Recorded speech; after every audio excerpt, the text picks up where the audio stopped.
Equity trading. I'm Francine Lacqua here in London with Tom McKenzie. And here are your top stories. Countdown to lift-off. The ECB will pave the way today for its first rate hike in over a decade as it seeks to tame record inflation. We are live in Amsterdam for that decision. Silence fuels the speculation. State Street slides after refusing to comment on a report it may buy Credit Suisse. Shares of the Zurich-based bank jump. Plus, trade rebound. Chinese exports surge as COVID disruptions ease, but inflation concerns still weigh on Asia stocks. Tom, let's take a look at the futures. Now, the futures are, of course, once again worried about monetary policy and inflation, monetary policy being too aggressive with inflation, not taking care enough about growth. So European stocks, of course, the futures are down about 0.5%, and then we see what the ECB and Christine Lagarde comes up with later. Absolutely, the end of the asset purchase program, and then whether we get some clarity in terms of that rate hike cycle that is being lined up by the European Central Bank. That is the expectation, at least. On the China story, yes, we had stronger exports. Certainly, the longer-term picture is one of concern about demand from its international markets and trading partners. And then, of course, you have additional restrictions being put in place in Shanghai. Just a reminder that COVID-0 is proving and remains disruptive. The FTSE 100 is now down 0.6%. The German DAX in similar territory, losing 82 points just in the first few seconds. Over in France, the CAC 40 lower by 0.6%. Spanish IBEX faring less badly than the other major indexes, just in the first few seconds, down 26 points or 0.3%. Let's switch it on then and look at how things are playing out across assets. We had, of course, red on the screen on Wall Street yesterday. The futures looking to build on that loss then, just by about 0.1%. It is that CPI and the inflation data out on Friday that will be a key focus, of course, for US investors. Euro dollar, as we look ahead to Madame Lagarde's decision, 107. Not a lot of movement in the single currency. Italian 2-year, just wanted to bring this attention, but of course there is concern that as you get higher rates, the end to the APP and that additional support from the ECB, that maybe you get a blowout in those peripheral spreads. Currently at 118, just to move a little over 1 basis points for the Italian 2-year. Not much movement there then in terms of that sensitivity. Natural gas, bringing that to your attention as well. Look at that gain, 33%. This is on the back of some disruption around one of the key terminals in Texas, one of 7 export terminals stateside. There's been a fire there.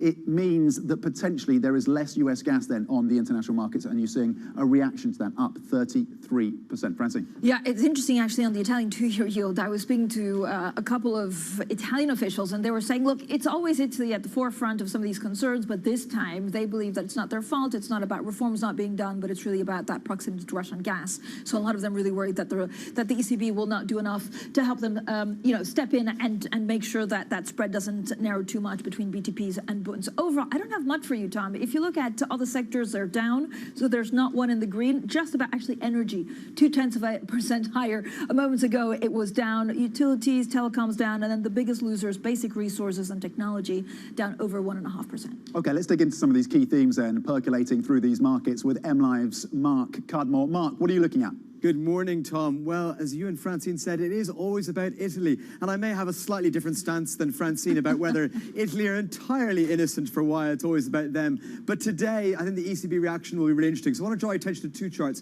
The first is the spread between BTP 10-year yields and Bund 10-year yields. And you can see it's just above 200 basis points. We're getting a little bit nervous now. I've highlighted 300 basis points as the danger zone. This is a little bit arbitrary. People might decide it's a slightly different level. The reason I've picked that is because That's where we got up to above there in 2018, when we really were worried about the sustainability of Italy's debt and how that would kind of play out. I would note that the spreads there were nowhere near the Eurozone crisis and before we got whatever it takes and before we kind of really changed the stance of the Eurozone.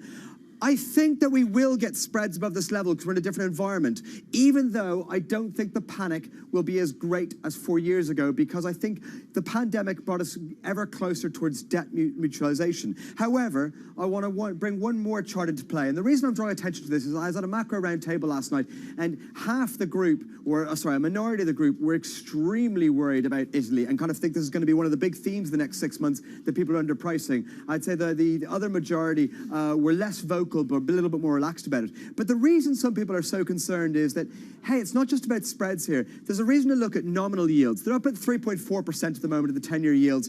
We're getting close to the levels that we got to in 2018. Given that we're in a world of rising yields, given that the ECB is just about to start hiking rates, and we're just about to start the path of kind of tightening policy, we can expect those yields to go much, much higher. And the level of nominal yields here matters, because Italy has debt to GDP of 150% or north of 150%. They no longer have a primary surplus. They're at a serious risk of just not having a sustainable debt bubble. It's a self-fulfilling negative spiral that basically grows to infinity unless you have some external event come in and forces the ECB to explicitly mutualize debt. I think ultimately that is the path we're going down. Ultimately, this will be a very bullish moment for Europe when it happens, but I think the path there will be a moment of kind of stress and panic, and I think this will play out over the next 6 months, 12 months. Yeah, you're probably right, Mark. I mean, there is, of course, the hope still that the ECB comes out with some kind of stronger language, and this is what I hear in the circles in Rome, and saying, well, Mario Draghi used to be able to keep a lid on interest rates without actually doing much on yields. If they'd say we won't allow fragmentation, I don't know whether that's enough or not.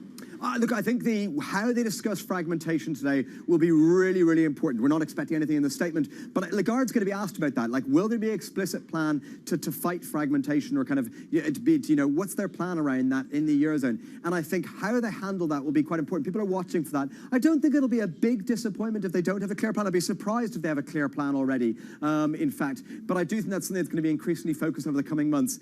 And the reason it's in focus is because, as you said, Francine, it's always Italy. It's always Italy for a number of reasons. They also have great food, but we'll talk about that, Mark, another time. Our Bloomberg MLive managing editor, Mark Cudmore. Now, we're also looking at Credit Suisse. We were yesterday at some point expecting State Street to come out with some kind of release saying that they're interested in Credit Suisse or not, but actually they decided not to do so. Now, yesterday was a wild whipsawing day for Credit Suisse. The share price started yesterday, the day down 7.5% on a profit warning, rumors about cost cuts, Bloomberg scoop saying they will fire people, and then this report by Paradeplatz on a blog saying that they'll be bought out at 9. We're currently at 6.74. This is 9 Swiss franc per share price by State Street. They've never confirmed it. They haven't denied it. And you can see Credit Suisse down 3.2% today. Yeah, the other line that crossed just in the last few minutes or so from our Asia team is the news, according to our reporting, that they are looking to put a brake on their Asia expansion, particularly in China. So as they'll, investors also adjusting or indeed digesting that. There is a lot of news flow on Credit Suisse, but it's the news around China that is also a factor here. I remember speaking to the former CEO, I know that you spoke to a number of times as well, Tidjane Cheng, when he came over to Beijing as part of that push, the importance he was saying about the wealth management business in Asia. Now they are putting a bit of a brake on that. Okay, it is decision day. Let's go from the individual corporate stories to the macro.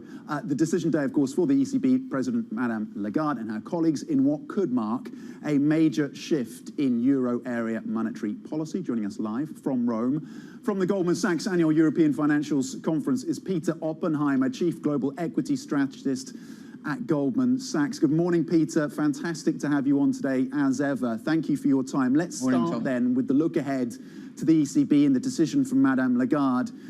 What and how will an increase in interest rates of whether it's 25 basis points or 50 basis points change your thesis on European equities at this point? Well, I don't think that in itself will change the outlook. It's widely expected that they're going to raise rates and guide towards the runoff from QE. But the question really, I think, is what's going to happen to interest rates over a period of time, and what guidance do we get about that? I mean, our own view is that we'll get back-to-back rate rises through to June of next year, terminal rate at around 1.5%. The risks are probably on the upside. But bear in mind that's still a very negative level of real rates at a time when nominal GDP is reasonably strong and valuations of equities have come down a long way and in our view remain reasonably attractive for people who are taking a sort of 12-month view. So we expect more choppiness in the near term, but I think there is some value in the European market given that rate context still. So, Peter, I was going to ask, and good morning, it's also Francine, where you see that value, but also are we going to see some kind of earnings recession even if the economy in Europe doesn't go through it? I think it's possible. I mean, we're looking at low single-digit earnings growth. Our numbers are below consensus. I think the consensus numbers will come down. It wouldn't take much to get negative earnings, but I don't think it's likely that we'll get a deep recession or a deep recession in earnings over the course of the next year or so. Some important points to bear in mind, despite all of the obvious negative factors hitting the economy, we do have relatively strong balance sheets in the household sector, the corporate sector, and of course in the banks. And we're getting quite a big easing of fiscal policy as well. And labour markets are strong. None of that will prevent a downturn, but I think it will limit the extent of it. And we're still pretty bullish about commodity prices and that part of the market where you're still getting quite strong rises in cash flow and earnings, and that will offset some of the other areas of potential weakness. So I don't think a deep profit recession is very likely. And Peter, you flagged the CapEx cycle that could be confronting us as a catalyst for some of these corporates and some of these equities going forward. How do you position, how do you invest along that potential uplift from CapEx? Yeah, well, let me just say, look, this is again one of the changes structurally I think we're beginning to see. In the last decade or so, there was very little CapEx spending. In fact, CapEx as a share of free cash flow came down, particularly in Europe, in an environment of weak growth and a lot of excess capacity. The world has changed. We have supply shortages. We've got renewed commitments for increased defense spending, renewables and the transition in energy. All of this is going to cost a lot. We think that companies that are facilitating that change are the ones that are likely to benefit most. So this is across a range of different industries, but certainly across capital goods and industrials. Some of these companies will see better revenue growth than they've been used to for a decade or so in a period of quite low nominal GDP. Peter, what do the Treasury yield in the U.S. 10-year at 3% or above mean for equities?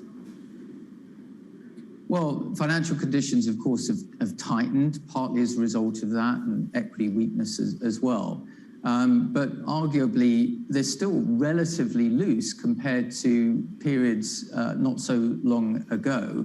And again, Treasury yields at 3% are certainly high relative to where they were at the beginning of this year, but they're very low relative to where they were not so long ago. Remember, before the financial crisis, 10-year Treasury yields were about 4.5%. And because inflation is higher today, real rates are much lower. So when you can compare that against the equity market, where multiples have come down, where dividend yields are still reasonably high, there's still a gap there which provides a bit of a cushion, a bit of a buffer for risk assets like equities in the context of those higher bond yields. Peter, thanks so much. Peter Oppenheimer, Chief Global Equity Strategist at Goldman Sachs, stays with us. And this is such a Goldman Sachs move, Peter. You're where the action's at, because we talk about ECB fragmentation, so I need to ask you about the Roman espresso. And then I know at the European Financial Conference where you're attending, we'll also hear from Mr. Gutstein of Credit Suisse a little bit later on. So we'll ask you about banks and, of course, the ECB. Coming up, demand for homes in the UK falls, signaling that rising interest rates and the cost of living crisis are taking a toll on the property market. We have more on that story later on in the program, and this is Bloomberg.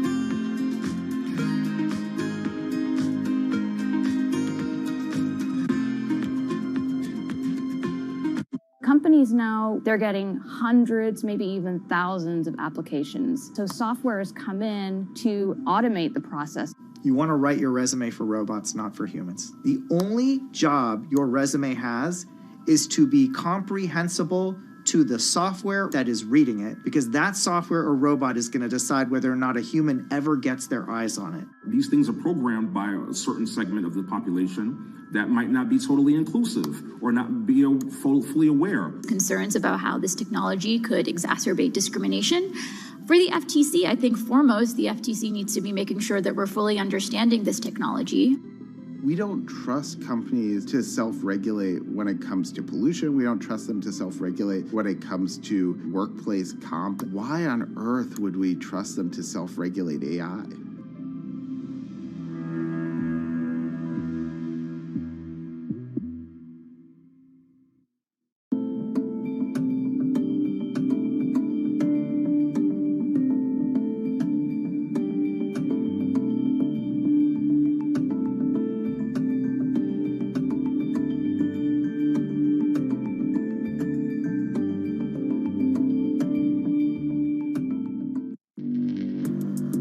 Access the financial world on demand.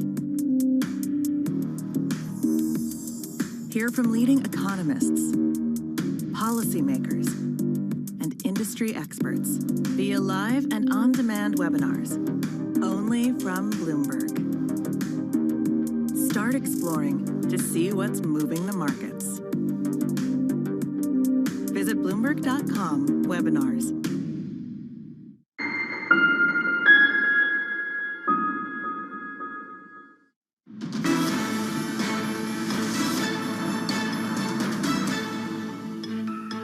I think the real challenge for us there is on the cost side. The part that's less controllable is really around inflation. You know, there's much more uncertainty as you look forward 6 to 12 months. It's obviously going to make some companies be more conservative about letting the rope out and getting more aggressive. As I've said many times, we think the greater risk by far is deflation. We think inflation will unravel. Tech Voices there talking inflation. The last voice, of course, Kathy Wood on the question of high inventories. Fran. Now, still with us, Peter Oppenheimer, Chief Global Equity Strategist at Goldman Sachs. He's in Rome. We're all jealous. We all wish we could follow the fragmentation story from Rome at the annual European Financial Conferences 2022. So, Peter, I bet you're delighted to be in Rome. You also have some great speakers, actually, at the conference. Thomas Gottstein a little bit later on. I'm sure he'll address M&A in some form. Looking at equities, are we going to see a consolidation phase in the banking space? Well, this is a story that keeps coming back, and it goes in waves, and there are hopes that we can see this. But I think a lot of it really ties down to the issue of progress on banking union, and there does seem to be a bit more momentum in that direction again. And indeed, if that happens, I think it could unleash a lot of potential M&A and consolidation and boost returns at a time when rates are rising, pushing up net interest margins, and that becomes a much more attractive prospect for investors, which have long neglected the banking system and bank stocks in Europe, for good reason, for a decade or so. So I think the dynamics are changing a little bit, and M&A is one part of that story that's looking a little bit more promising, Francine. And Peter, we were hearing there from some tech executives, of course, in a time of high yields now on the 10-year above 3%. What do you do with mega cap tech in this environment, given that valuations have come down? Is there an opportunity, if you're looking 12 months out, as you've described, is there an opportunity to add exposure to mega cap tech? Yeah, I think there is. I mean, we've generally been tilted towards value really since late 2020 because we felt that in an environment of a bit more inflation and rising interest rates and actually rising returns in the energy and the bank sector, you would get this shift. But of course, since then, rates have risen much more quickly than we and others anticipated, and that's derated tech quite significantly. But large cap tech, which has also pulled back, generally is very profitable, very cash generative, and you're starting to see valuations there which I think are quite attractive. So as we move forwards in time, we think that the market is going to become much more eclectic in terms of leadership, less driven really by these opposing factors between growth and value, and much more really about the ability to sustain margins and generate cash flow. And I think you'll see that possibility in parts of technology and also in parts of the more traditional value areas of the market as well. But Peter, what are the kind of places in that space that you would invest in right now? And I imagine there's a trend. We all thought that we'd watch more Netflix, maybe. We all thought that we'd order more food on Deliveroo and whatnot. And it seems like things are changing in a way that a lot of investors weren't expecting. Yeah, I think the technology is always evolving almost by definition. And I think what we're seeing is a series of challenges in the world which we haven't seen previously, including higher energy costs, including higher labor costs. This, I think, will generate a lot of investment in ways to improve productivity, become more efficient, substitute technology for labor.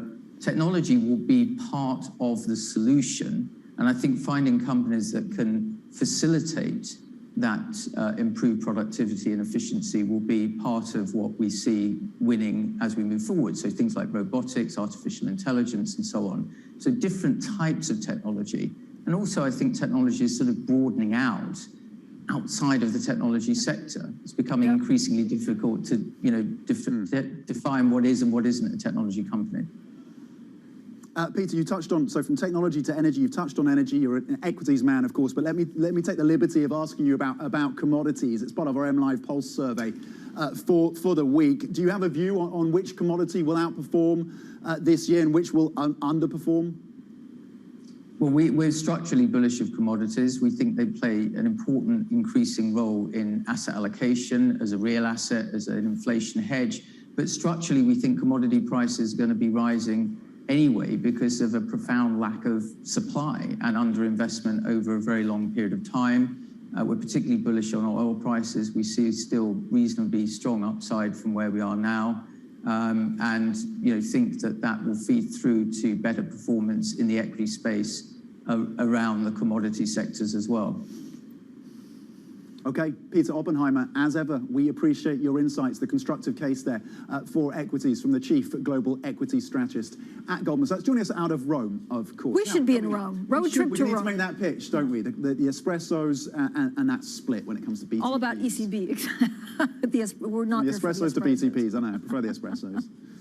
Coming up, Credit Suisse, we've been talking about this. Their shares drop as State Street declines to comment on reports of a potential takeover. Also the news on their moves to maybe a cap expansion in China. We've got more on that story next. This is Bloomberg.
the biggest names in business choose Bloomberg? That is a great question. It's a great question. It's a great question. Great question. Great question. Great question. Great question. That's going to be the best question I get all night. I'm glad you asked that. Bloomberg Television. Top experts. Great questions.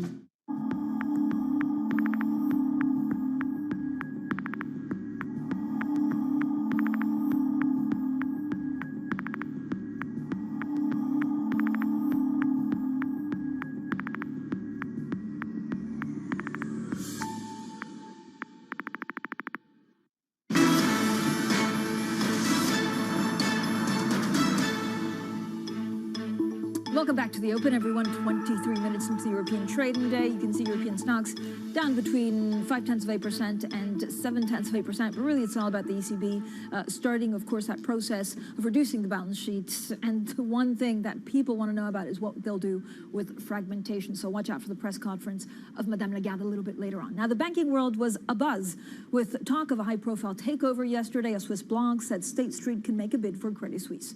Now, the U.S. bank declined to comment on the report, falling the most in almost 2 months. Now, Credit Suisse shares lower this morning, giving up some of yesterday's gain. For more, we're joined by Tom Metcalf. Tom, I have to say, yesterday was not the day I was expecting for Credit Suisse. The profit warning, down 7%. We have a great scoop saying that they'll have to, cut costs and fire people. It's still down by less. And then takeover targets, boom, it finishes 6% higher. Like, what is going on? Yeah, it was an absolute roller coaster, and it's still unresolved. So it's still fascinating. We spent most of the yesterday afternoon waiting for State Street to give a statement, hoping it might clarify its position. And what it came out with was very, very intriguing. Basically saying, look, we're not going to comment on media reports, and we're just focused on kind of executing on existing things. But that is not like a full denial. So who knows what's going on? It's fascinating. They're in the process already of going through, as you say, this fairly significant acquisition anyway. So they've got to work through that. But what would they be looking for, State Street, in Credit Suisse? The whole business, the asset management side. What would be looking tempting to them? Well, according to this, well-read and closely followed blog, it basically sounds like they would bid for the whole firm, and that is kind of would surprise a lot of analysts because there's so many problems associated with buying, a whole bank, from regulation just as absorbing it. So I think, when people look at this as a practical thing, perhaps they think maybe it's a prelude to just the asset management arm or something like that. That certainly would be one of the most attractive parts of Credit Suisse right now. So it's hard to know. Expensive. I mean, look at the share price. It's at 669, and apparently they'd want to buy it at 9.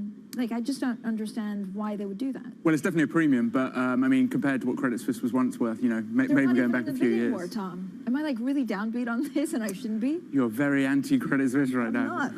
I'm not. But is it like, what's it worth? Oh, well, I mean, right now its market cap is, 16 billion Swiss francs. And, you look at something like UBS, which is, many times higher than that. So Credit Suisse is going through a very tough moment, which puts it in play, of course. But then the question is it really up for sale or anything like that? Okay, Tom Metcalf, I believe, and I get the sense we're going to be getting you back on, next couple of hours, next couple of days on this story. Well, Gottstein is speaking actually at the Goldman Sachs conference. Worth listening into then. At 10:15 a.m. UK time, 45 minutes. 11:15 ECT, 10:15 UK. Coming up, we have a new era of monetary policy for the euro area, maybe ahead, as the ECB pivots to confront that inflation threat more than 8% across the Eurozone. Today's rate decision is 12:45 UK time. After Gottstein, then, we will look ahead to that next. This is Bloomberg.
We know that it's highly transmissible. We know that 2 doses of vaccines, Pfizer vaccines specifically, neutralize the virus, but not as efficiently, because various studies showing that reduction up to 40-fold, meaning that a 3rd dose is a must for it to successfully neutralize the variant. What we don't know is still that what are the effects of mix and matching between vaccines, and what are the capabilities of antibodies produced from this mix and matching in neutralizing Omicron. Because as we know, many parts of the world use different types of vaccines. And that would be a great data to look at. It will be also great to look at, because majority of the studies done uses a small sample number, and most of the time when you translate it to real world, the data changes. So it will be really good to look at large-scale data of the ability of antibodies from vaccines to neutralize this variant. Grateful here today that the virus, Omicron variant, still uses ACE2 receptor as its main entry. It means that all of the vaccines which are designed with spike in mind still works. Imagine if it uses a different receptor other than ACE2. None of the vaccines would work today. So I think that is the best news that we got from all these studies which came recently, the past couple of days. I think what we've seen during this period of time is that communicating via video is not a fad. We are using it in all aspects of our lives, for work, for learning, for communicating, for staying in touch. However you get your news. This is Bloomberg Daybreak with Lee. On Bloomberg Radio. Welcome to Daybreak Australia. This is Bloomberg Technology. This is Bloomberg Green. On TV, radio, and the web, this is Bloomberg.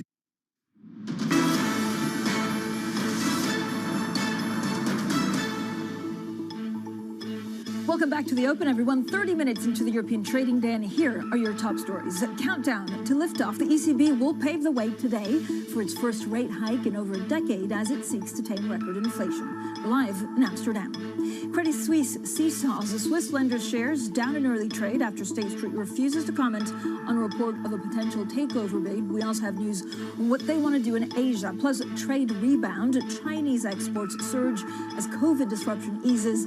Inflation concerns still weigh on Asian stocks. Now, Tom, if you look at the markets, they're looking at monetary policy, and once again, they worry about inflation. Yeah, what about inflation? We're seeing Brent above $120 a barrel. You've got the restrictions around that export of gas out of the United States, potentially on the back of that fire that we're seeing at a terminal in Texas. Looking ahead, of course, to that decision, as we say in the headlines from the ECB and Madame Lagarde. And then on the China side, yes, better export numbers, but further restrictions in Shanghai, a lockdown of part of the city there on some additional COVID cases, and some restrictions as well in a key district, the diplomatic district of Chaoyang in Beijing. So that continues to be a headwind, of course, for the economy of China. In terms of how things are playing out across these markets, 30 minutes into the trading day this Thursday, you're seeing losses of 0.8%. The DAX is down 132 points, lower by 0.9%. On the German benchmark. The FTSE 100 down 0.6%. Let's switch it on, see how things are playing out across sectors. Then the last time I looked, it was just energy that was the only sector eking out gains. That remains the case, up 0.4%. Again, oil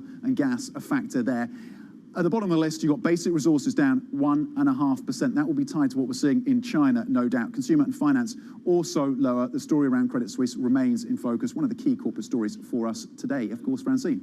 Yeah, now this is what we're looking at in general. Now, this is without a doubt, I think, what we need to look at in terms of fragmentation. I think we have a wonderful, wonderful chart that our Valerie put together looking at, for example, the difference and the spread between Italian, of course, BTPs and German Bunds.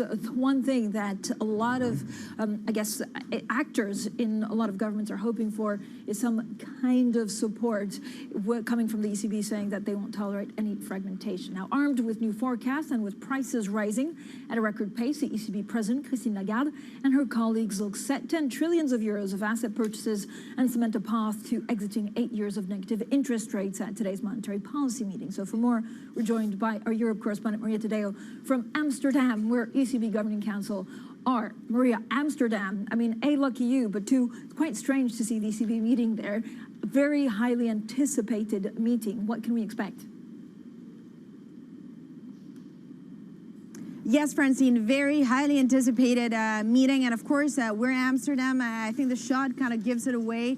We went out and scouted the most Dutch, scenery that we could get for you. The location changes, but the focus of the meeting, Francine, is still very much a story about inflation, inflation, inflation. Now, today we are going to get updated projections all the way to 2024. That's important in terms of the future calibration. No policy decision expected, but nonetheless, Francine, two big things happening in the meeting. One, we're very much likely going to get confirmation by the ECB that the asset purchase program is coming to an end within the next few weeks. And of course, that opens and paves the way to that first rate hike. Of course, the market very well calibrated that this is going to happen in July. The question is the magnitude around the hiking path going forward. But overall, Francine, if you put everything together, it really does feel like today it's the end of an era for the European Central Bank, the start of a new one, certainly around the path of more rate hikes and the story around inflation, big concerns about the way that all of this is feeding into the European economy and in particular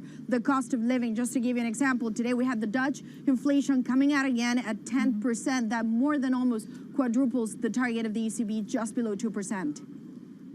And all of that, Maria, of course, making it incredibly challenging, the press conference for Madame Lagarde and having to walk this tightrope. What are you going to be zeroing in on in terms of the words and the language that she's likely to use?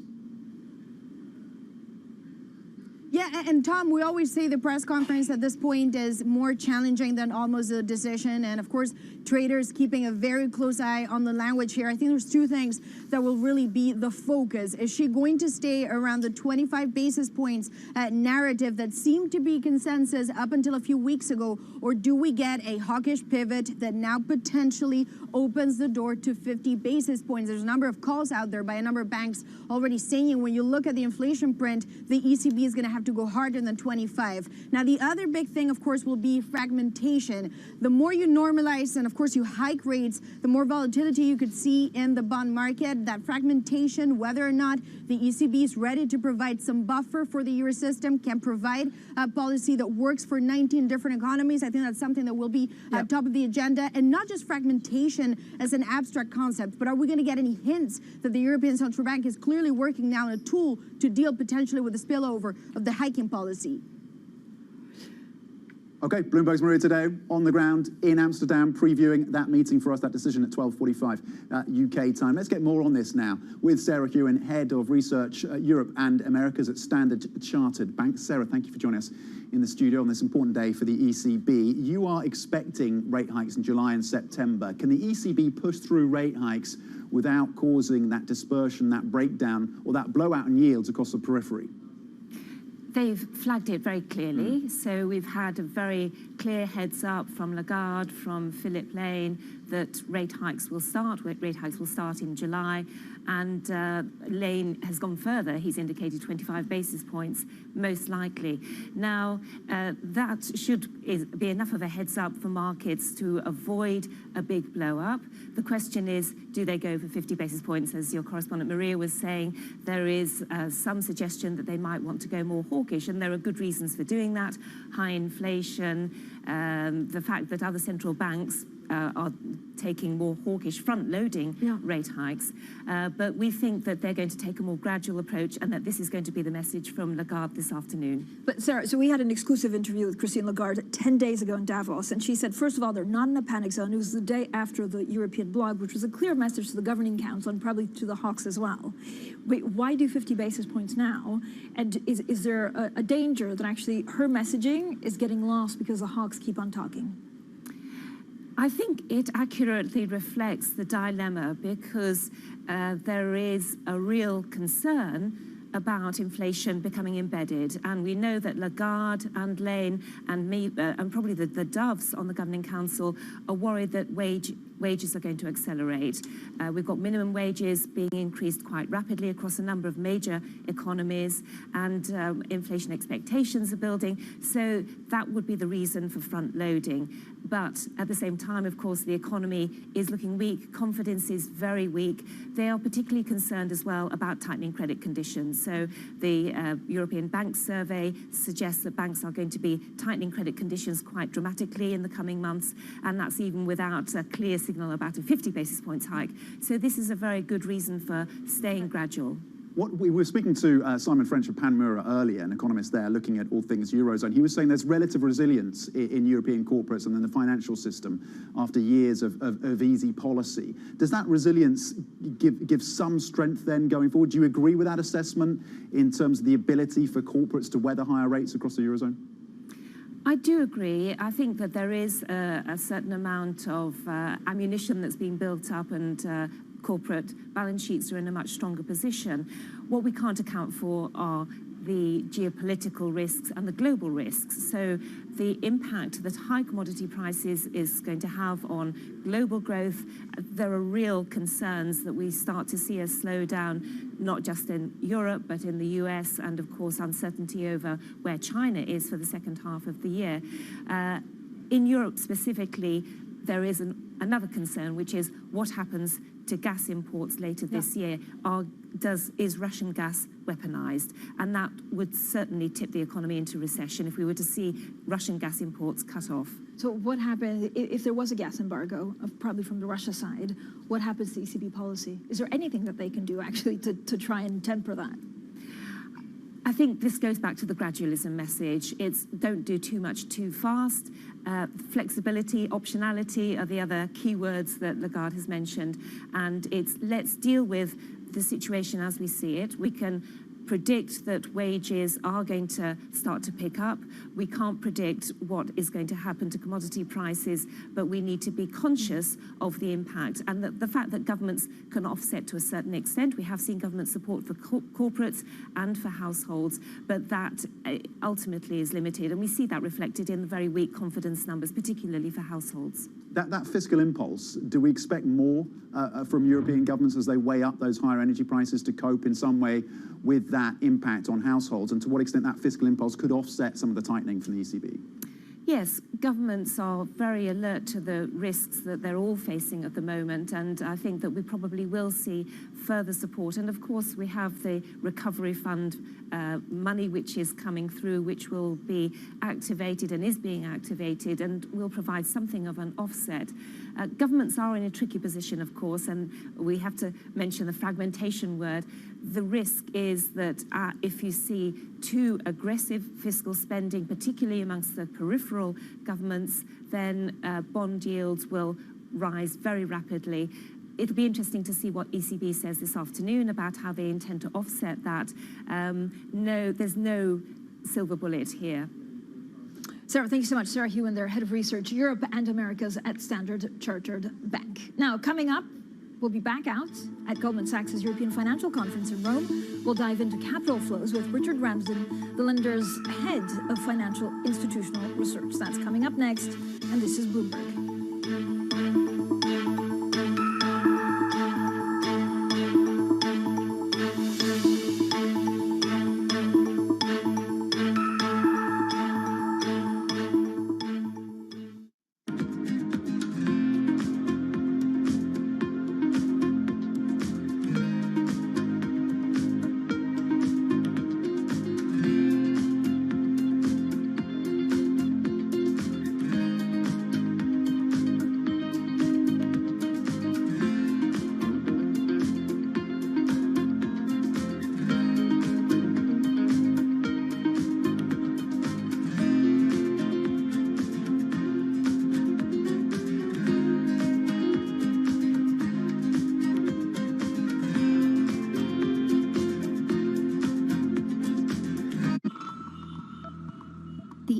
city of Jamnagar is a money-making machine for Asia's richest man, Mukesh Ambani. His company Reliance has the world's biggest oil refinery complex here in the city. Jamnagar is also where Ambani is making his newest bet, a $10 billion investment in green energy. His ambition is closely aligned with the Indian government's plan to reach net zero emissions by 2070. But Ambani is not alone. India's second richest man, Gautam Adani, has committed $20 billion of investment over the next decade. But India's massive dependencies on fossil fuels have some environmental advocates questioning the realism and sincerity of those green ambitions and those of its two biggest billionaires.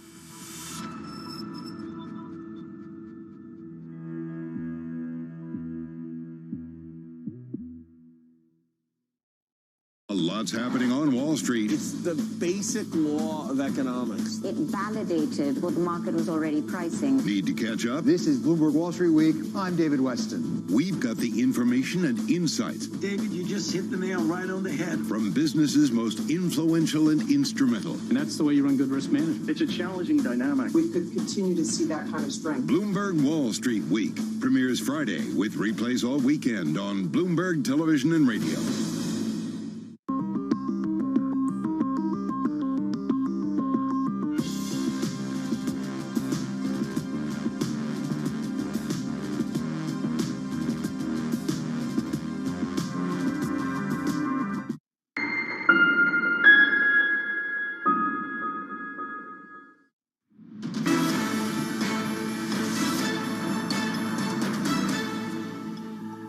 Welcome back to the Open. 43 minutes into your European trading day. Losses of around 0.9% across European equities. Every single sector this Thursday morning.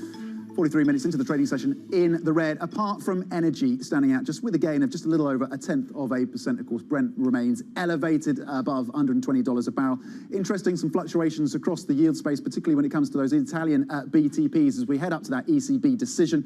You're currently seeing money moving in to those bonds. Yields are down. They started the session with the yields up. Currently at the front end, yields off by about 2 basis points. On the 10-year, yields down by about 4 basis points on BTPs. Francine. Now, joining us live from Rome, beautiful Rome, La Grande Bellezza. Can you see I'm a bit gutted not to be there? From the Goldman Sachs Annual European Financials Conference is Richard Ramsden. He's Managing Director and Head of U.S. Financial Institutions Research at Goldman Sachs. Richard, thank you for joining us, especially since you're in beautiful Rome. A lot of the talk, of course, today is about M&A. You can't specifically talk about Credit Suisse, but I was surprised to see that share price shoot up on speculation that it would be bought out by a U.S. bank. In general, do you think we'll see more of these kind of transatlantic acquisitions? So a couple of thoughts around that. I mean, we've obviously seen quite a lot of consolidation in the U.S. System over the last decade. It's clear that one of the success factors within banking is scale. You've seen the barriers to entry increase significantly, and firms have realized that if they want to generate superior returns, really having economies of scale are absolutely critical in terms of achieving that. Having said that, I think the bar for cross-border consolidation is pretty high, both from a regulatory perspective, especially when you're dealing with very large institutions, but also from a shareholder perspective in terms of your ability to extract synergies out of a transaction like that. Richard, I'm looking more broadly at the banking index, the KBW bank index down on around 14% year to date. Have you been surprised by the inability of these banking stocks to get a lift from higher rates? Why is that not playing through in that view on higher net interest margins for these banks? So I think that is the number one question that people are asking. I mean, if you look at the fundamentals within the U.S. banking system today, they're actually remarkably good. So loan growth is running at high single digit. It's the highest level it's been in 20 years. And that's because of elevated corporate loan demand as well as consumer loan demand. So on the corporate side, corporates are obviously rebuilding inventories. There's a step up in terms of CapEx spending. And more of that is getting funded by the banking industry, just given that obviously conditions in high yield markets have become more challenging. You've got credit costs or credit losses, which are the lowest level that they've been in 30 years. And that just reflects the remarkable position the U.S. consumer is in, but also just the fact that corporates continue to have very high levels of liquidity. You've had relatively good levels of activity in capital markets, especially on the trading side. So if you look at equity and fixed income trading, we're expecting that those are going to continue to grow year on year. And the capital and liquidity position of the banking system in the U.S. is still pretty good. So why have the stocks underperformed? I think the reason is really because of this concern around tightening financial conditions and what that's going to mean in terms of probability of recession. So we're expecting that this year, the banking system in the U.S. is going to see an improvement in profitability of between 300 to 400 basis points in terms of return on equity. I think the market really is discounting that because they think it's going to be temporary. I think the average bank stock in the U.S. is somewhere between a 50 to 60% probability of recession. And obviously in a recession, credit losses are going to pick up and interest rates presumably will start to fall again. So, Richard, given what you've just said, do you have any, favorite banks? Like, what's the safest bet right now? You have very diverse, different banks, ones that are much focused on retail, the other ones more investment banks. Yeah, so if you think about the characteristics of a bank that you want to own today, I think there's three things that you really want to look for. The first is you want leverage to higher interest rates. I mean, clearly, the pickup in terms of interest rates is going to be very important in terms of net interest margin expansion and in terms of profitability. The second thing is that you want a bank that is going to be able to deliver operating leverage.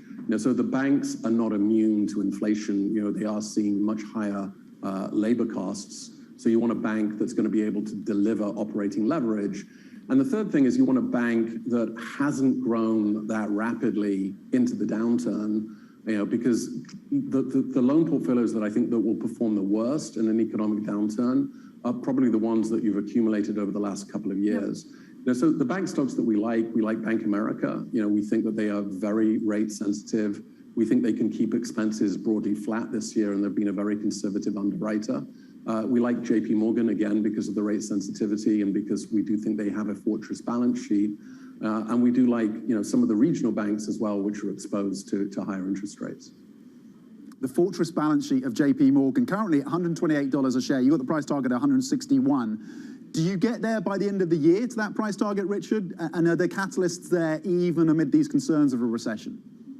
So it's a 12-month price target. Look, it is somewhat of a binary outcome. I mean, if we don't have an economic downturn of any noticeable amount in the U.S., I do think you can get to that type of price level. And you get there almost entirely just by the interest rate hikes that we're expecting in the U.S. and the loan growth. We think with JP Morgan, though, there's a very attractive long-term story there. They are investing very heavily in terms of expanding their franchise in the U.S. They're also investing quite heavily in parts of Europe as well. They obviously have their consumer offering in the UK. They're building out their middle market offering in parts of continental Europe. So we do think that over the next 3 to 5 years, there's considerable upside as some of those investments actually start to bear fruit. Mm-hmm. Wonderful. Richard, what a great pleasure to have you on TV today. Richard Ramsden, their Managing Director and Head of U.S. Financial Institutions Research at Goldman Sachs from their European Financials Conference in Rome. Now let's get straight to the Bloomberg First Word News. Here's Alice Atkins. Hi, Alice. Morning, Francine. Shanghai is to lock down part of the city on Saturday morning to conduct mass COVID testing, its first major movement restriction since it exited a 2-month shutdown at the start of this month. The plan is to seal the Minhang district of some 2.7 million people only for the morning, but residents face the risk of being confined to their homes for another 2 weeks if any COVID infections are discovered. European gas prices have gained this morning after a fire broke out at a Texas export terminal. The incident threatens to leave gas supply stranded in the domestic American market despite strong overseas demand. Owner Freeport LNG says the blaze has been brought under control and there were no injuries. The facility is one of 7 terminals that exports U.S. natural gas by sea. Ukraine's President Volodymyr Zelensky says the ongoing battle in the city of Severodonetsk is among the most critical in the entire war. Russian troops have been trying to seize the city, which has lost 85% of its population for weeks. Zelensky says the fight could determine the fate of the whole Donbass region.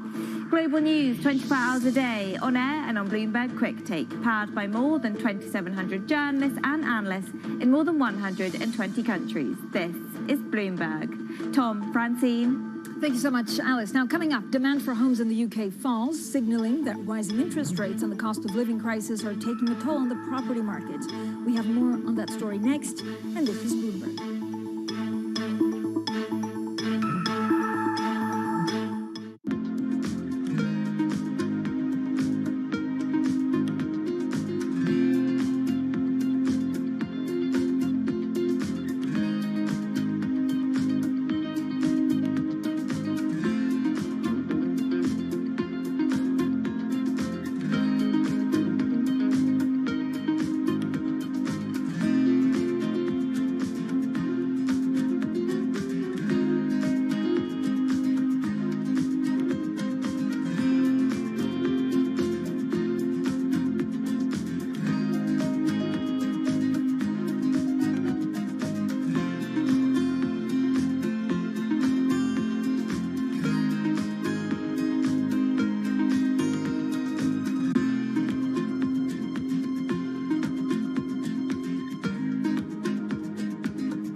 Soaring energy prices and a short supply of key chemicals that produce synthetic fertilisers are sending pig, cow and horse manure prices soaring. Even human waste is in demand as farmers hunt for alternatives. Fertiliser helps increase crop yields. You can see how much moisture is held into this. It's a lot of organic material into the compost, so it breaks down. The manure and the straw breaks down into a friable mix that can be mixed into your soil in the ground and for growing a whole range of different vegetables. Holds the nutrients in, holds the water in, and it really increases the kind of biodynamic profile of the soil. The recent price spike could mean more farmers going organic for the long term.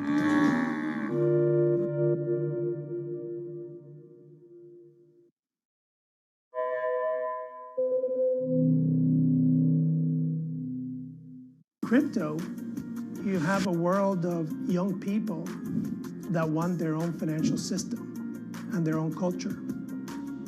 And it is very powerful, and I'm a big believer in it. This is a market that over the past few weeks has made it clear it wants to go higher. It got a little spooked by the idea that geopolitical tensions are rising.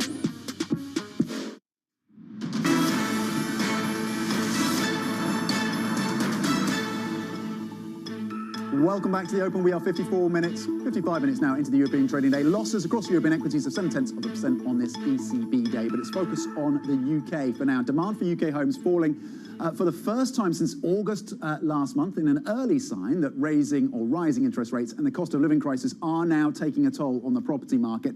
According to RICS, the Royal Institution of Chartered Surveyors, the housing market is now at a turning point here in the UK, with estate agents claiming that buyers are, quote, tightening their belts. Joining us now is our EMEA economics and government correspondent, Lizzie Burden. Lizzie, how realistic are these warnings then? Are we getting this downturn in property prices across the UK? Well, we keep having warnings, don't we, from Bank of England policymakers past and present about this slowdown. When's it going to come?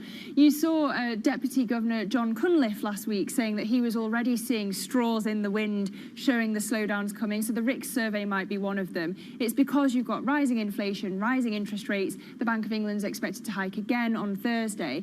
But Boris Johnson's speaking this afternoon. He's expected to announce more ways to help people save for deposits, access mortgage finance. Clearly, he's trying to show that he's sticking to the agenda despite nearly being deposed on Monday. But these are demand-side interventions, so you have to ask whether they're just going to stoke house price growth even further.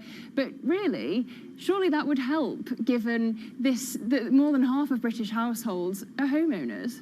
And I mean, help the government politically. Yeah, politically. I mean, certainly he has to do something. I guess it's his first big policy since that narrow win on Monday. Lizzie, thank you so much. Lizzie Burden. Also, thank you to Tom McKenzie, who taught me how to say Lancashire. Lancashire. Do I sound British? Although I said Arkansas once, which our American colleagues will not let me live down.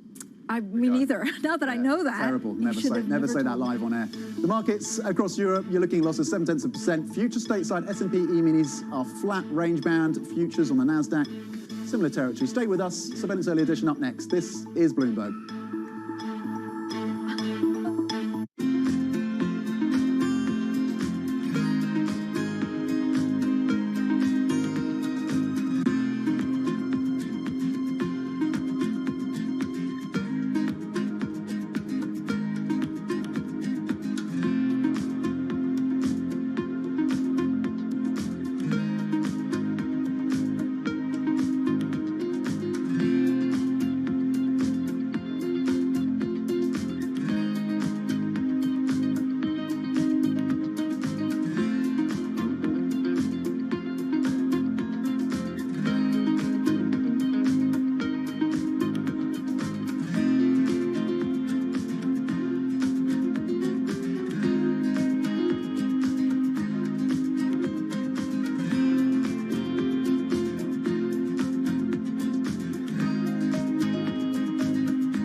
When you think of cutting-edge technology at sea, you might be thinking of stuff like this.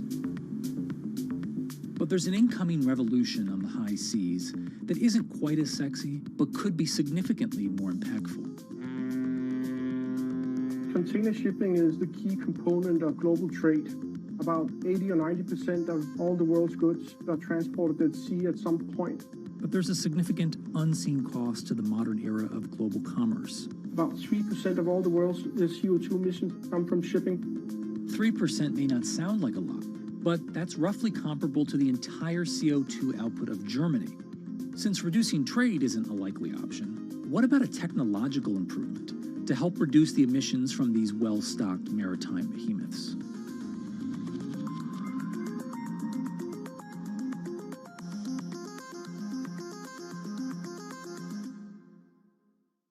Front Row, exclusive interviews with the most influential figures in finance. Lloyd Blankfein. Deflation is a terrible thing. Inflation you could tolerate. Kathy Wood. Tesla will be in the pole position to dominate. Jeremy Grantham. We've had a very, very abnormal honeymoon Goldilocks period. First available on the Bloomberg Terminal, then on Bloomberg Television and Bloomberg.com. Front Row, the best seats in the house for business's greatest minds.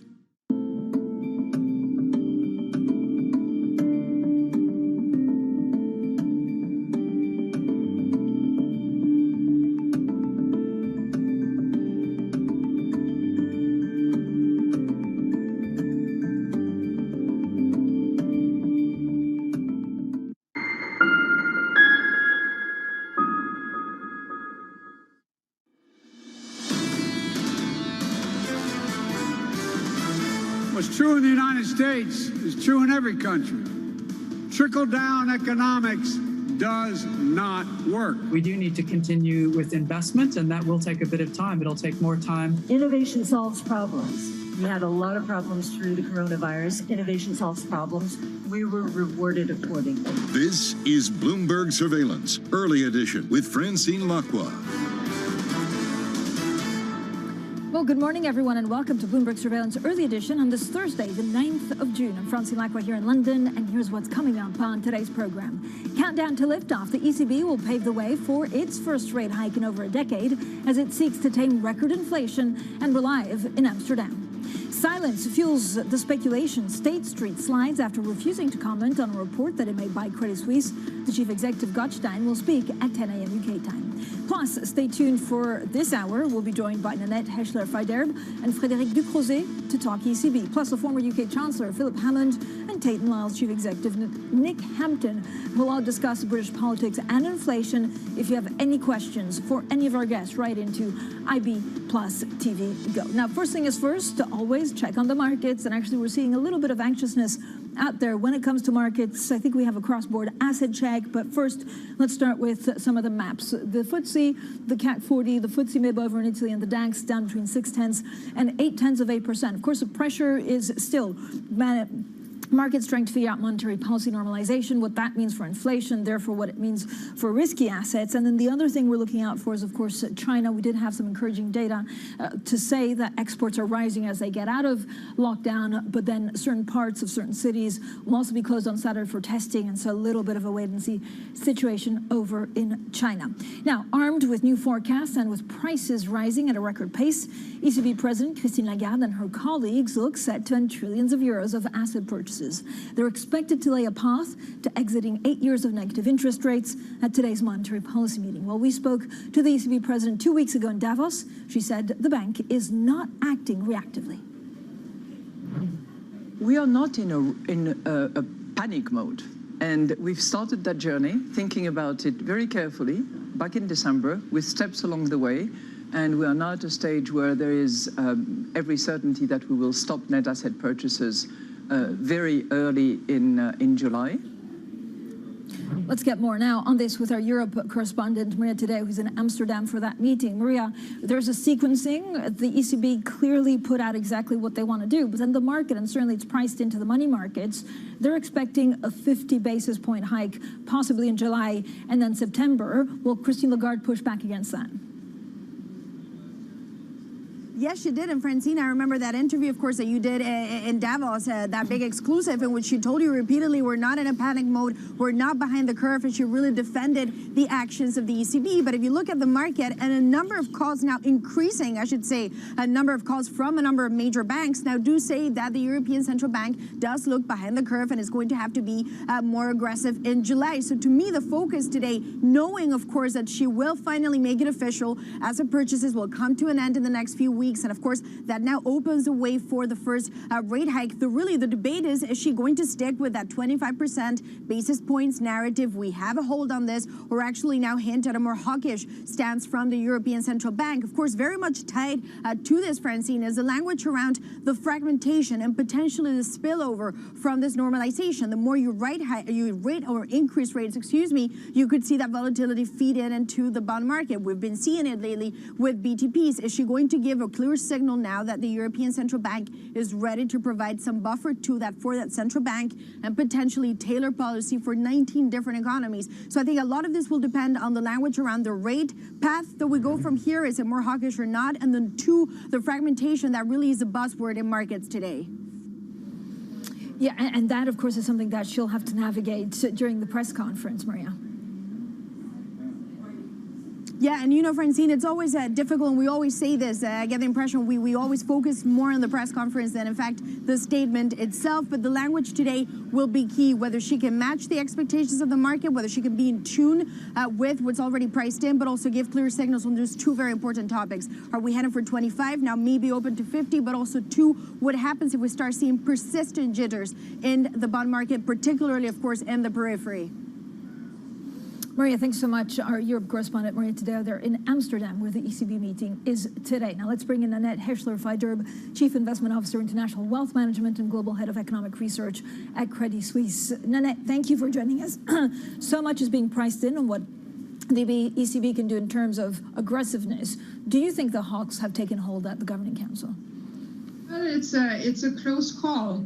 Our base case is that the ECB is going to stick to those 25 basis points paths that they have laid out. But today we are going to very carefully look at the verbal guidance, in particular whether they're going to drop their sentence that interest rate hikes will be gradual. So that will be a cue for us onto what to expect for July.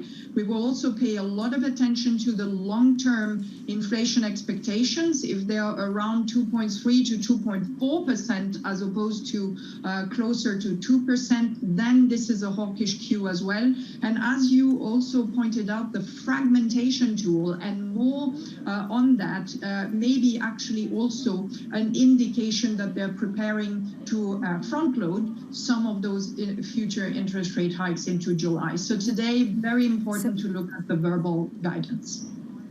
So, and the verbal guidance, I think, is probably what makes a lot of institutional investors, a lot of governments in Europe very nervous about what she could say on fragmentation. If we don't have some kind of support for periphery bond yields, what does it mean for markets? For sure, when to expect a faster interest rate hike path, then also this is likely to feed into credit spreads. And so markets are going to react to that, whether there is a mitigation tool that is going to be implemented in order to contain some of those spillovers into the credit market. Yeah, and Annette, I mean, really, for me, the chart of the day, and then I'll ask you about treasuries at 3%, is really the spread between Italy and Spain and what, of course, that means going forward. Where do you find value? Where do you find bargains in Europe right now? I mean, beyond Europe, I have to say just simply the higher yield environment that we are seeing in global bonds now across the board, starting in the US with, back to 3% in 10-year nominals. for government bonds, but also in Europe now, much faster increase in bond yields.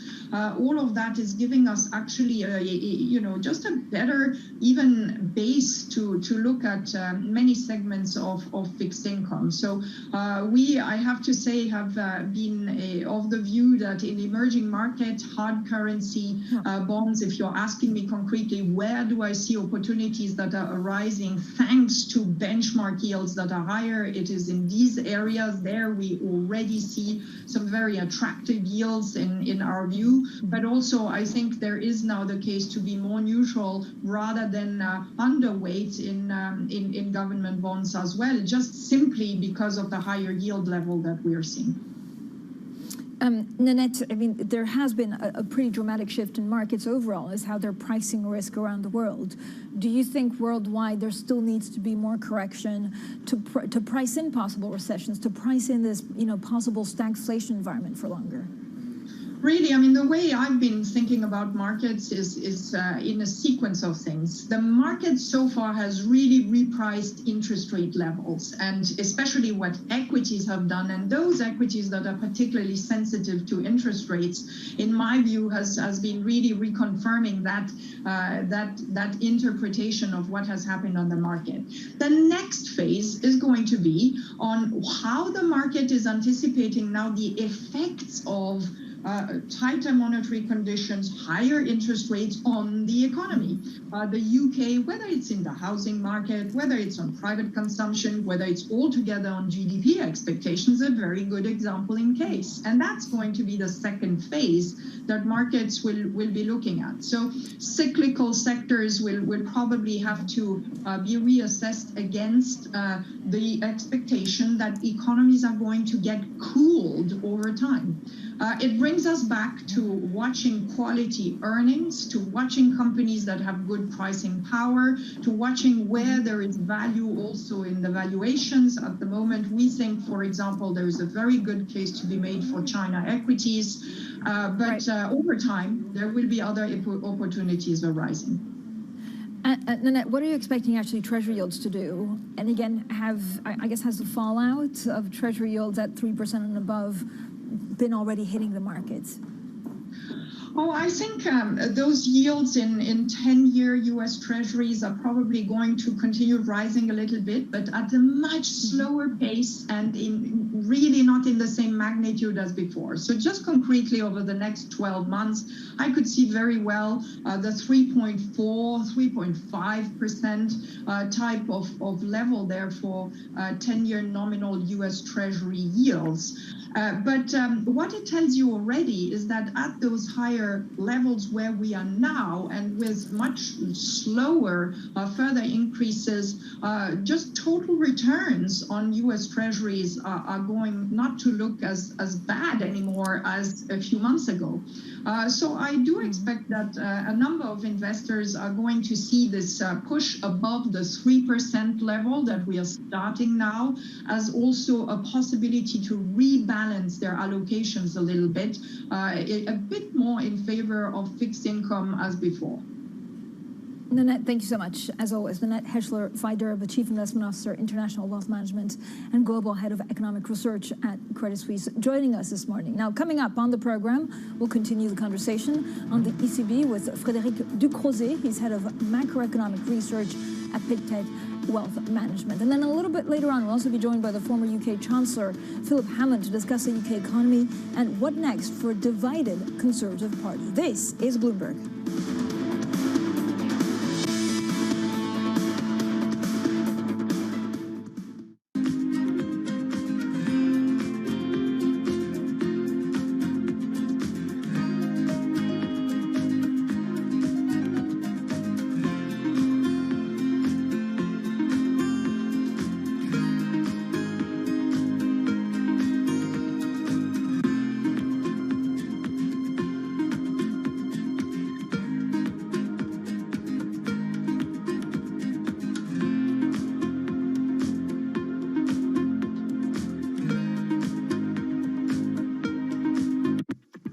When you think space, you probably think one space agency that travels under the radar, is ESA, which is surprising considering what the European Space Agency has achieved and how vital it is to the global space industry. We've collaborated with pretty much everybody who is involved in space exploration. But ESA wants to be a leading force in furthering humanity's mission into space. Commander Ground, do you copy? Copy. If we want to have successful human missions to Mars, we are going to have to learn to live and work off-world in a different way. The place where we are going to learn to do that is on the moon. Can ESA help humanity take its next giant leap?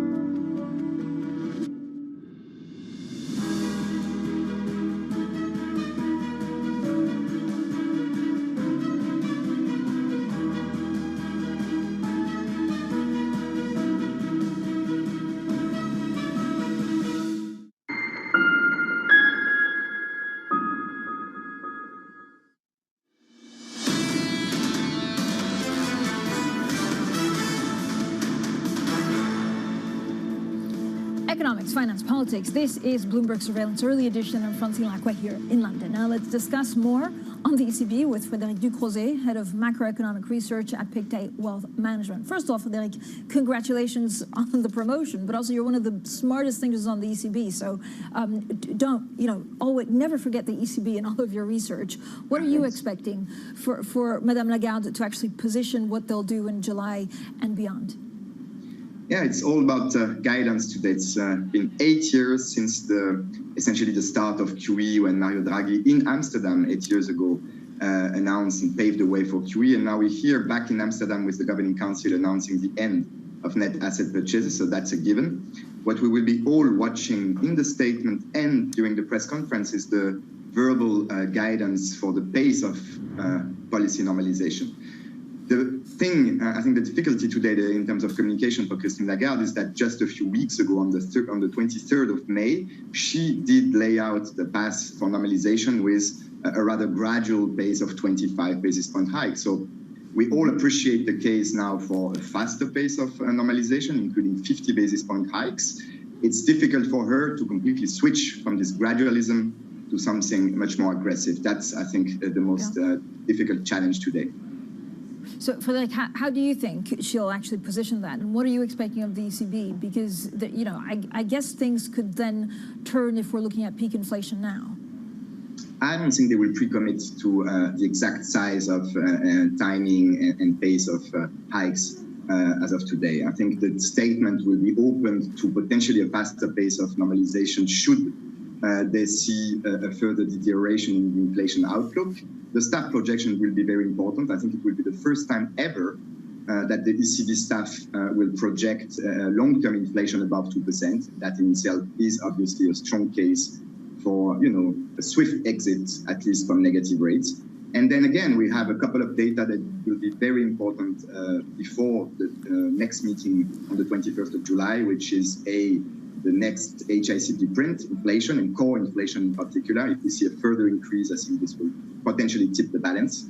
And inflation expectations and the survey of professional forecasters from the ECB in particular, that may also be potentially the ultimate piece of evidence that the ECB will seek to collect before they make a decision. But in my view, it's a very close call. I would say that on the margins, a 50 basis point hike is more likely for September than in July. Let's not forget that July is also a bit tough in terms of liquidity conditions for BTP spreads in particular. Frédéric, I have to say the history of Amsterdam and ECB with that 2014 speech of Mario Draghi talking about contingencies is not lost on anyone. Will Madame Lagarde think of that and find and forge her way forward?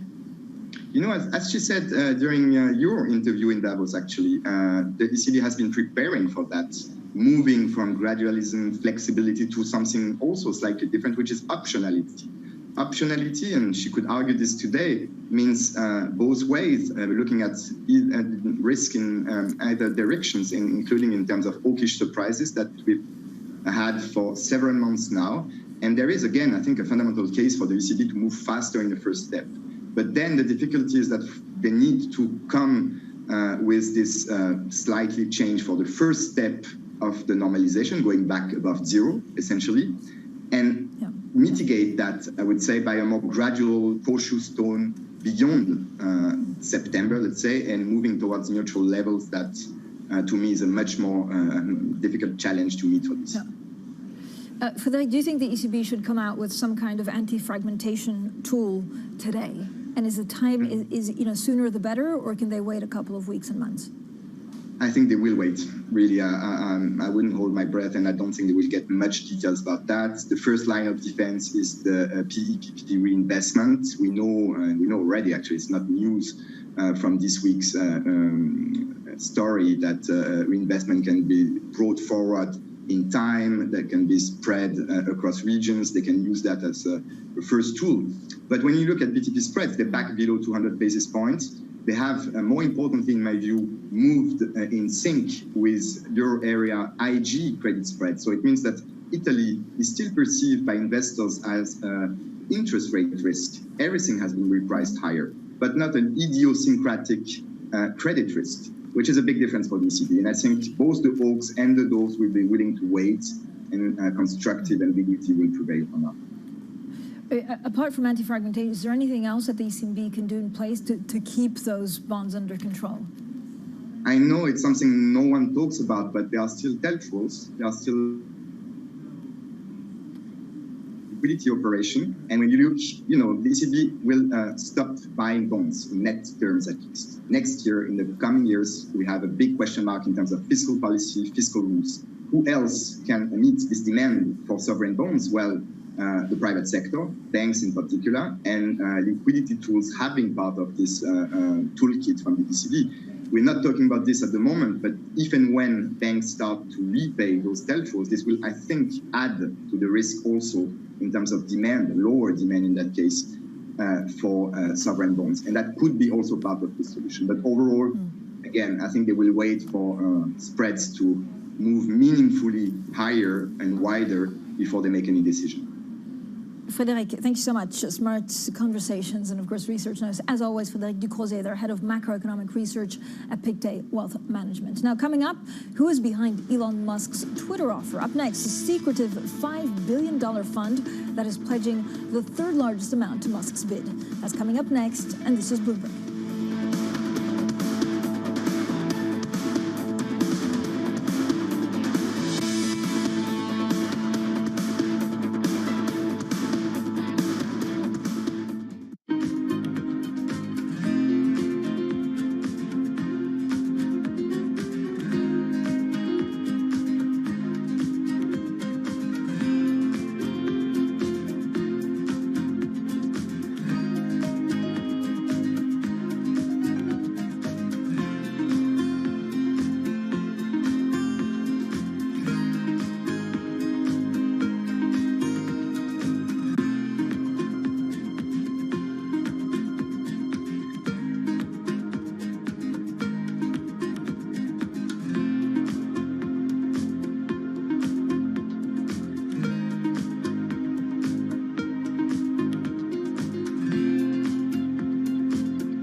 the Delhi airport, and behind me you can see SpiceJet 737 MAX aircraft.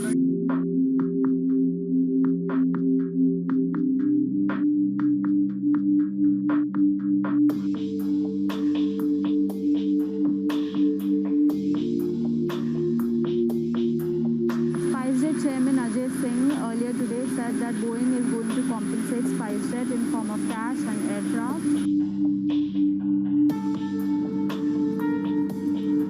There's a big celebration happening at the Gwalior airport. As you can see, they've literally rolled down the red carpet for SpiceJet chairman Ajay Singh. There are balloons, there are flowers. This is a big deal for SpiceJet because it is the only Indian operator of Boeing 737 MAX planes currently.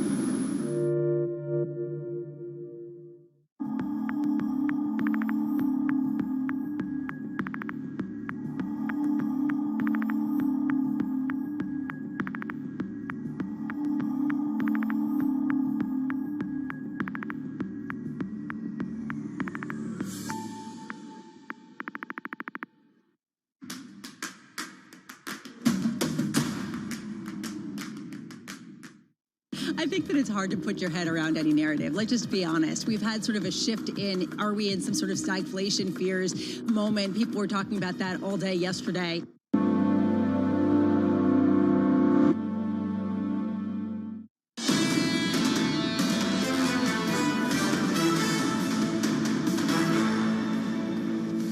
Economics, finance, politics. This is Bloomberg Surveillance Early Edition. I'm Francine Lacqua here in London. Now, who are the people behind Elon Musk's bid for Twitter? Well, as well as the bevy of big-name backers and Silicon Valley mainstays, there's a notable exception. Yes, it is the third largest investor, and he's secretive, the secretive Alexander Tamas, and not that secretive, but as a personality, we don't know much about him. He runs Vi Capital. Its website consists of a little more than one page with no address or contact details, but its assets under management have recently ballooned to more than $5 billion. And if he's watching, we would love to interview him. But here, with the very latest on this, is our Bloomberg Daybreak Europe anchor, Danny Berger. She tracks all these secretive billionaires. What do we know about him? Yeah, so to your point, not a lot, which of course is interesting within itself because this is just such, not only a huge deal, but a very public deal.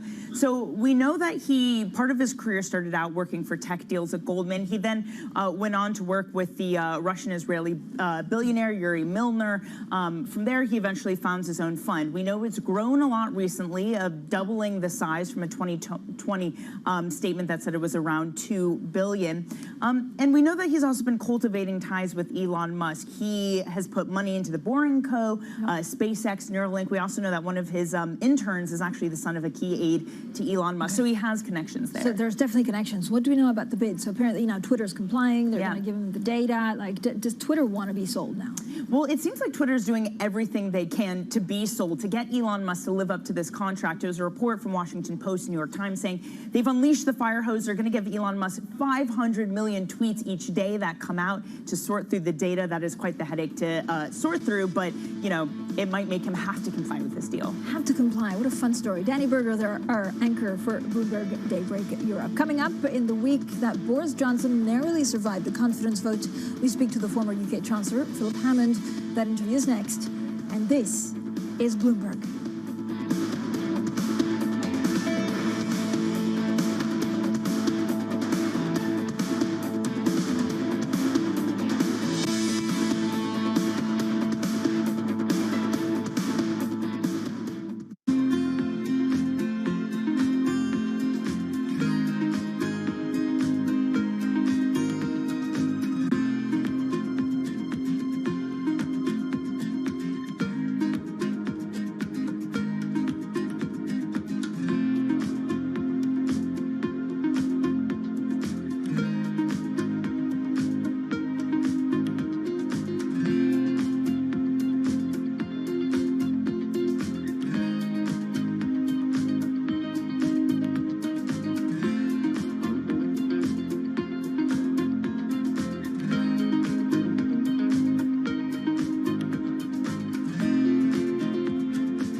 When you think space, you probably think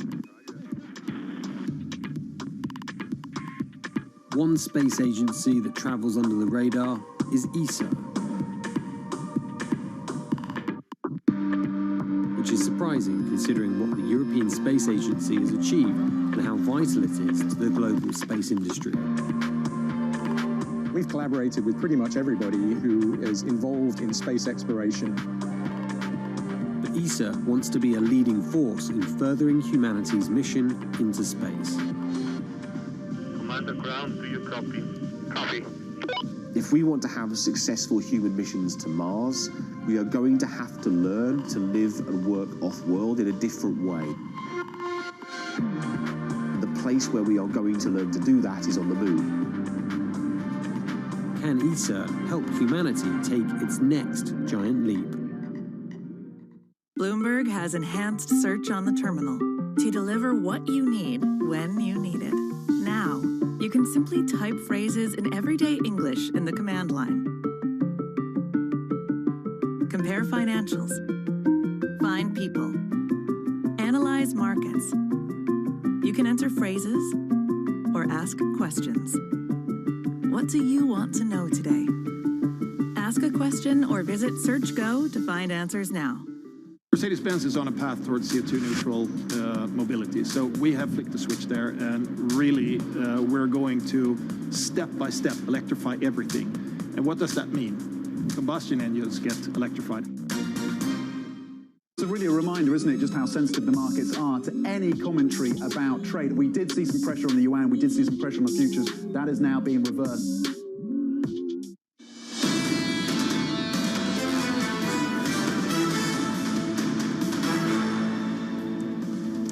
Countdown to liftoff, where the ECB will pave the way today for its first rate hike in over a decade as it seeks to tame record inflation. We're live in Amsterdam. Silence fuels the speculation. State Street slides after refusing to comment on a report made by Credit Suisse. The chief executive, Lunchtime, will speak at 10 a.m. UK time. Plus, stay tuned. This hour, the former UK Chancellor Philip Hammond and Tate & Lyle chief executive Nick Hampton will discuss British politics and inflation. Any questions for our guests, write in on IB Plus TV Go. So good morning, everyone, and welcome to Bloomberg Surveillance Early Edition. For our audience on TV and radio, I'm Francine Lacqua here in London.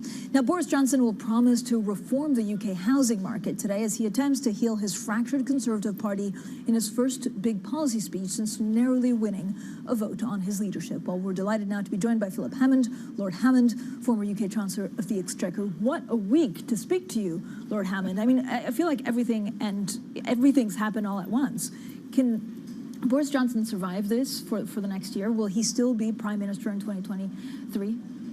Well, I can't say whether he'll be Prime Minister going into 2023, but I don't think that he will lead the party into the next general election. I think a rebellion on this scale is very difficult to survive, and I think he'll find that his authority in the party ebbs away over the next few months.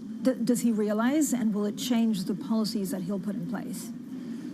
I don't know whether he realizes, but I know that Boris Johnson's instinct now will be to reach for popular policies, do the populist thing, and try to offer people what in the short term they think they want.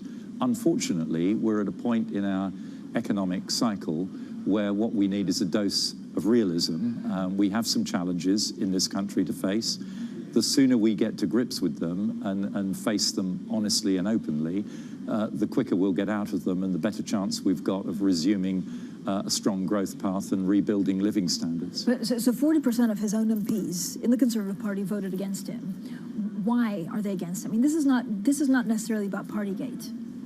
No, I think it's deeper than that. I think it's, to be honest, my colleagues are very focused once you get to the tipping point in a parliament, the second half of a parliament heading towards the next general election, very focused on the question of whether we can win the next election, whether they can hold on to their seats and their jobs. And I think the verdict is that Boris Johnson is no longer, on balance, a vote winner for the Conservative Party. He's potentially a vote loser.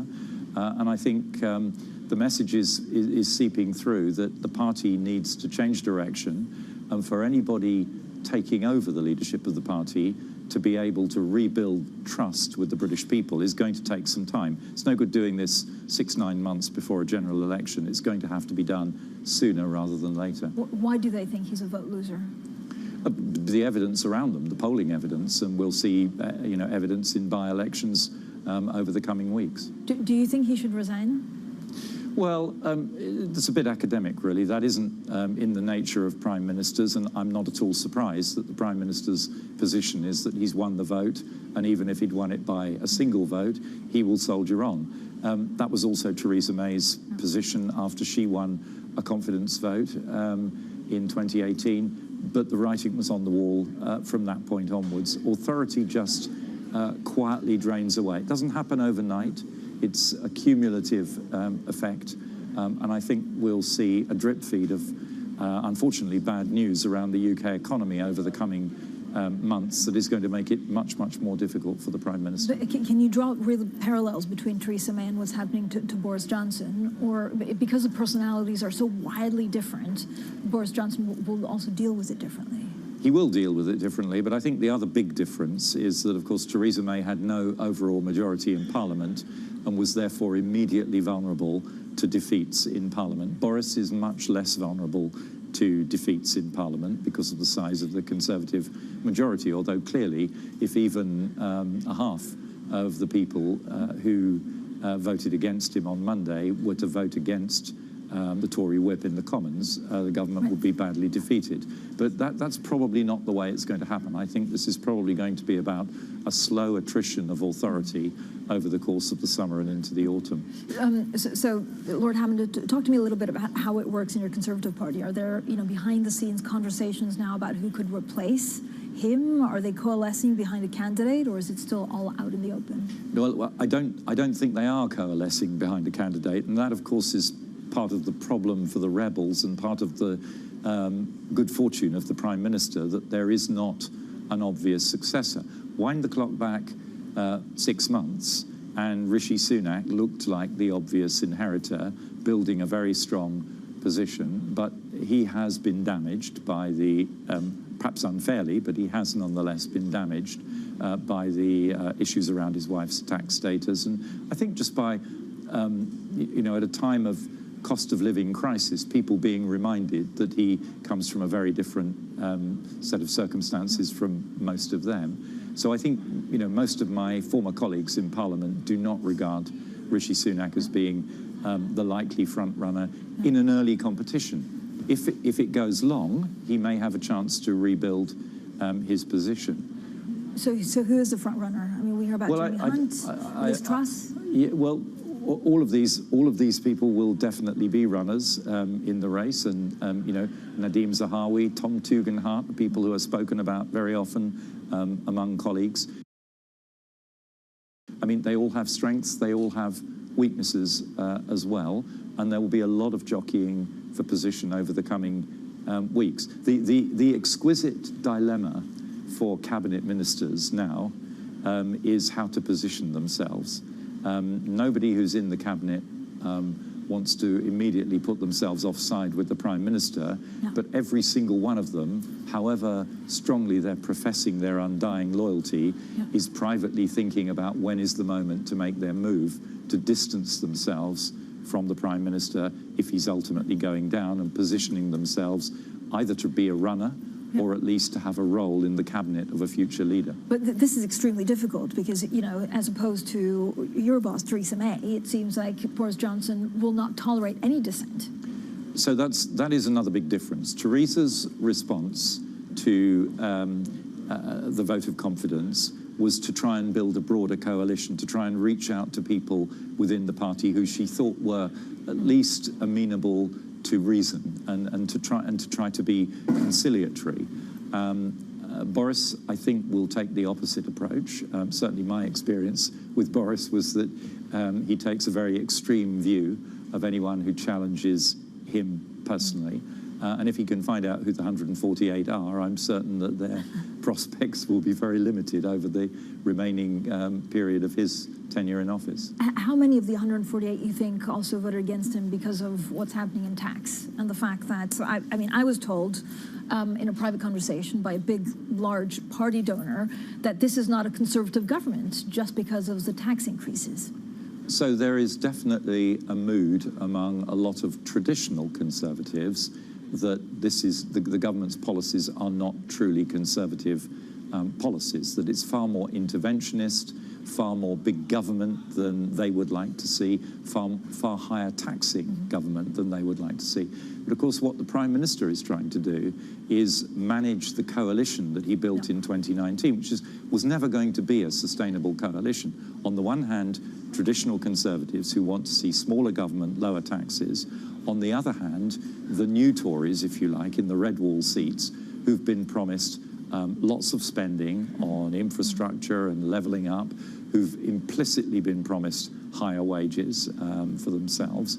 They want to see a bigger, more activist government spending more money and taxing more, so long as it's taxing somebody else more. Of course, nobody's in favour of more tax if it falls on themselves. But there's definitely a constituency out there that the Prime Minister does have to think about, who would like to see more taxes on other people in order to fund their priorities. And then where's Labour in all of this? So should they be doing better? They certainly should. So why aren't they? So the other great advantage Boris Johnson has is frankly a very poor exploitation by the Labour Party of his difficulties over the last months. It really is, or has been, an open goal, and they failed to kick the ball into it. All right, Lord Hammond, thanks so much. Former UK Chancellor of the Exchequer. He actually stays with us, and we'll talk about crypto next. Cryptocurrencies with former UK Chancellor Philip Hammond. That's next, and this is Bloomberg.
Access the financial world on demand.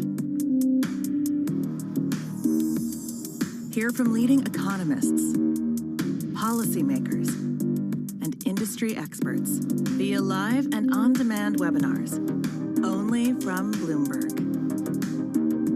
Start exploring to see what's moving the markets. Visit Bloomberg.com/webinars. BSO Now is your online home for weekly Boston Symphony Orchestra and Boston Pops performances. See new concerts that go behind the scenes, plus acclaimed archival concerts. Visit bso.org/now, where the music plays on. BSO season sponsor, Bank of America.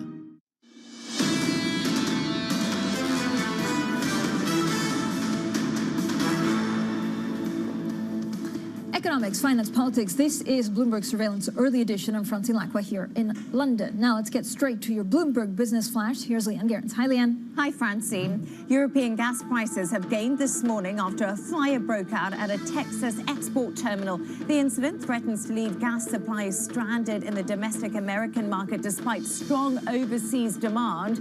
Owner Freeport LNG says the blaze has been brought under control and there were no injuries. The facility is one of 7 terminals that exports U.S. natural gas by sea. Apple is to handle its own lending for a new buy now, pay later offering. A wholly owned subsidiary will oversee credit checks and make decisions on loans for the service, which is called Apple Pay Later. The move sidestep partners and the tech giant pushes deeper into financial services.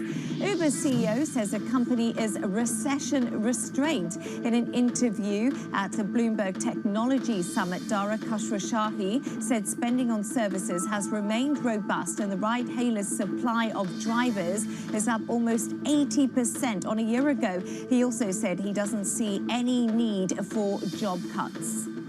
We don't think they're necessary at all. However, with the uncertain environment out there, we should be more cautious. You know, there's much more uncertainty as you look forward 6 to 12 months. And my message to our employee base is, we're going to be careful. We feel really good about the business and the trends, but let's not get carried away. And that's your Bloomberg Business Flash. Francie. Yeah, thank you so much. Now, I want to go back to UK politics with Lord Hammond, former Chancellor of the Exchequer, and then we'll talk about crypto, because he did also join an asset trading company, Copper, last year.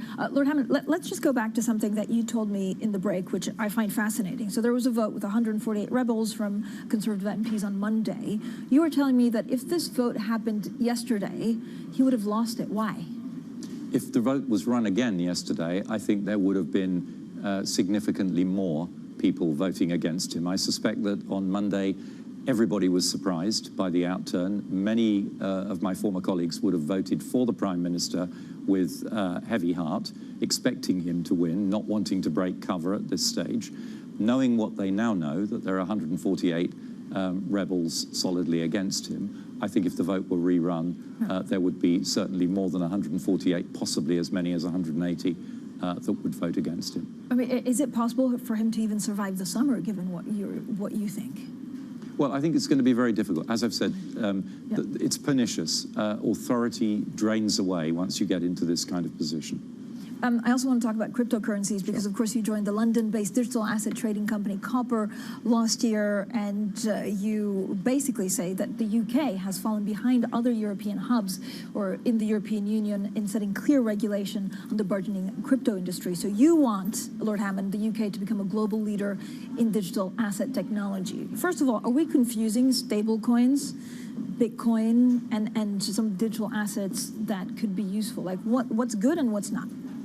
So, first of all, Copper, the company that I'm involved with, is only involved in institutional trading. It doesn't deal with retail customers at all. And I'm agnostic on coins and the trading of coins. What interests me is building the underlying infrastructure, the distributed ledger technology-enabled infrastructure that will power the financial services of the future. Now, at the moment, that infrastructure is being used to trade digital assets because they're the only products capable of being traded. But we're moving very rapidly towards an era when traditional financial assets will be tokenized and will be traded over the same platforms.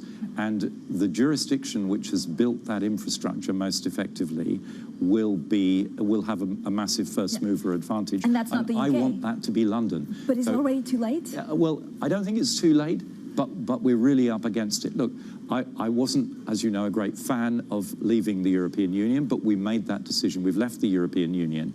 And the big challenge for the UK, one of the big challenges for the UK now, is how we maintain our role, our dominance in financial services in the post-Brexit world, where we will not have, as of right, access to European Union markets. And one of the obvious ways to do that is to do what we've done in the past, is to embrace new technology quickly and effectively, use the agility of our regulators as an unfair advantage, if you like, and be a first mover.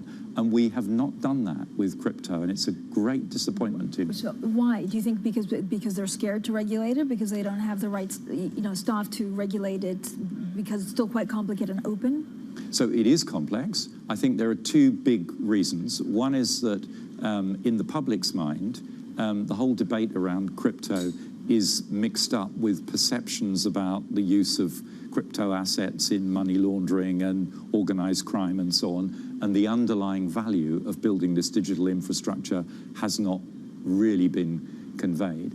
And secondly, I think the regulators have been under incredible pressure. I mean, the UK regulators have had to deal with the consequences of Brexit, the temporary permissions regimes, inward and outward, that they've been managing. They've had an enormous amount to do over the last couple of years, and I think they've struggled, frankly, to recruit and retain the right people and to provide the bandwidth to address the digital opportunity. Philip Hammond, as always, thank you so much for joining us. He's, of course, Lord Hammond, the former UK Chancellor of the Exchequer, joining us this morning, and you can hear more from Philip on crypto in the next episode of Bloomberg's In the City podcast. Actually, this week's podcast is really quite cool. It's on food in London, and the next week will be on crypto. Now, coming up, a sweet beat for Tate & Lyle. See what we've done there.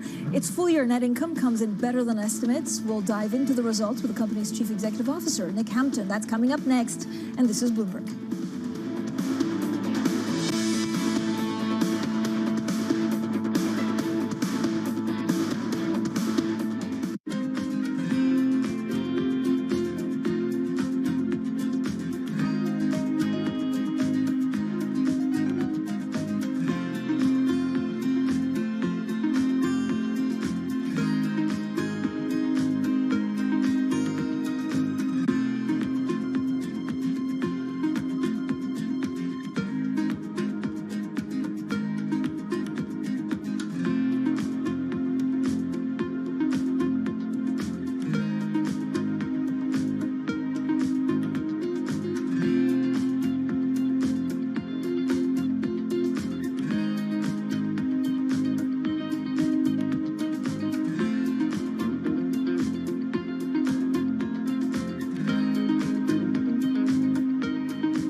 About what they call black soot caused by the manufacturing and consumption of these fuel products in the illegal refineries.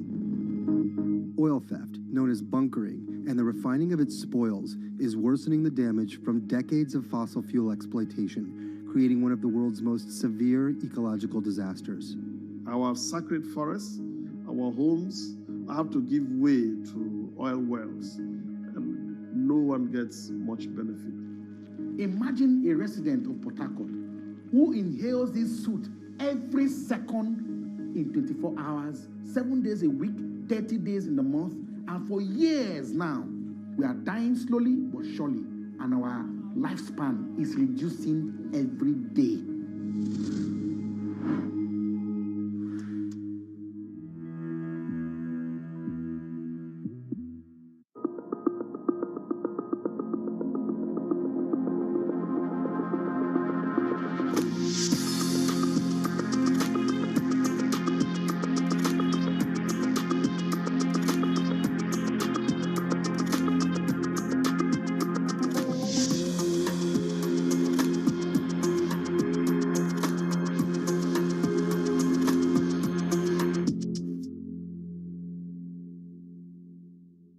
However you get your news. This is Bloomberg Daybreak with Lee. On Bloomberg Radio. Welcome to Daybreak Australia. This is Bloomberg Technology. This is Bloomberg Green. On TV, radio, and the web, this is Bloomberg.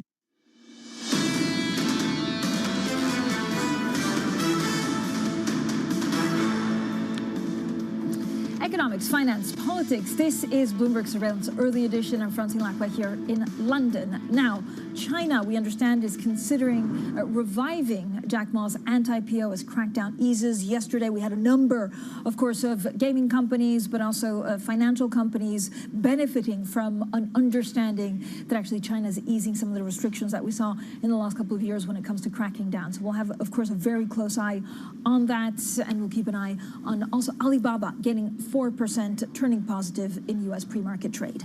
Now, on to Tate & Lyle, reporting better than expected earnings. Full-year net income came in at £236 million. pounds, down nearly 7% year-on-year. For the coming year, the UK-based food and beverage ingredient maker sees its revenue growing further. Now, we're now joined by Tate & Lyle's Chief Executive Officer, Nick Hampton. Nick, thank you so much for joining us. Now, of course, a reminder to everyone, you no longer do the sugars. It's the sweeteners, it's things that people want, especially when we're calorie counting or trying to be more healthy. Talk to me about inflation. How much is the refining process, but also the inflation pressure on you, and are you able to pass it on to consumers? So, I mean, clearly inflation is a significant factor, as it was last year, by the way. And, you know, the way we're dealing with that is through significant productivity. So last year we hit a $150 million productivity target 2 years ahead of target. Cost control, so being disciplined in the business, and where necessary, passing through pricing to customers. Now, for us, although the functionality of our ingredients is really important to our customers' products, it's actually a relatively small part of the overall cost of the product, and therefore the impact on consumers is pretty small compared to some other raw materials that go into food products. So that helps us with pricing. But in terms of some of the raw materials, you're, for example, very exposed to corn because of the shortages from either drought or also what's happening in Ukraine. I imagine it's much more difficult not only to source, but also to get it to where you need it to be. So we're working hard to maintain security of supply. We've got forward cover on our key raw materials, corn, etc., for the next 6 months or so. And we're fortunate that we don't source anything out of Ukraine or Russia. But as you say, it's a dynamic environment. So we're having to work hard to keep factories running and keep our customers served. Not really significantly different to what we saw through the pandemic, and we did it successfully then. But it's a continual focus for our team on a daily basis to make sure we've got security of supply and we can keep moving products, because transport's in short supply as well. So where do you see the biggest pain points will be in soft commodities, and when will we get back to a more normal scenario?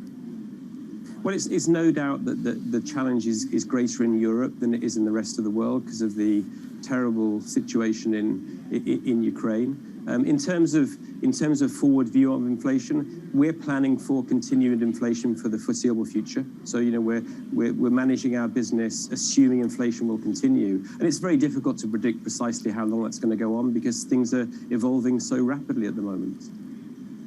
How are prices, you know, of the sweeteners compared to the sugar? And if they're higher, does it mean that because of these price pressures and, you know, global recessionary concerns, that certain companies are reluctant to do the switch?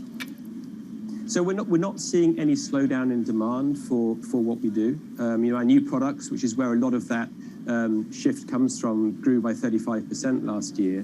And the other thing we focus on when we see a recessionary environment coming is helping our customers, you know, if you like, value engineer products. So there's a way of reducing the cost of products by simplifying formulations. And through the pandemic, we saw that as well.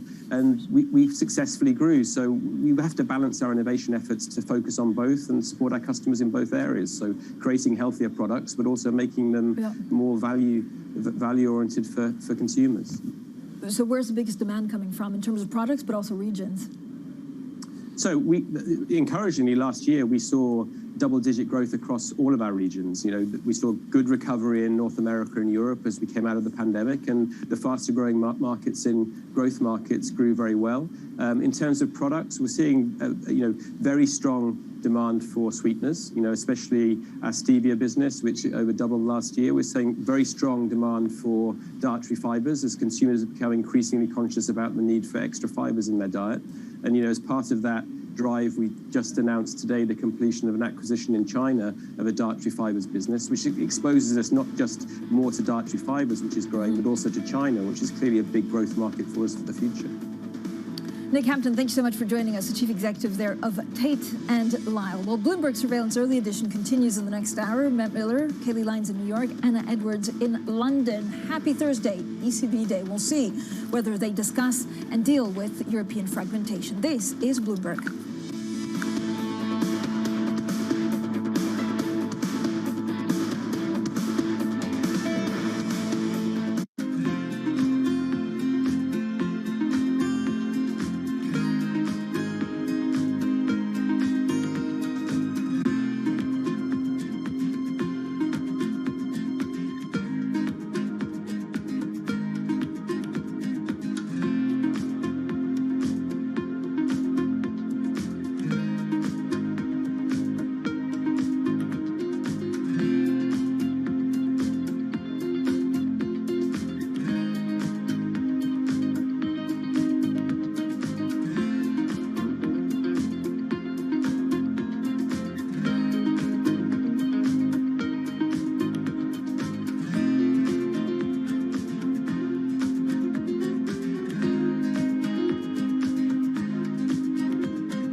end of the year, but Bali is still quiet and empty. I am here in Kuta Legian, one of the main walking streets here that is used to be a tourist spot for beach, dining, shopping, but many shops here are still closed. Most of the outlets are either for rent or for sale as they have run out of business. Saya kerjanya di sini udah lama, udah ada 10 tahunan di sini kerja. Masih sepi sih, nggak kayak dulu. Kalau dulu kan rame, sekarang ya ada 1-2 itu ada, tapi nggak kayak dulu. Kalau dulu rame sekali. Sekarang paling dapat jualan ya 100, 120 gitu, 200 ya. Kalau dulu sih ya nyampe dah 1 juta, 1,5 tuh nyampe dapat jualan. Bisa sampai 2 juta dulu. Sekarang nggak pernah lagi dapat segitu, sama aja.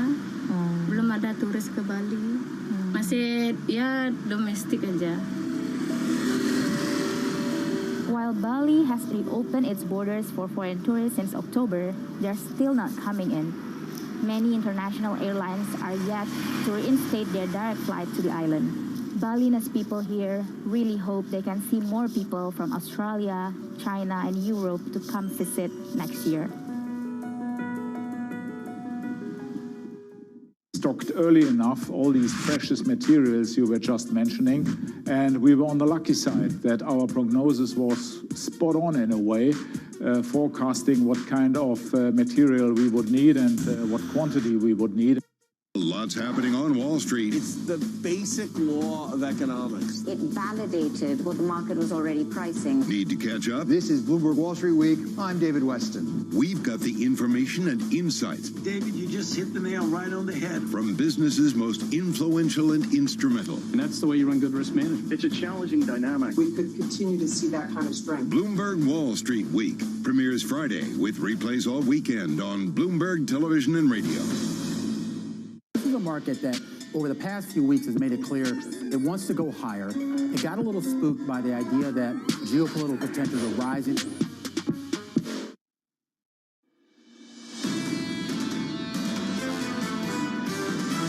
We've settled into a little bit of fatigue. This market has obviously posed some unique challenges. There is more and more evidence building that maybe we are starting to see peak inflation. The global economy is paying a very hefty price for the war that Russia is leading into Ukraine. It's time to sit and watch and wait. And essentially, that's the position that the ECB and the Bank of Japan have taken. This is Bloomberg Surveillance, Early Edition, with Anna Edwards, Matt Miller, and Kaylee Lines. It's 10 a.m. in London, 5 a.m. in New York, and 5 p.m. in Hong Kong on this Thursday, June 9th. Our top stories today. The ECB's set to pave the way for its first interest rate hike in more than a decade. It's expected to announce an imminent end to large-scale asset purchases later today. President Biden calls inflation the bane of the U.S. ARK investment chief Cathie Wood, though, says the huge inventories held by American companies suggest that inflation will die down. And Credit Suisse is tapping the brakes on its plan to expand in China. Shares of the bank drop again. State Street says it won't respond to news reports that it's looking to buy the Swiss bank and is focused on other pending acquisitions. Welcome to Bloomberg Surveillance Early Edition. I'm Anna Edwards in London with Matt Miller and Kaylee Lines over in New York. And we're waiting for the ECB then, Kaylee. A lot of focus here in Europe on the ECB. European stocks, though, losing a little bit of ground as we work our way toward that important meeting. Well, and we saw stocks losing some ground in Asia overnight as well, Anna. Broadly, a down day for Asian stocks. We had the MSCI Asia Pacific Index lower by a few tenths of 1%. A drag really created by China with the CSI 300 there down a full percentage point. Now, on the one hand, you did have better trade data, export data for May. The question is what demand is going to look like going forward, as some companies are reporting that orders are dropping as consumers shift from goods to services. And of course, you also had news that Shanghai is going to lock down part of the city over the weekend for testing. So COVID-0 remains a headwind. Of course, the other story we've been following in Asia over the last several days is the weakness of the Japanese yen. Dollar yen went out to a 134 handle yesterday, though the yen is gaining a bit of strength back today. We're at 133.70, but still that is right around the weakest level in 20 years as the Bank of Japan keeps that yield target, wants to keep policy easy at a time when pretty much everyone else is tightening, including the RBNZ in New Zealand. It outlaid its plans for QT overnight. That will begin next month. As a result, you have the 10-year in New Zealand at a 7-year high, up about 9 basis points. Now, one other bit of news that crossed right after the Asian session closed about 10-15 minutes ago is out of China. China regulators reportedly are considering reviving Ant's IPO. Ant, of course, the financial giant controlled by Alibaba's Jack Ma. Alibaba ADRs in pre-market here in the U.S., Matt, up more than 6% on that news. Yeah, and that's got to be a little bit of positive sentiment for futures this morning. We're seeing gains today. We didn't see gains at the close yesterday. You know, we've had a couple of very twisty days with deep red opens and positive closes, or vice versa. Yesterday, we closed down still more than 1% in the cash trade. So snapping a 2-day decline, a little bit of a bounce maybe, but also positive sentiment from the Alibaba possibility, the potential IPO. You do see investors, though, buying the 10-year yield, buying the 10-year treasuries, pushing the yield down, I should say, but still over 3%, 3.0178 right now. And when we've seen treasuries, the yield over 3%, we've really seen a lot of pressure on equity. So keep in mind that inverse correlation. Right now, NYMEX crude is little changed, but at 121.97, Texas Intermediate is very expensive. And obviously, the global benchmark Brent is trading for a little bit more right now. And Bitcoin, as usual lately, nothing doing. I mean, it's up 1% from midnight, but still at 30,000 and change, 30,465. So continues to be stuck in that range. Anna, you see some red over in Europe. Yeah, we do see some red here in Europe. So those higher interest rate, those higher debt yields, a factor, higher inflation expectations, higher commodity prices, all that very much in the mix as we wait for the ECB and not really taking our lead from US futures, interestingly. So stuck in a rut here, really, in Europe, down 0.3% in London, 0.4% to moving lower on the Xetra DAX. So we've got weakness here. There is some positivity around some of those energy names, with Brent, yes, falling today, but up with $123 as the handle on the Brent price. That is, of course, relative to history, a high price for oil. So that's the picture on the map. One of the sectors that is not doing quite so well is financial services, and that was weighed down by Credit Suisse. Although we do see that stock just jumping into positive territory, literally just in the last 10 minutes or so. As we said in our headlines, it had been under pressure in the first couple of hours of trade here, as we'd heard those comments from State Street. Well, they didn't want to comment, but they did point towards the fact they were focused on acquisitions elsewhere. EDF, the Électricité de France energy business over in France, is more than 80% owned by the French government. A newspaper in France talking about whether full nationalisation is coming for this business, and the stock is up by 6.5% as a result. This is the one-day move in natural gas prices here in the UK, 23% higher. We've been up by more than 30% earlier on in the session. The European benchmark also up, not by as much, but also moving higher. And this has to do with that explosion at an export facility, an LNG export facility in Texas. As a result, gas being trapped in the United States weighs on US prices, can't get to Europe. That pushes up the European prices at a time when Europe is, of course, increasingly reliant on the US and others as it tries to replace gas flows from Russia. This is euro yen. We're working our way towards the ECB meeting, Kaylee, of course, and a lot of people will focus on euro dollar. How hawkish will the ECB be? And of course, the yen has been really weak of late, even if the yen is actually bouncing a little bit this morning. So I just put in euro yen, as this could be a pair to watch whilst we focus on the ECB. And I was going to say Frankfurt, but they're not in Frankfurt, they're in Amsterdam. Yep.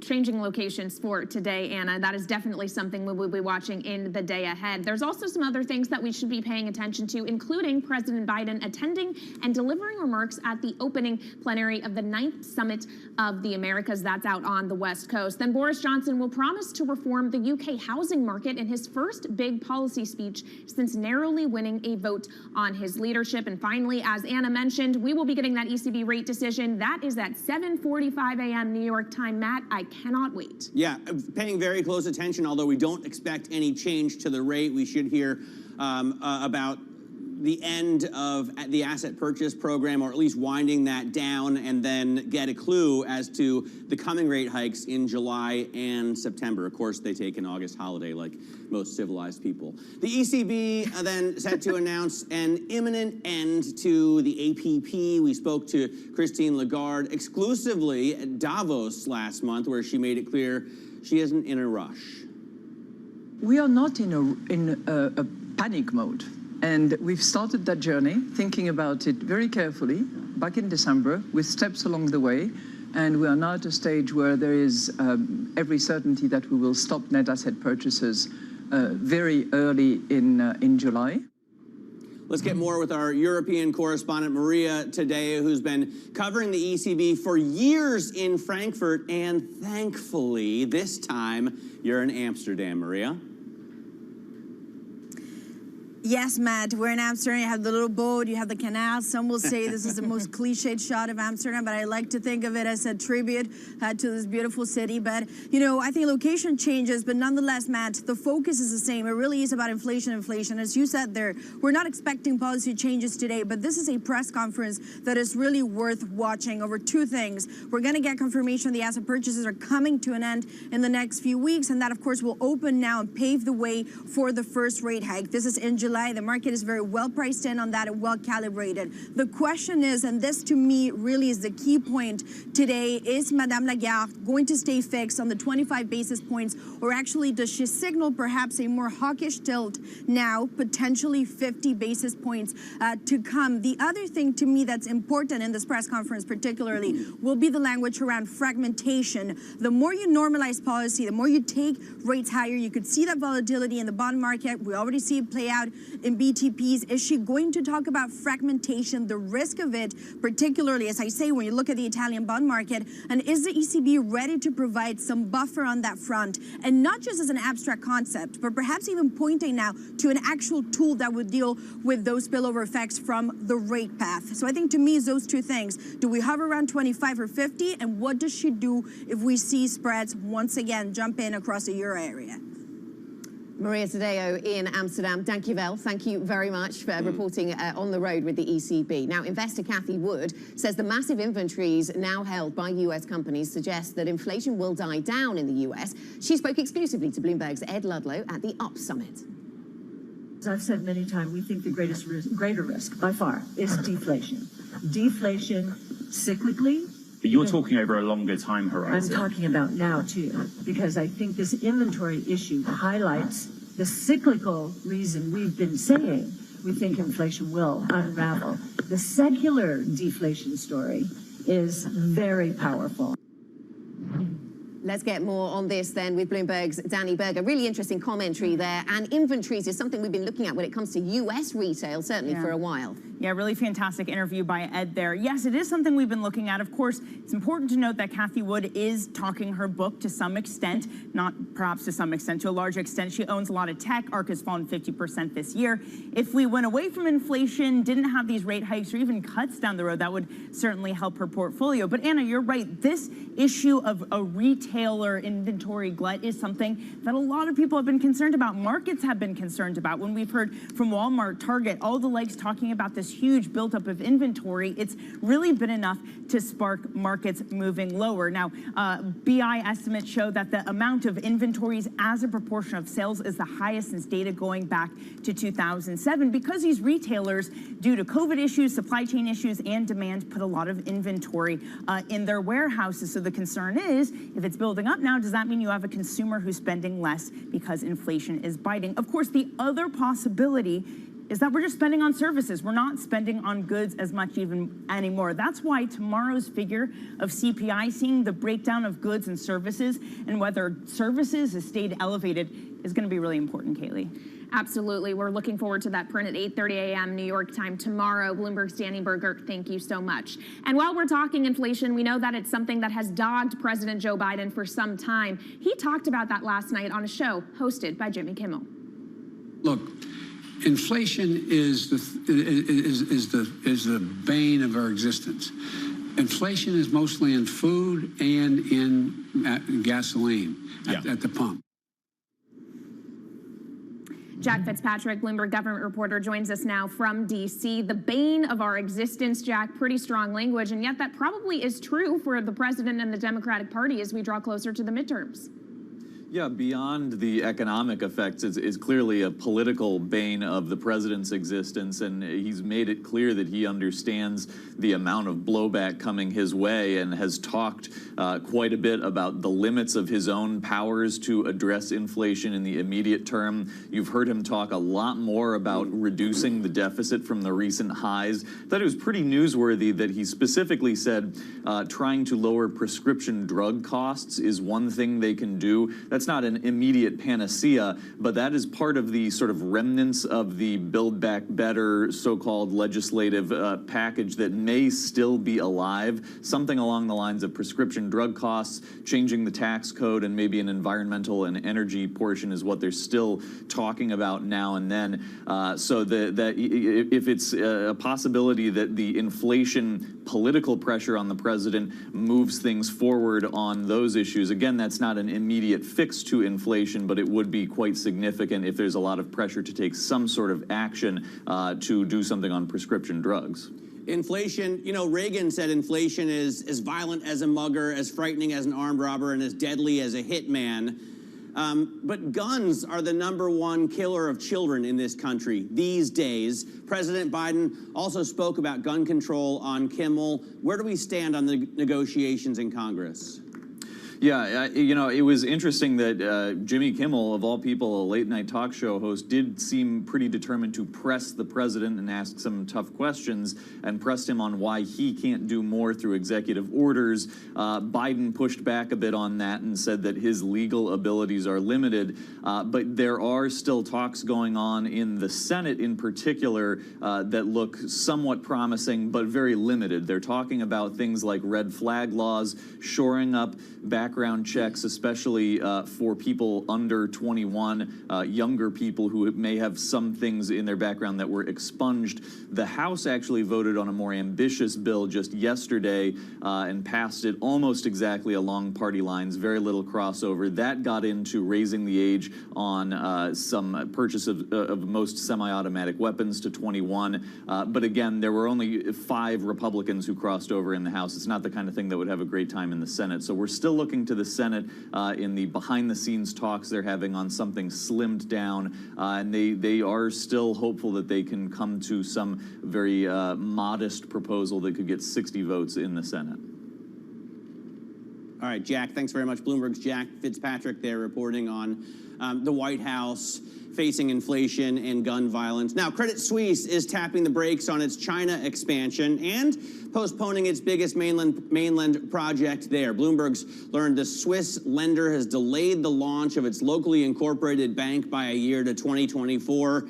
This comes amid the real news that we all care about when it comes to Credit Suisse. Is State Street going to buy it or not? State Street didn't want to make a comment. Our global finance correspondent, Shanali Bassick, joins us. So what's the latest with the possibility of Credit Suisse getting taken out? Well, look no further than State Street's stock price yesterday after this rumor was leaked. The idea that it fell more than 5% in the stock market. A lot of skepticism from sell-side analysts that this is a deal that would make sense for State Street, partially given the size, but also because of the business mix and regulatory hurdles that they may face. Now, would a smaller deal make sense? Typically, when we've seen these deals be talked about before, there has been conversations. Think about what happened with Deutsche Bank a couple of years ago. Conversations about not a full-scale takeover, but are there pieces like the asset manager that could be acquired?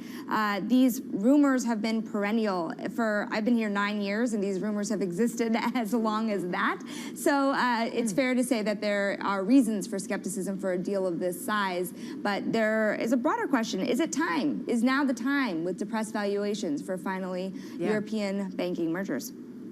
And Shanali, we're just seeing Credit Suisse's CEO, Thomas Gottstein, speaking at a Goldman conference, actually, and he's saying the strategy execution is on track. We'll keep an eye on what else he has to say this morning. Now, on to other news that I know you've been following very closely. SEC Chief Gary Gensler has been laying out his vision for revamping stock market rules. He wants them to be more favorable or more fair, in his view, for retail investors. What's his argument?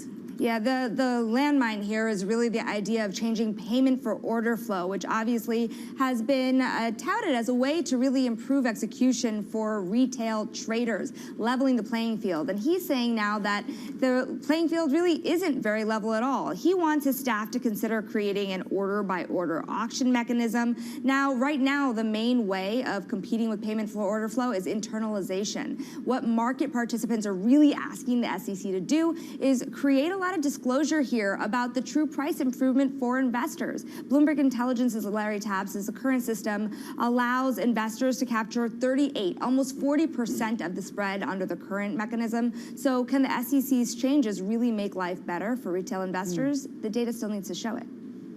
Okay, Sonali, thanks so much. Bloomberg's Sonali Basak with the latest on a couple of really interesting news items from the world of finance. Coming up, we'll get back to the European economy. Jens Eisenschmidt joins us. Morgan Stanley chief European economist will put Europe front and center because of the ECB meeting taking place today. How will they lay the groundwork for a hike in July, and how big will that hike be? Plus, the Lord of Lanai, Oracle billionaire Larry Ellison is making his Hawaiian island more hospitable to the super rich, apparently, and pushing out families that have been there for generations. Read more on that story by typing NI Big Take into your terminal. This is Bloomberg.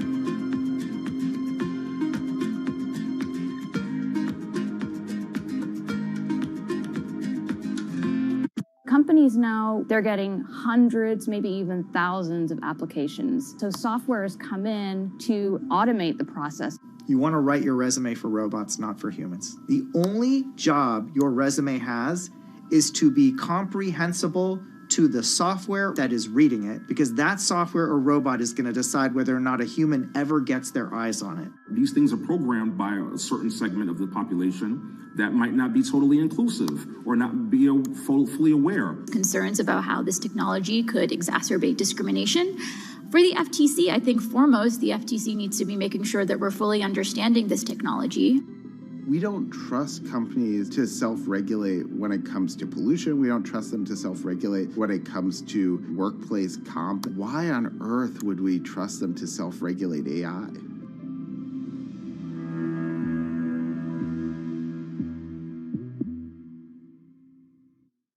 Front Row, exclusive interviews with the most influential figures in finance. Lloyd Blankfein. Deflation is a terrible thing. Inflation you could tolerate. Kathy Wood. Tesla will be in the pole position to dominate. Jeremy Grantham. We've had a very, very abnormal honeymoon Goldilocks period. First available on the Bloomberg Terminal, then on Bloomberg Television and Bloomberg.com. Front Row, the best seats in the house for business's greatest minds.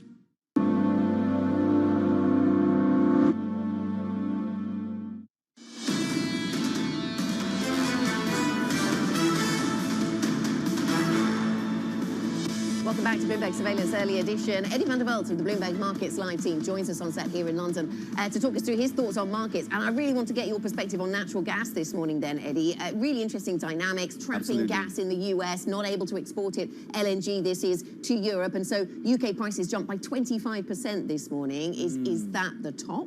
You know what, you talked us very well through the fundamentals earlier and what happened exactly, but I think what you've got to remember is this is a short-term impact in the natural gas market. If you really look at the long-term fundamentals, storage in Europe is filling up extremely fast compared with last year. I think people got a scare last year. They have brought their demand forward. We are seeing winter prices for natural gas in the middle of summer, right? I think what we're seeing some demand destruction later on in the year, and I think we're seeing the rest of the demand being brought forward. Now, I think therefore we see a softer period as we go into the winter. This is probably more bullish coal than anything. Okay. Hey, Eddie, yesterday Kathy Wood said we should be more worried about deflation than inflation. Have you heard anyone else saying that? Not at the moment, right? I mean, the story is all about inflation. It's absolutely going to be on everybody's minds as we go into the ECB meeting today. And I think at the ECB, I think investors are hoping to see that rarest of the rare creatures, an ECB hawk. I think they're going to be a little bit disappointed, though. I think what we're going to see is hawks or doves dressed like hawks, the other way around, actually. But I think what they're going to do is they're going to fake dovish. The market, there's going to be an outrage. They're going to say, we want 50, and the ECB is going to deliver that 50 at the next meeting. But I think in the first instance, the ECB fakes dovish at this meeting. Okay, lots to watch for then. Eddie, thank you very much. Eddie van der Walt of the Bloomberg Markets Live team. And for more market analysis ahead of the ECB, check out MLIV Go on your terminal. That is the Market Live blog. This is Bloomberg.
The Indian city of Jamnagar is a money-making machine for Asia's richest man, Mukesh Ambani.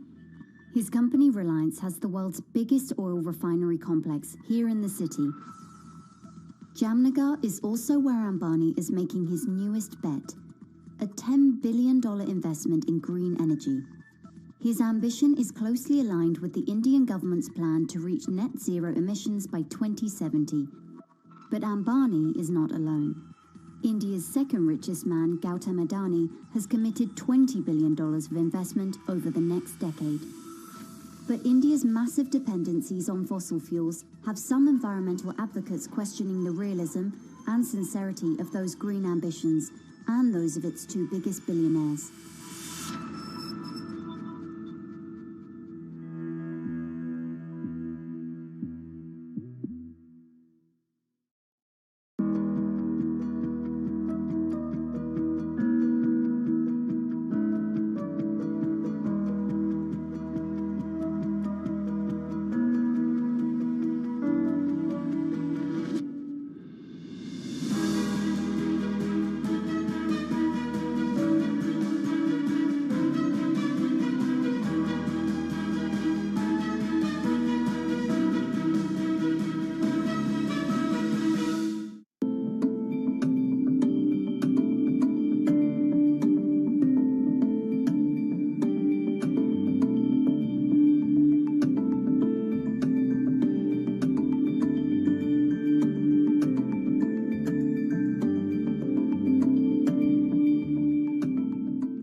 I think that it's hard to put your head around any narrative. Let's just be honest. We've had sort of a shift in, are we in some sort of stagflation fears moment? People were talking about that all day yesterday.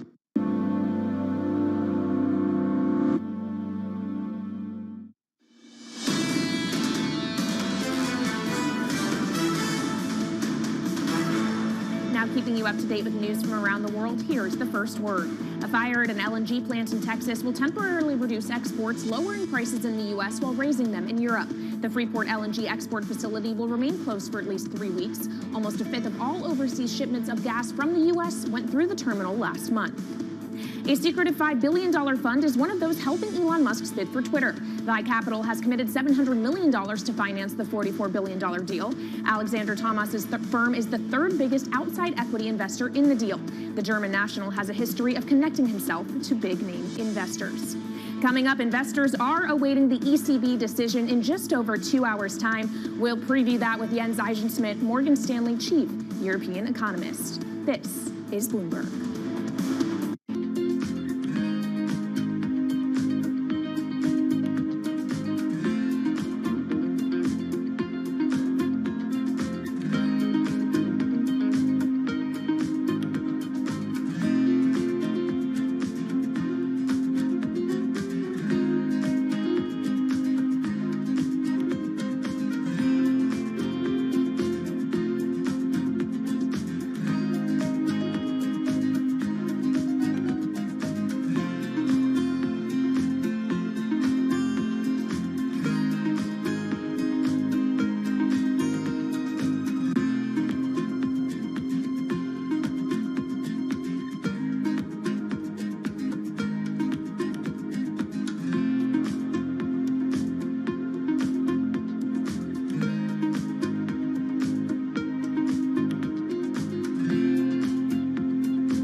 nuestro estudio, nuestro experimento, no hemos pintado todos los edificios de blanco, sino estos más asequibles de pintar.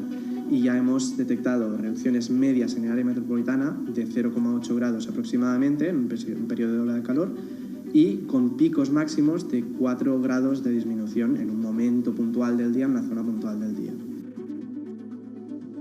Y como dices, en una ciudad como Barcelona funciona incluso mejor que las zonas verdes. Según las modificaciones, nos detectan incrementos, o sea, disminuciones de temperaturas mayores con tejados blancos que con incrementos de zonas verdes como tienen planteados el plan director urbanístico.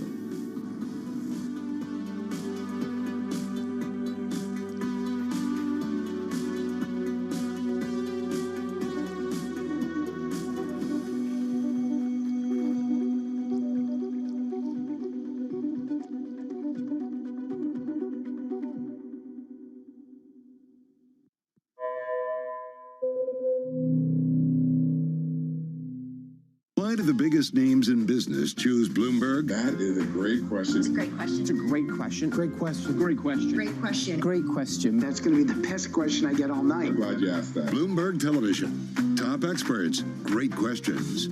It's really a reminder, isn't it, just how sensitive the markets are to any commentary about trade. We did see some pressure on the yuan. We did see some pressure on the futures. That is now being reversed.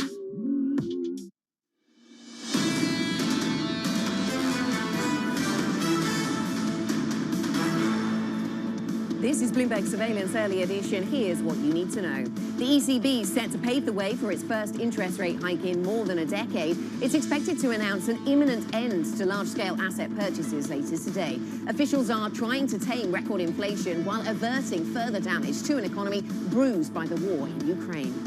President Biden calls inflation the bane of the U.S. ARK investment chief Cathie Wood says the huge inventories held by American companies suggest that inflation will die down. And Credit Suisse is tapping the brakes on its plan to expand in China. Shares of the Swiss bank drop again. State Street says it won't respond to news reports that it's looking at buying Credit Suisse and is focused on other pending acquisitions. I'm Anna Edwards in London with Matt Miller and Kaylee Lyons in New York. Matt, we've got European equity markets looking a little vulnerable this morning as we wait for the ECB. Yeah, and U.S. equity indexes finished the day lower yesterday, so maybe what we're seeing today is a little bit of a bounce, although Kaylee brought us the good news potential good news on Alibaba. When Chinese tech stocks get a little bit of a lift, that makes U.S. futures investors a little bit more optimistic. So maybe that's part of the 0.3% gain that we're seeing here. Not a huge thing, but still green on the screen. Investors are also buying bonds, though, pushing the yield lower right now. It's still over 3%, 3.0197% on the 10-year, and not really a lot of move in the yield, but the level, I think, is notable. The level on crude kind of takes your breath away, right? Texas Intermediate trading for 122.02. Feels like 2008 again. We're actually down right now to that level, so it's pretty amazing, and that has its consequences. That's part of the bane of the U.S. that President Biden was talking about. Bitcoin right now, it's up 1.33%, but still holding at 30,582. At some point, I'm just going to take this off the board because, Kaylee, it doesn't really change. It's been stuck around that level for weeks now, Matt, so it hasn't been all too exciting. Now, as you mentioned, I am following a couple pieces of news out of China that are reflected in the pre-market action in the U.S. this morning. One is actually related to Tesla's factory in China, in Shanghai. It saw production triple in May, producing more than 33,000 cars. So that really shows how production roared back after it struggled with those COVID-related lockdowns. That is lifting Tesla shares in early hours by about 3 percentage points. Now, the other piece of news, and Matt, you hinted at this, relates to China's maybe easing regulatory crackdown. The news that came out earlier, about an hour ago or so, was that China regulators are now reconsidering Ant Group's IPO. Ant, of course, the financial company controlled by Jack Ma of Alibaba. You are seeing that reflected in Alibaba ADRs before the bell. They're up about 3.5%. And in other Chinese technology stocks, U.S. listings as well. Didi is up a little more than 6%, and Baidu getting a little bit of a lift, up about 1.4% before the bell, Anna.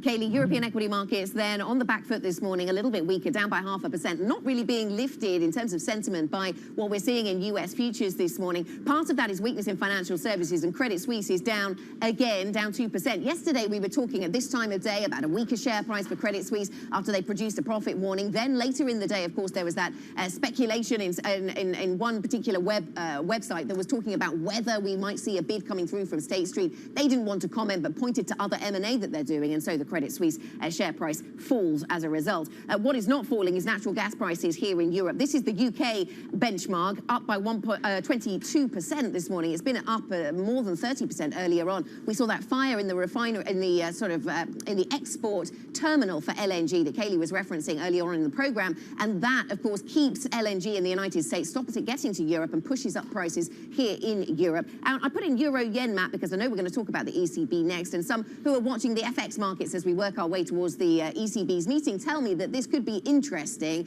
There's been a lot of focus on how hawkish, of course, will the ECB be, and also a lot of focus on just how weak the yen has been of late, even if it's actually bouncing a little against the dollar and the euro today. That used to be Tom Keene's favorite currency pair. I think now it may be Aussie dollar. Let's hope it still is. I think it might be Aussie dollar yen or CAD yen.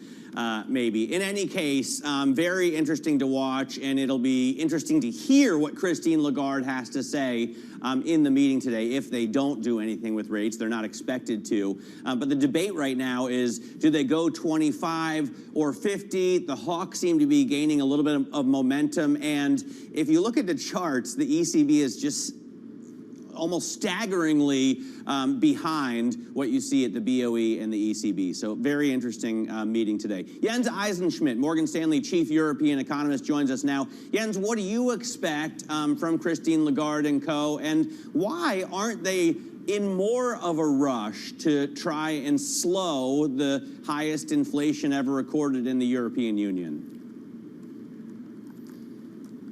Hello, thank you. First of all, thank you for having me here. And indeed, just to sort of highlight, this will be a very important meeting for the ECB. It is the meeting in which they are set to announce the end of their asset purchases. We expect this end to be, in fact, a little bit anticipated to the end of June. So basically, they will be, according to our expectations, saying they will end asset purchases in Q2. And then we expect, as probably many do, and as also the president herself has lined out in a blog post just 2 weeks ago, 25 basis points in July and 25 basis points in September. And here, I think the idea is really to leave behind two of the extraordinary policy measures that are meant for a time or were designed in a time in which inflation was undershooting consistently their target, to leave them behind. And then I think we are talking about a different setup once we have left these behind. Okay, so they're wanting to move on and get us to a new phase then, I suppose, Jens. Your focus is on the European economy, and so I wonder, with that in mind, how long is there for hiking for the ECB? Because if they're late to it versus other central banks globally, how long will they have to hike? Because there are a lot of people thinking about when we might see recession in the Eurozone. Right. No, I think this is a fair question, and I don't think, I mean, we expect no recession at this stage. So our baseline expectation is for 2.6%, which is pretty much what everybody else is expecting, a little bit below maybe, certainly below what we think the ECB will be today saying that growth will come in for 22, but that's a very weak growth profile. That's a growth profile that's actually below potential, and in some sense it's adding to slack. So from that front, at least, we don't see additional inflation coming. Now, there are downside risks to that profile. Significant ones, like, you know, the downside risks are well known. This is Ukraine, this is COVID in China, or COVID policies in China, so supply chain issues, plus maybe a less than softish landing in the US for external demand. Okay, and so we see inflation an issue. Clearly, they want to tackle that, but growth also on their minds. Where does that leave the ECB then in terms of the communication it wants to get across today? Do you think they want to be hawkish, to be seen to be hawkish, or are they happy with where the market is priced at this point? So my sense is, and that I think sense has crystallized following the communication out of the April meeting, which I think in spirit was a different one, and then in the 2-3 weeks after the April meeting, we have seen lots of comments from governing council member. We have seen lots of interventions also out of the executive board, all agreeing that actually the time has now come to leave these two super loose policy tools behind in a view, or with a view to say we have reached our aim, namely stabilizing inflation more or less at 2%. Maybe they will today say a little bit above 2% over the medium term, which is an important thing. And then a different discussion is what to do afterwards. So I think everybody is happy, that would be my sense, that they are able to exit this super accommodative monetary policy. The thing that unites the two, your question on recession risk or weak economic activity versus inflation, I don't think that's necessarily either or. It's something that over the medium term, what you're interested in is the stability. And the stability essentially you will get also out of, say, a lower economic activity that won't fuel inflation as much. Okay, Kaylee, jump in. Yeah, Jens, to that point on kind of the balance between growth and inflation, the euro obviously is not quite as close to parity with the dollar as it was about a month ago, but still at a 107 handle, it's quite weak. Would a hawkish ECB bring a stronger or weaker euro, considering if they're too aggressive, then that is a greater threat to growth in theory? Right. I think here you have to see that market pricing currently is, from our perspective, pretty hawkish. I mean, just to sort of remind you, our perspective is there will be 3 hikes this year. Then the impeding weakness in growth that will be, in our view, concentrated around the end of the year and the beginning of next will make the ECB stop. Mind you, with 25 basis points, what we currently see as the end in December, they are still very accommodative, and they would be supporting the economy going through a weak patch. And then in September, they would resume hiking. Now, the market pricing is entirely different. Markets are very aggressive, and to the extent that the ECB manages today to be even more aggressive than that, that of course could be, could lead to some movements in the currency pair. But I would rather think, if anything, it will be not a material change to these expectations, because essentially today what we are going to see is maybe the jump to June, what I said before, so basically ending asset purchases in June, and then hinting towards the path that the president already outlined in the blog, without necessarily pre-committing to any of these steps, whether it's 25 or 50. Okay, Jens, thank you very much for the preview. Jens Eisenschmidt, Morgan Stanley's chief European economist, joining us on set here in London. Now, coming up on the programme, overhaul at the SEC. We'll dive into Gary Gensler's vision for revamping stock market rules next. This is Bloomberg.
Bloomberg has enhanced search on the terminal to deliver what you need when you need it. Now, you can simply type phrases in everyday English in the command line. Compare financials. Find people. Analyze markets. You can enter phrases or ask questions. What do you want to know today? Ask a question or visit SearchGo to find answers now. I think what we've seen during this period of time is that communicating via video is not a fad. We are using it in all aspects of our lives, for work, for learning, for communicating, for staying in touch.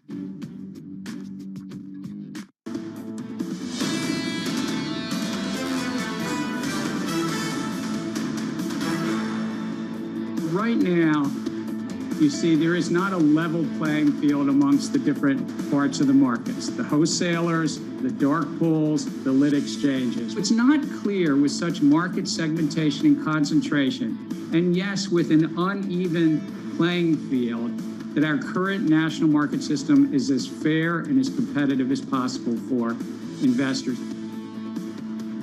SEC Chairman Gary Gensler speaking yesterday. The SEC, of course, has previewed sweeping changes to rules underpinning the U.S. stock market, including payment for order flow. Gensler says retail investors deserve a better deal, and it appears to be the agency's most direct response yet to last year's wild trading in so-called meme stocks. Bloomberg opinion columnist Marcus Ashworth joins us now to discuss. So Marcus, he calls it a better deal. If they end up having to actually pay fees for trades rather than getting them for free, potentially with worse execution, how is that a better deal? Well, I think no one knows what the right answer here. And what Gensler's doing here, which I applaud actually, it's a real sort of tough love, is sort yourselves out.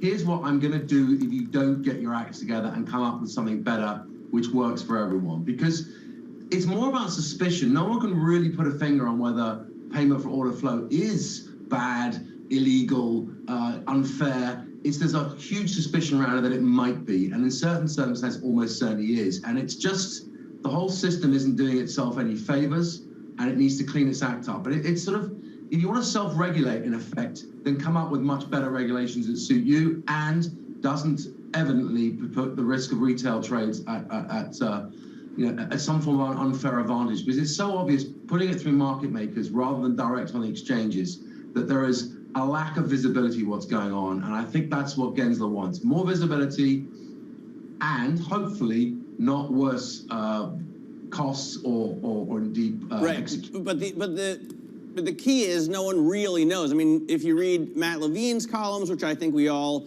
really enjoy, it seems like payment for order flow could give retail investors a better deal, but it's not popular, as we saw during the hearings when Ken Griffith and Robinhood were all sort of taken to task, especially by Democrats. Are we seeing a populist move by the head of the SEC? Is that what this is? Well, I think it is both that and also sort of the right thing to do. Unless the market makers and the big firms, Virtue, Citadel, et cetera, as you listed, they can't prove that they're not doing something which isn't disadvantaging, then they can't, they can't really have a leg to stand on here. So they have to up their game and perhaps show some visibility, which they clearly don't want to, but that doesn't mean they oughtn't to. And I think that's what Gensler's job is he's got a big stick here with a small carrot, and he's trying to help people to take the carrot and help themselves. I applaud it. Look, as long as he doesn't get it wrong. Yeah. Really interesting. Well, we'll see what the industry comes up with then, if that's what's playing out here then, Marcus.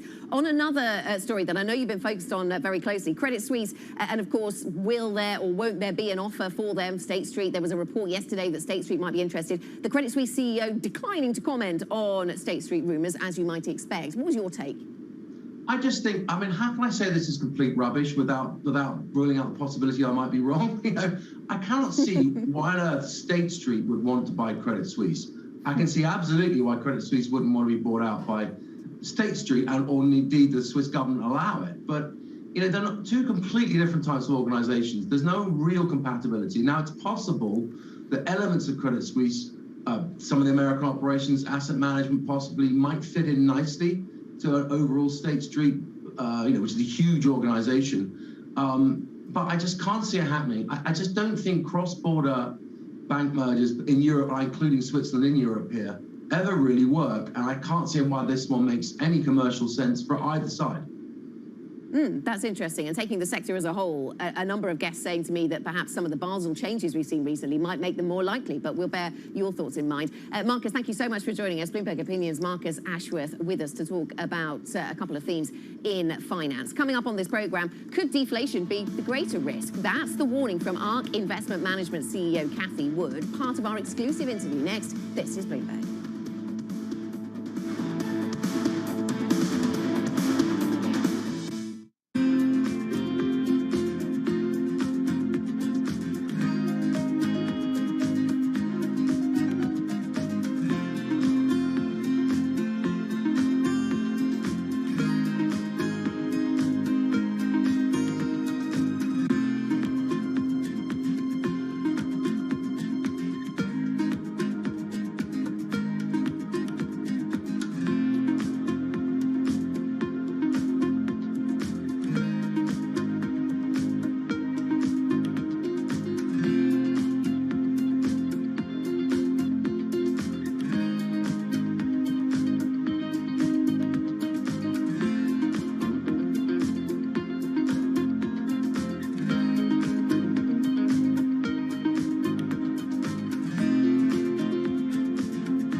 Energy prices and a short supply of key chemicals that produce synthetic fertilizers are sending pig, cow and horse manure prices soaring. Even human waste is in demand as farmers hunt for alternatives.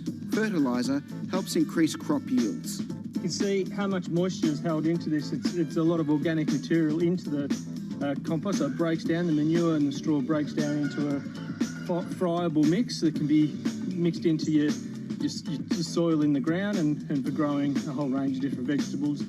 Holds the nutrients in, holds the water in, and it really increases the kind of biodynamic profile of the soil. The recent price spike could mean more farmers going organic for the long term.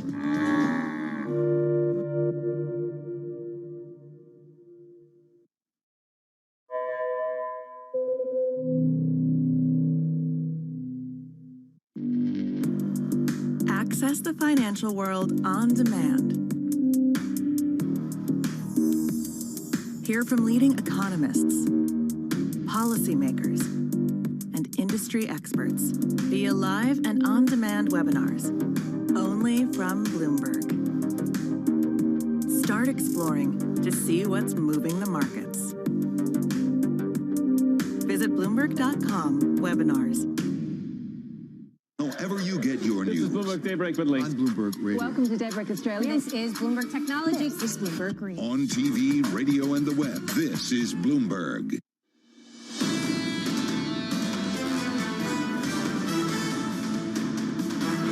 This is Bloomberg Surveillance Early Edition. I'm Matt Miller with Kaylee Lyons in New York and Anna Edwards in London. Now, ARK Investment Management CEO Cathie Wood says that massive inventories now held by U.S. retailers suggest that inflation will die down. In fact, she warned against deflation in an exclusive interview with Bloomberg's Ed Ludlow at the UP Summit in Bentonville, Arkansas. If you look at our performance, our flagship's performance, from the low in COVID to the peak in February of 21, that was a 360% increase. Innovation solves problems. We had a lot of problems through the coronavirus. Innovation solves problems. We were rewarded accordingly. Since then, peak to trough, when we hit our trough, thank goodness we're past it, down 75%. Why? Inflation and interest rates. So there is this, and it's really interesting to be here, Walmart territory, because I think we're learning a lot from the retailers now. And we're talking about what we learned about inventories. Inventories, right. Yes. So the fear of rising interest rates and inflation out of control has gripped the market. And of course, and that's the equity market. If you look at the fixed income market, it does not agree with this. Yeah. The 10-year Treasury bond yield is 3%. That instrument should be one of the most responsive to inflation fears, right?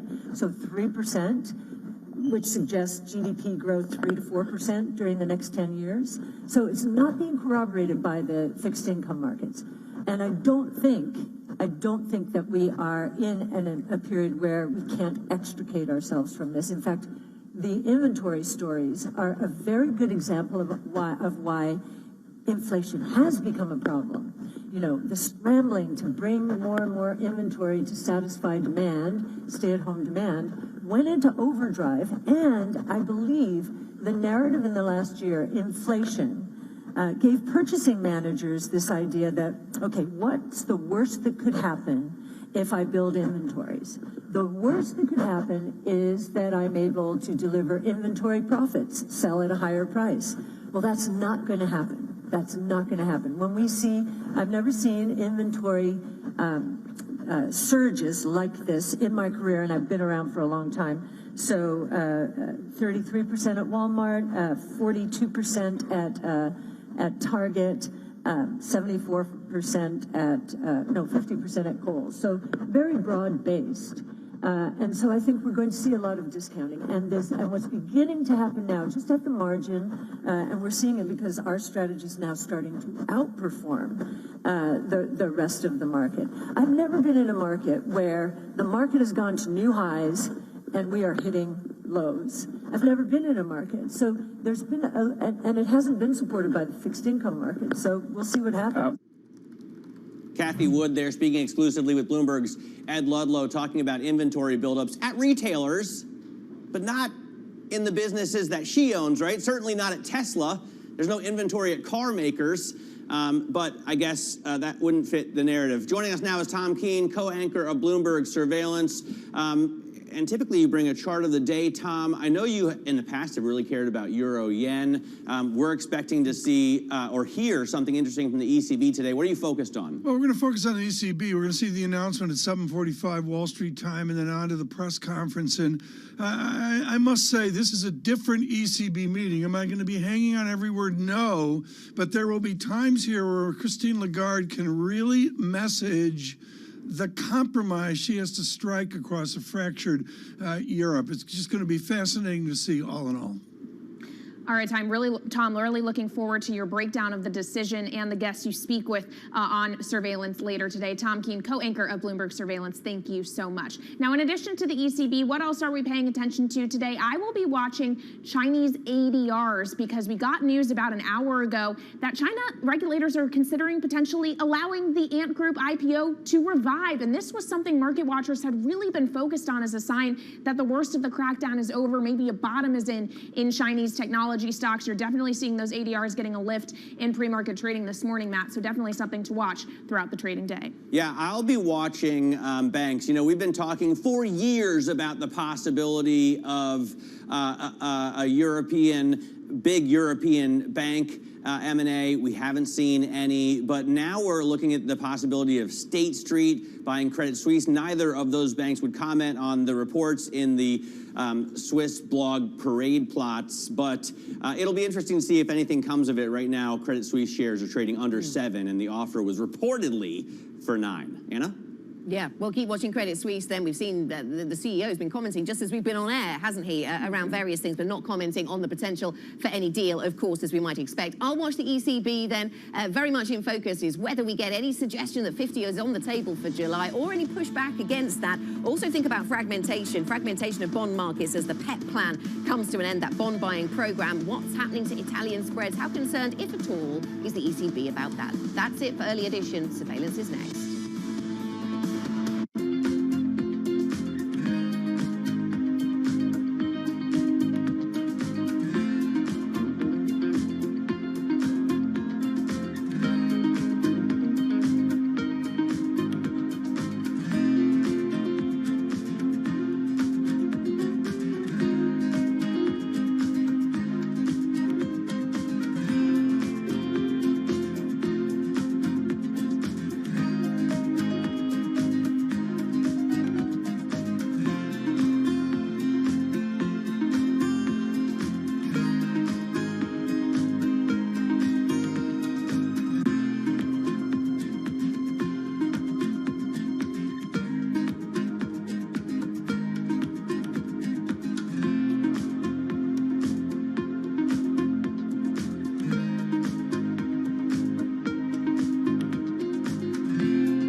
When you think of cutting-edge technology at sea, you might be thinking of stuff like this.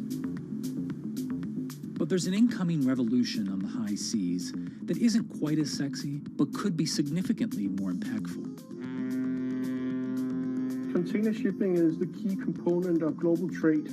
About 80 or 90% of all the world's goods are transported at sea at some point.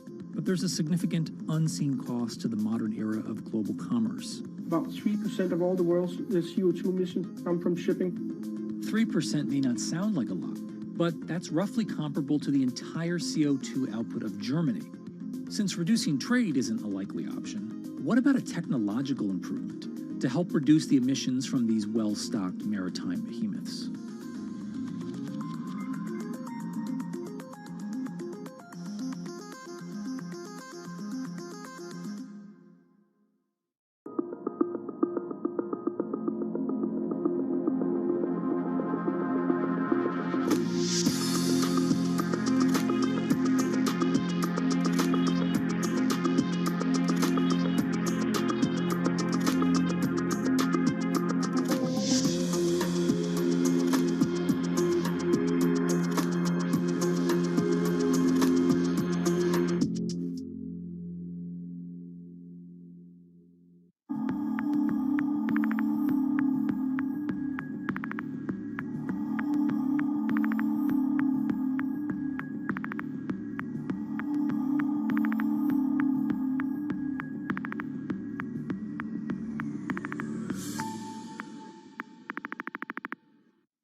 This higher inflation is undermining consumer confidence and therefore consumption. The Fed has to keep hiking 50 basis points until there's some semblance of a demand slowdown because that's all they've got. I'd be amazed if the Fed is able to go 50-50-50 at the next few meetings in a straight line without any pushback from markets. Maybe they can pause and let the high prices naturally bring down demand. It's perfectly feasible to argue right now that rate cuts are on the table. This is Bloomberg Surveillance with Tom Keene, Jonathan Farrow, and Lisa Abramowitz. Over to you, the ECB, live from New York City for our audience worldwide. Good morning, good morning. This is Bloomberg Surveillance on TV and radio alongside Tom Keene and Lisa Abramowitz. I'm Jonathan Farrow. Futures positive by 1/3%.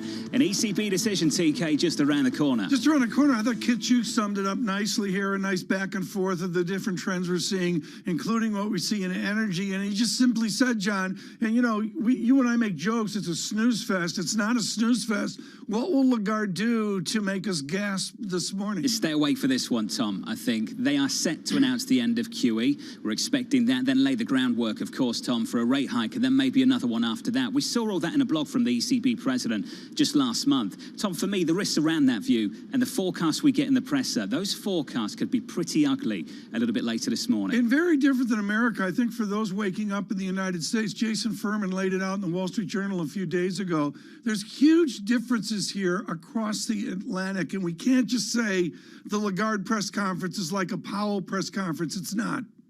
Optionality, gradualism. Lisa, that's what I'm expected to hear again and again and again in this news conference. And will that be a dovish surprise for this market that will believe that this ECB is not getting ahead of inflation? Because right now they're actually baking in more than a 25 basis point rate hike for the July meeting. So if the ECB pushes back on that, talks about gradualism, talks about going slowly, does not give any hints of a 50 basis point rate hike at some point this year, what kind of surprise will there be in markets on the long end as people look at inflation possibly getting a little less moored? Will you stay awake in this one? I always stay awake. I mean, I'm not the one to be asking about this. I don't call it a snooze fest. TK and me that often struggle with these news conferences. The history of this, folks, is very important. We're going to stop the show right now. There is a surveillance timeout chair. I've spent a fair amount of time in it. with you.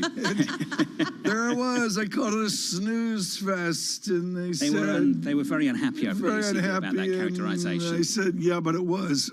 It was. My favorite part is you guys get the timeout chair, and then you reiterate it and talk about it proudly and talk about how basically they got mad, and it was true, and we're going to find out that we air that news conference every single meeting. The ECB should be happy. Futures positive, a third of 1% on the S&P. On the Nasdaq, we're up by about a third of 1% as well. Yields look like this on a 10-year, 3.0160%. Yields basically unchanged. And look at this on euro dollar, going absolutely nowhere going into this decision, about an hour and 45 minutes away, Lisa. Euro dollar 107.14. How much can the ECB surprise? And this goes to Kit Juke's point, right? How can they say, oh my goodness, and actually move the dial when we already have a serious rate hiking cycle baked into the euro, and the euro is still this weak, right? So at what point can the ECB really change that trajectory? So at 7:45 a.m., we do get the ECB rate decision. 8:30 a.m. Eastern time, we get the Christine Lagarde press conference. We have already so much baked in, and this is really what I'm looking at right now. The German two-year yield already up at 0.7%, a sort of shocking reversal after years and years of negative yields. How much can they really push this either higher or keep stasis, given the uncertainty around where inflation is going to come from, and frankly, how it's going to come down in a way that doesn't destroy economic growth? 8:30 a.m. we get U.S. initial jobless claims. Rick Reeder of BlackRock with Jonathan Farrow last week was saying that this was the last solid jobs report, the one that we got on Friday, in a while. He said he could see a negative print over the next 3 to 4 months. How much do we start to see this in the jobless claims, in the filings for unemployment benefits, especially at a time when we see the quits rate, people voluntarily leaving their jobs, rising to some of the highest levels in history? And then at 8 p.m., this is really interesting to me, the prime time hearings for the January 6th insurrection. Why are they doing it in prime time? They're building up expectations, John. And frankly, what can they bring out at this point that's going to meet these expectations? We don't know who's going to be testifying and what they're going after, given the plethora of other issues on the table. Elisa, thank you. A few things to look for through this morning and through this afternoon as well. Joining us now, Sebastian Page, Chief Investment Officer and Head of Global Multi-Asset at T. Rowe Price. Let's start here, Seb. This line from you. Normally, after a sell-off of this magnitude, we'd be buying stocks. This time, we're not. Sebastian, why? You know, we started the year well positioned for this. We were underweight stocks and underweight bonds, underweight duration. We're contrarians, generally speaking. We tend to lean on valuation opportunities. Right now, we're buying bonds, and we've closed our underweight position in treasuries.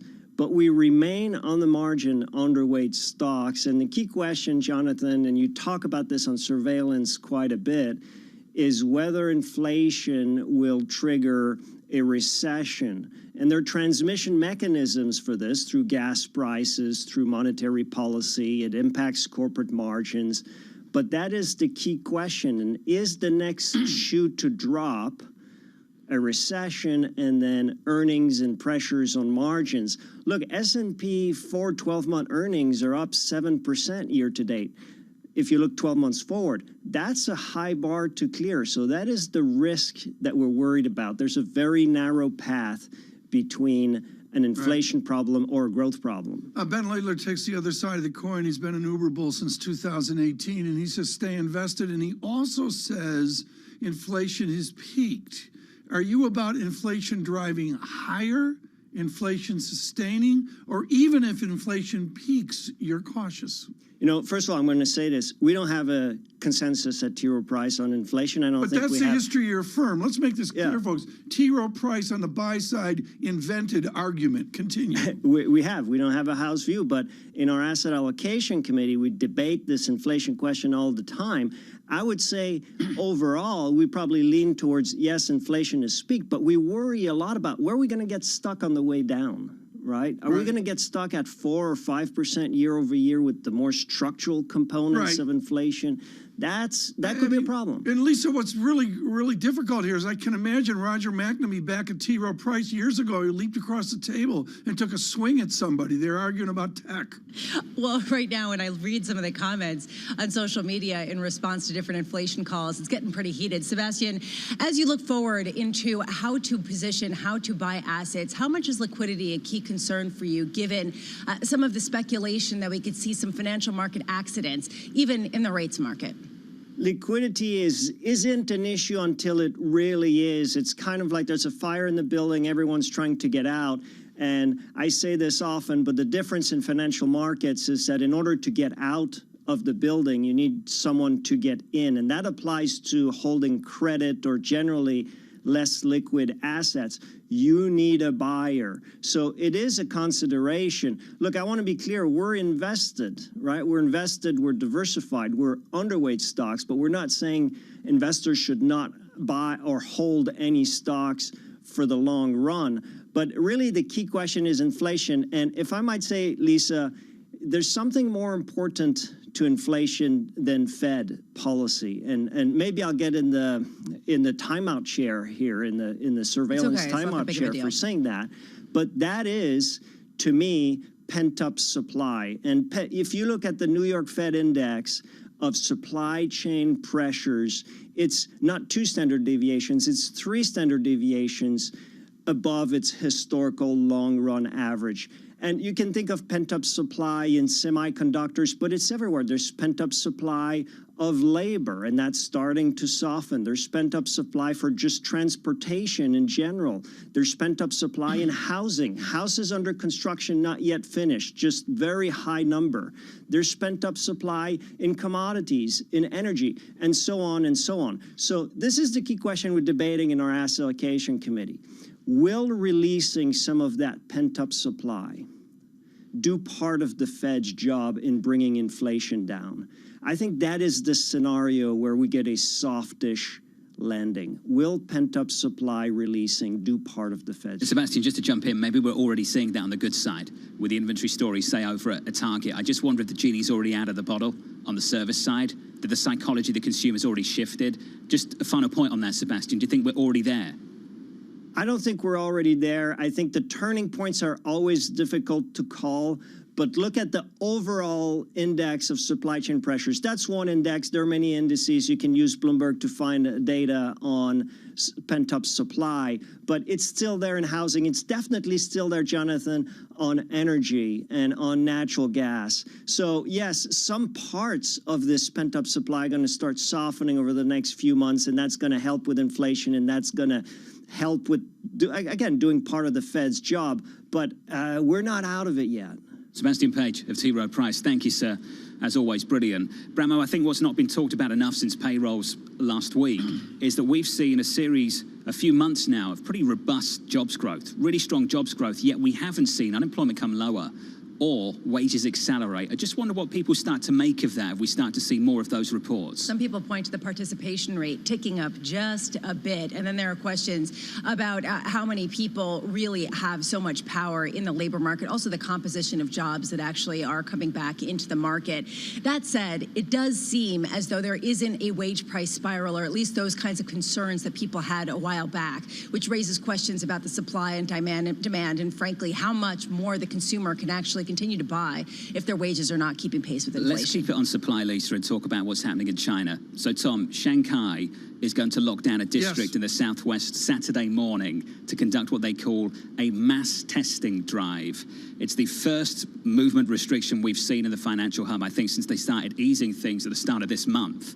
Tom, the stop-start nature of Chinese lockdowns, that's a problem to make any forecast for the rest of 22, never mind getting out to 23. I read that story very carefully, John. A real surprise. It is a setback, and again, it is a small district of Shanghai where they're really focused on, but tangentially to that, they're looking at other districts to, quote, re-lock down. That's worth watching, particularly with the optimism of China reopening. And the build-up we've seen in crude commodity markets off the back of that story, Tom. WTI right now, 121, negative 0.4%. Equity futures positive, 0.33%. Coming up from New York City, an ECB decision just around the corner. Keeping you up to date with news from around the world with the first word, I'm Ritika Gupta. The European Central Bank is expected today to firm up its plans to exit negative interest rates. Officials are likely to end asset purchases in the coming weeks. Plus, they'll probably send another signal that the ECB will join the Fed and others in raising interest rates next month to fight inflation. On Capitol Hill, the House has passed a package of gun legislation that includes raising the minimum age to buy many semi-automatic rifles from 18 to 21. But the move is mostly symbolic. It will ultimately be set aside for whatever compromise plan emerges from negotiations in the Senate. In China, exports rebounded last month. They grew a better than expected 17% in dollar terms as COVID-related bottlenecks on production and logistics cleared up. Still, exporters are reporting a drop in orders. Consumers around the world have started moving their spending to services instead of goods. A fire at a liquefied natural gas plant in Texas will reduce exports for weeks. That will lower prices in the U.S. whilst raising them in Europe. The Freeport LNG export facility will remain closed for at least 3 weeks. Almost a fifth of all overseas shipments of gas from the U.S. went through the terminal last month. And Bloomberg's learned that China may revive Jack Ma's anti-IPO. That's one of the clearest signs yet that Beijing is dialing back a crackdown on the tech industry. It began almost 2 years ago when regulators scuttled the Ant offering, which would have been the biggest listing ever. Global news 24 hours a day, on air and on Bloomberg Quick Take, powered by more than 2,700 journalists and analysts in more than 120 countries. I'm Ritika Gupta. This is Bloomberg.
What's happening on Wall Street? It's the basic law of economics. It validated what the market was already pricing. Need to catch up? This is Bloomberg Wall Street Week. I'm David Weston. We've got the information and insights. David, you just hit the nail right on the head. From businesses most influential and instrumental. And that's the way you run good risk management. It's a challenging dynamic. We could continue to see that kind of strength. Bloomberg Wall Street Week premieres Friday with replays all weekend on Bloomberg Television and Radio. When you think space, you probably think one space agency that travels under the radar is ESA, which is surprising considering what the European Space Agency has achieved and how vital it is to the global space industry. We've collaborated with pretty much everybody who is involved in space exploration. ESA wants to be a leading force in furthering humanity's mission into space. Commander Ground, do you copy? Copy.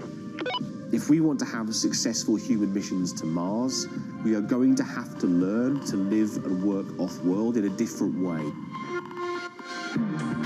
The place where we are going to learn to do that is on the moon.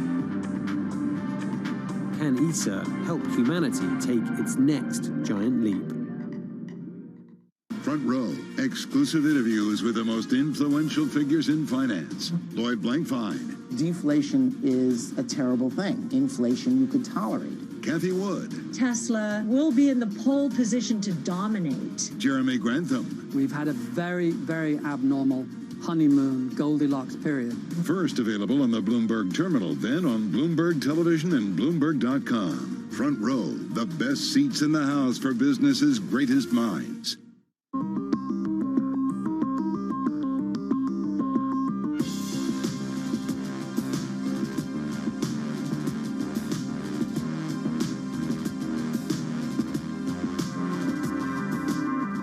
This June, in honor of Pride Month and Juneteenth, Bloomberg brings you a special Equality series every Thursday in June at 1 p.m. Eastern. Bloomberg Equality, celebrating inclusion this Pride Month and all year long.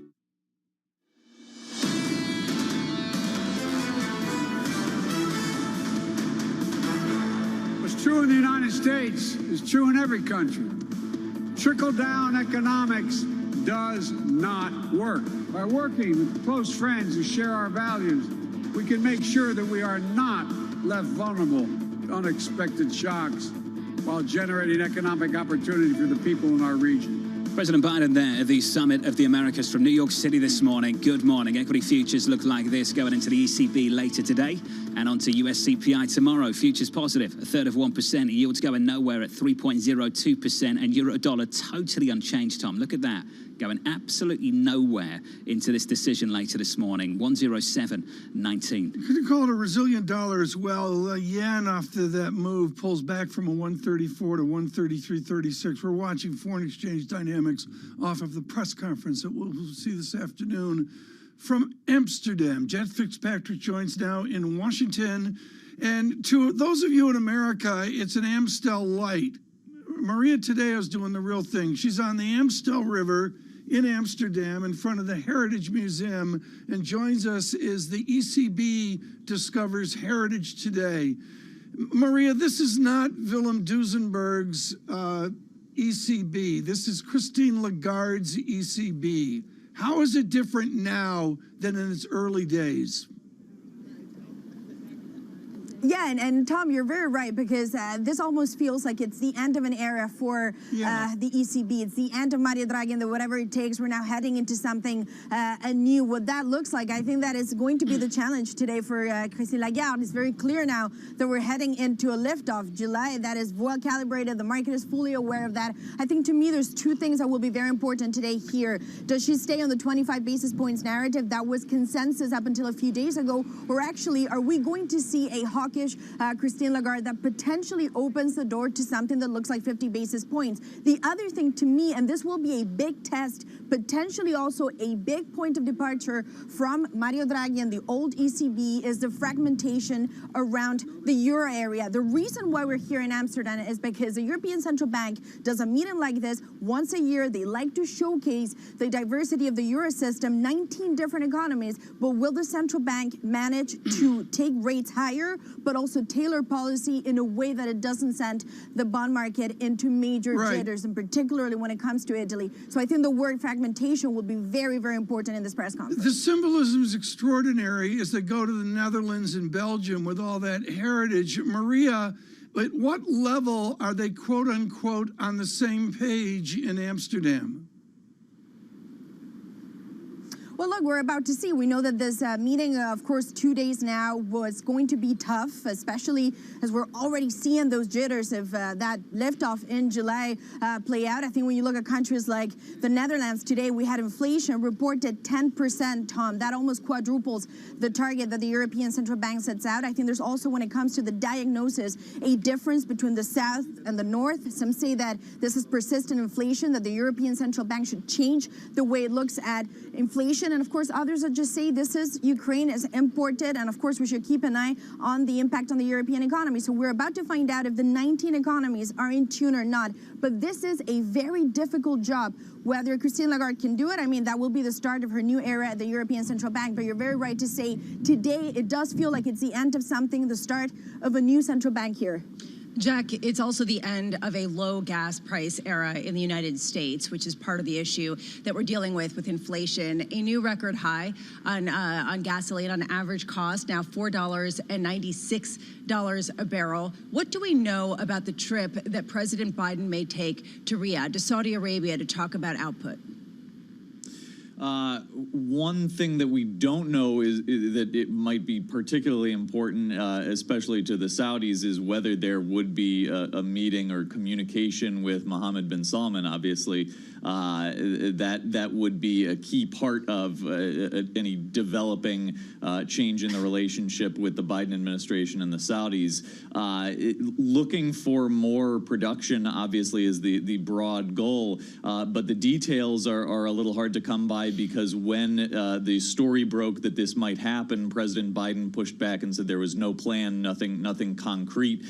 So it may be a question that the White House still needs to ask themselves, is exactly what is the plan in changing or tweaking the relationship with the Saudis. And how important is it for the United States to continue to supply oil and also gas to Europe, where Maria Tadeo has been traveling around to different spots and hearing the angst of high gas prices? We saw that fire at a shipping center for LNG that lowered the prices in the U.S. because there cannot be the same kinds of exports that perhaps we had been expecting. How important is it from a diplomatic standpoint for the U.S. to continue those exports?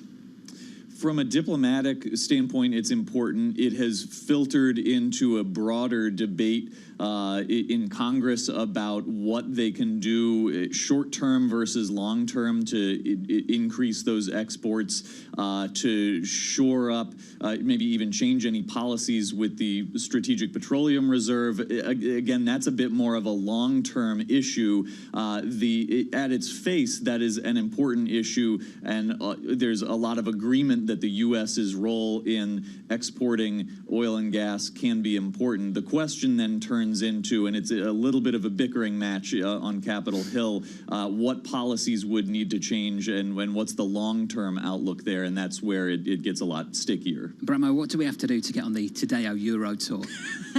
How do we figure this out? Well, it's not just the Tadeo European Tour. Maria, the ECB is also going on a road trip, and you get to follow along. But honestly, I think that we should just do back-to-back clips of hair blowing in your face in different gorgeous European spots. Thank you for the dream. You'll have a lot of tape. You'll have a lot of tape, I'm sure. You'll have a lot of tape of that, Well, that's for sure. In every different language, I'm sure. Maria, thank you. As always, Maria Tadeo there of Jack Fitzpatrick as well in DC and in the Netherlands, respectively. I don't think this gets talked about enough. It's not just about energy in Europe. Christine Lagarde, the ECB president, actually put out a really nice blog. I encourage everyone to read it ahead of this decision. It's not that long. It was put out in early May. And she talked about where inflation prices were going into the pandemic. Less than 20% of the core basket, the core inflation basket, Tom, were accelerating above 2%. That number now is 75%. 75% of the core basket has prices rising more than 2%. It is broad-based, TK. It's a big change for the ECB. It's a big change for the ECB and, frankly, in America, too. And that's why tomorrow, after the ECB ballet, core inflation analysis is what the pros are watching. Steve Trent, John, at Citigroup, out on what Maria Tadeo's been living, which is revenge travel. Steve Trent saying it continues, it persists, not like it was, but we're still all getting on airplanes. And of course, Maria came to me and said, price it out at surveillance travel. And I did, John. How much? Newark to Naples on the way to Capri, Newark to Capri, 2 business class. That's the only way Tadeo travels. 23,440. Is that how much it is now? Yes. Not much capacity. I think that's the only direct flight, Tom. Is that what Tom From Newark does to in his Naples. free time? Just looks up different flights, different places? Basically, to see if he can follow me on vacation later on this year from New York. This is Bloomberg.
Everyone you meet in Port Harcourt has stories about what they call black soot, caused by the manufacturing and consumption of these fuel products in the illegal refineries.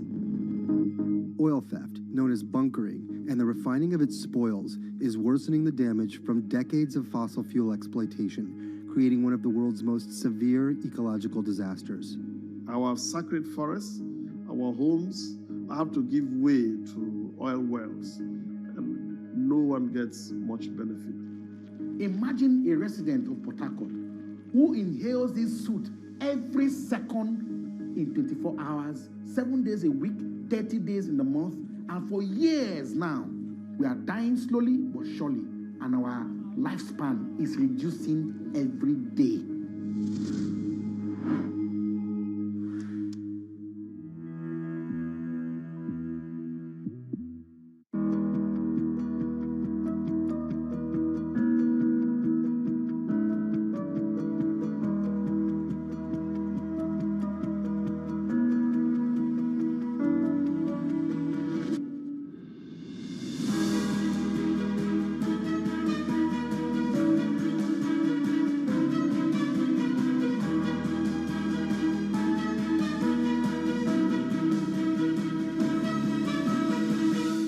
Crypto, you have a world of young people that want their own financial system and their own culture. And it is very powerful, and I'm a big believer in it.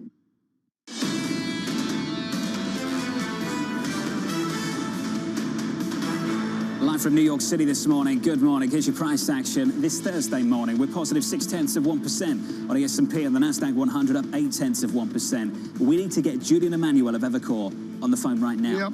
He downgraded his call from 4,800 to 4,300 base case, but he's got a bear case in there too. Here's the bear case if we get a recession: 2,900 on the S&P 500. TK, 2,900 the bear case over at Evercore. And what's so critical on this is the granularity that his boss, Ed Hyman, works with. I really want to know what the granularity is that Mr. Hyman sees as it rolls over to the equity strategy of Mr. Emmanuel. Julian, if you're listening, send me a message on the Bloomberg. Let's make this happen. That's the equity picture. Here's the bond market story. 2s, 10s, and 30s. There isn't much of one over the last few days. Really tight trading range. Tuesday, Wednesday, Thursday, just dancing in and around 3% on a 10-year, 3.0141% on a 10-year right now. There's been a big development, though, in Europe over the last 12 months, so we can discuss that right now. Look at the spread between Germany and look at the spread between that and Italy. The spread between the two has been widening. We were inside 100 basis points last September. Now it's about 200. Tom, that's a big change around for this bond market, for the German 10-year versus the Italian 10-year. A big turnaround also for a German 10-year yield that has broken out in a big way this year. Yeah, I take your point on that, John, and that the idea here of watching spread market right now really is critical. And frankly, John, it will be critical in the tick, tick, tick through the 8:30 press conference. And looking at a euro, Tom, which is going absolutely nowhere going into that news conference at 107, and putting it all together, Lisa, this is the challenge for this ECB. What do they do if inflation persists and this bond market starts getting messy? How do they choose? Do they have to come together and put together some kind of package where they can tactically allocate the reinvestment of the bond buying program? You take all that stock, and when you have to reinvest it, do you get a little bit more tactical so you can keep the volatility in the bond market down, at the same time hike interest rates? The model of the blunt tool of just keeping rates perpetually in negative territory and just keeping them incredibly low to protect the peripheral regions has failed. They have to be a little bit more tactical, and that is what I'm looking for. Any indication that they're setting up programs to selectively buy Italian bonds, Greek bonds, et cetera, to try to keep down spreads while also allowing benchmark rates to rise. John, we got to comment on this. It's so important right now. It's a segue here that's a little clumsy, but we're going to do it because we want you to hear this first from Bloomberg Surveillance. Target raises their dividend 20%, their quarterly dividend, John. This is the rebound off the tough press conference the other day. I'm sorry, John, this is corporations adapting and adjusting. Yeah, I'll pick this up, honestly. Target coming out after having the shares plunge dramatically, suddenly coming out to try to shore up some investor support, increasing their dividend despite the fact that profits, Tom, have gone so much lower in terms of the projections. I really can't say enough about that, and this use of cash is a quiet optimism of the people pushing against recession gloom. One of those is Katrina Dudley, portfolio manager, Franklin Mutual Series, and we're thrilled that she could join us today. This is precisely, Katrina, what you're talking about at the bottom of your research note. I'll get to the government in a moment, but what you are talking about that's so important is we will adapt and avoid the big R recession. I think you're exactly right. When we look at a recession and a big R recession, you need to have a lot of excess in the market going into that downturn in order to have the change or the big negative downdraft that constitutes, as we call it, a big R recession. But if we look on why we think there's going to be a little R recession, have a look at things like the housing market. We think that that will continue to support the economy. We look at the supply chain, and while there's certain parts of it where we're getting a little more flexibility, there's not a lot of inventory in the system. So that's why we think it's a little R recession. We have an intuitive feel that in Europe there will be government spending. That's what happens with a war. Do you see the government spending in the United States that will allow for a little R recession? I think as you really need to think about that in the context of the political climate. So we're going into midterm elections. And so the Democrats really need to get back some favor, particularly with the low end of the consumer. We've been talking about Target. We're seeing it at Walmart. We're talking about McDonald's. The low end consumer is really feeling the pinch of these higher gas prices and higher food prices. So you may see some type of action there. Or alternatively, we could see some progress on an infrastructure bill. Now, for the last 10 years, we've been talking about that, so I'm not exactly putting a lot of weight on that going forward. And then finally, there's a lot of other things that the government can do in terms of first-time home support, home buyer support, and other things in order to kind of soften the blow as we talk about it. Katrina, I want to double down on the Julian Emmanuel call of a bear case of 2,900 on the S&P and a bull case of 4,800. As John was pointing out earlier, the bear case is driven by oil prices and the fluctuations, the idea that we could see dramatically higher oil prices that crimp growth and send the U.S. economy into a recession. How much are you considering this outcome? Look, I mean, that type of range of outcomes is so big, as we would say, you can get a Mack truck through that. So, it is really a big range of outcomes. The thing is, what I think that you're ignoring is the adaptability of people and the economy. And I think that that is what offsets a huge downturn. So in terms of those high gas prices, what do we think will happen is that maybe people will be driving less and they'll drive to jobs that are closer. And that's one of the benefits you have of this shift into a services economy, where those jobs tend to be closer to where someone actually lives. So I think that we can see the consumer adapt to those rising gas prices, and I don't necessarily think that that plunges us into a huge recession. If you combine that with the fact that as an economy, we're just much less reliant on oil than we have ever been in the past, and that's the kind of offset this time round. Do you think that investors are too bearish on the retail sector in particular? I point to Target, as Tom was just talking about, increasing their dividend by 20%. Shares are up more than 1% in pre-market trading. They've been really hammered so far this year because of higher gas prices impeding their pricing power and their margins and some of the other supply chain issues that they've been facing. Would you be a buyer here? If I take a look at something like a Target, what it's showing you is the fact that the supply chain is starting to loosen up, because obviously they're talking about discounting product because they have too much product and too much inventory in their stores. You're seeing the other side effect, as you talk about, which is the buy down and people shifting the spend out of the profitable kind of non-durable goods within a Target. So think about your towels and your sheets and your decorating items into more of the food product, which has that lower margin. So everything as we talk about comes down to the price. And also, I think, however, the stock has come down, the earnings have come down. So I think it's in much more attractive territory. And the comment that we would take out of something like that dividend increase that was announced is that management is trying to be good to their shareholders by increasing the amount of capital that they're returning. And they're also using that as a way to message to the market their confidence in their ability to get back to those promised levels of margin. So I think it's a positive setup, but it all comes down to the price you have to pay for that. Katrina, where in the income statement do you define profit? Is profit start up at revenue with the dynamics of unit and price, or do you come down the income statement to find where you say this company has profit, this company does not? I'm going to turn this on your head. I hate to say this. It comes down to distributable free cash flow, because as shareholders, that is all we care about. So at the moment, what you're seeing has been a huge disconnect in the first quarter between profits and cash flow. And what is driving that has been the huge buildup in inventories. And so we've seen that buildup is in inventory is both volume related as well as price related. And so we're seeing very low levels of cash flow at the moment. But as we go forward, we think that the supply chains are starting to normalize, and you will have a reversal of those trends. So you may have a little bit of weakness in the income statement and in the reported profits of companies, but you could actually see their cash flow numbers be fairly solid, driven by the unwind of that significant inventory build that we've seen. John, that was textbook. For those of you studying for the June CFA exams, plural, tape that, tattoo it to your brain. Katrina Dudley there of Franklin Mutual Series. Katrina, thank you. Kathy Wood sitting down with Ed Ludlow yesterday, Tom, speaking to this. And of course, Kathy's talking her book. But on this particular topic, I think a lot of people are gravitating towards this idea.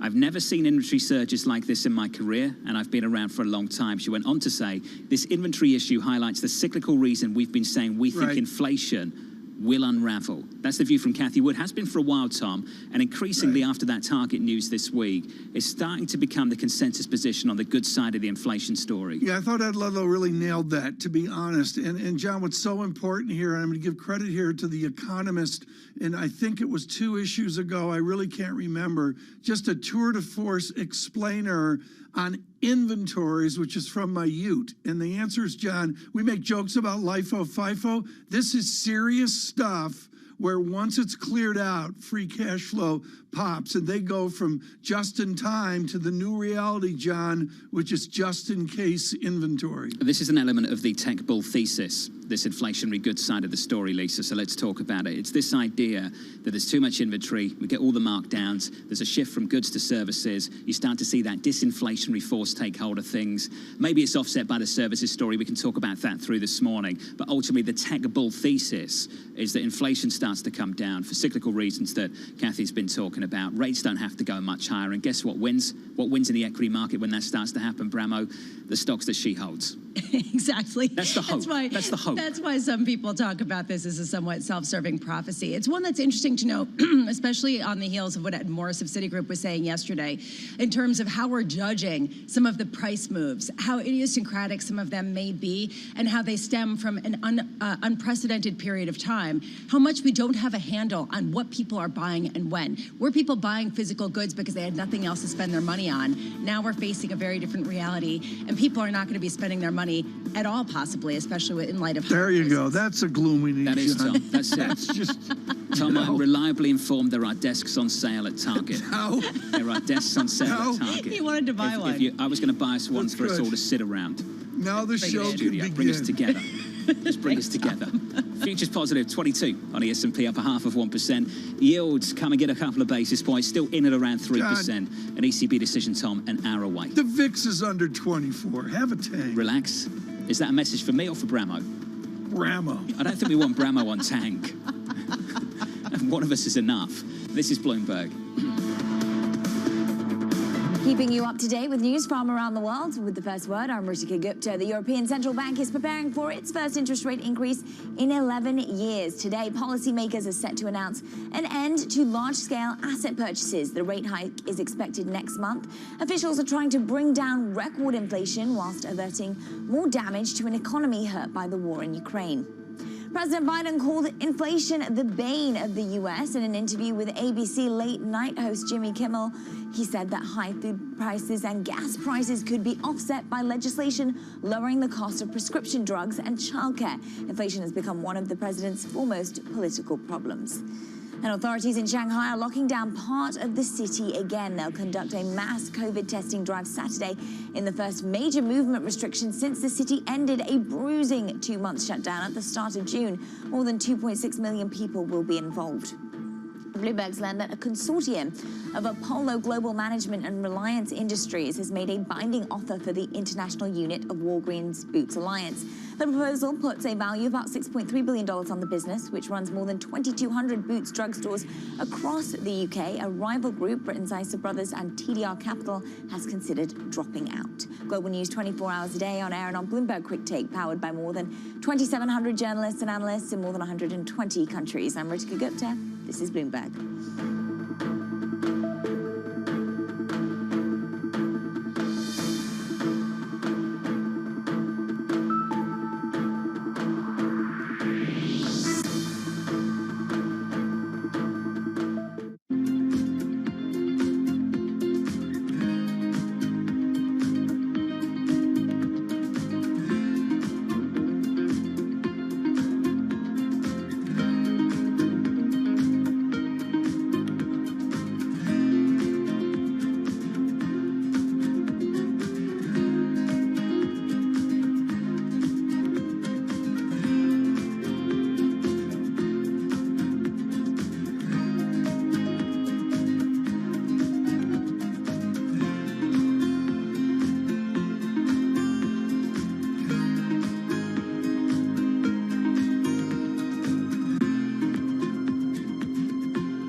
Bloomberg has enhanced search on the terminal to deliver what you need when you need it. Now, you can simply type phrases in everyday English in the command line. Compare financials. Find people. Analyze markets. You can enter phrases or ask questions. What do you want to know today? Ask a question or visit SearchGo to find answers now.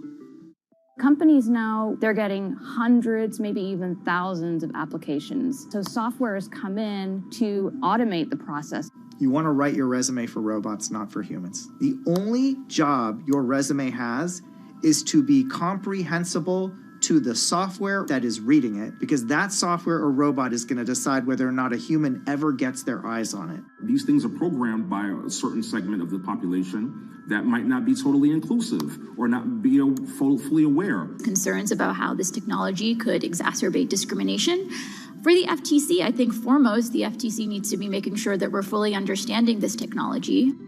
We don't trust companies to self-regulate when it comes to pollution. We don't trust them to self-regulate when it comes to workplace comp. Why on earth would we trust them to self-regulate AI?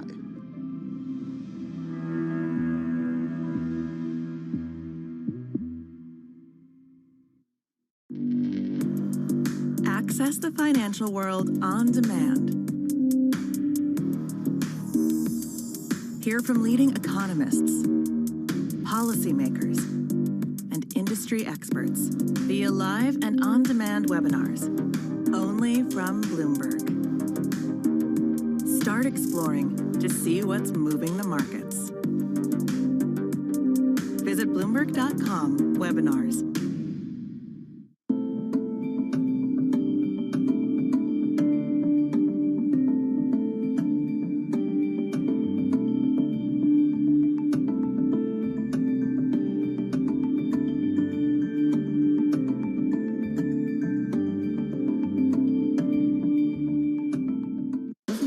That over the past few weeks has made it clear it wants to go higher. It got a little spooked by the idea that geopolitical tensions are rising.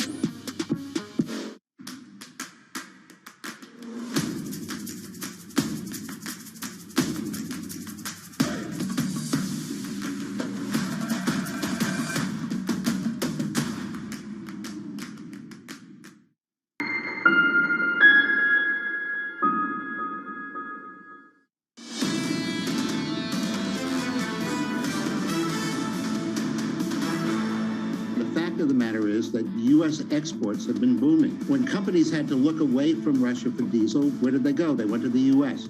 when companies had to look for crude oil. Where did they go? They came to the U.S., and our inventories came down, giving a misleading impression that the whole world was going down in the inventory side the same way the U.S. is.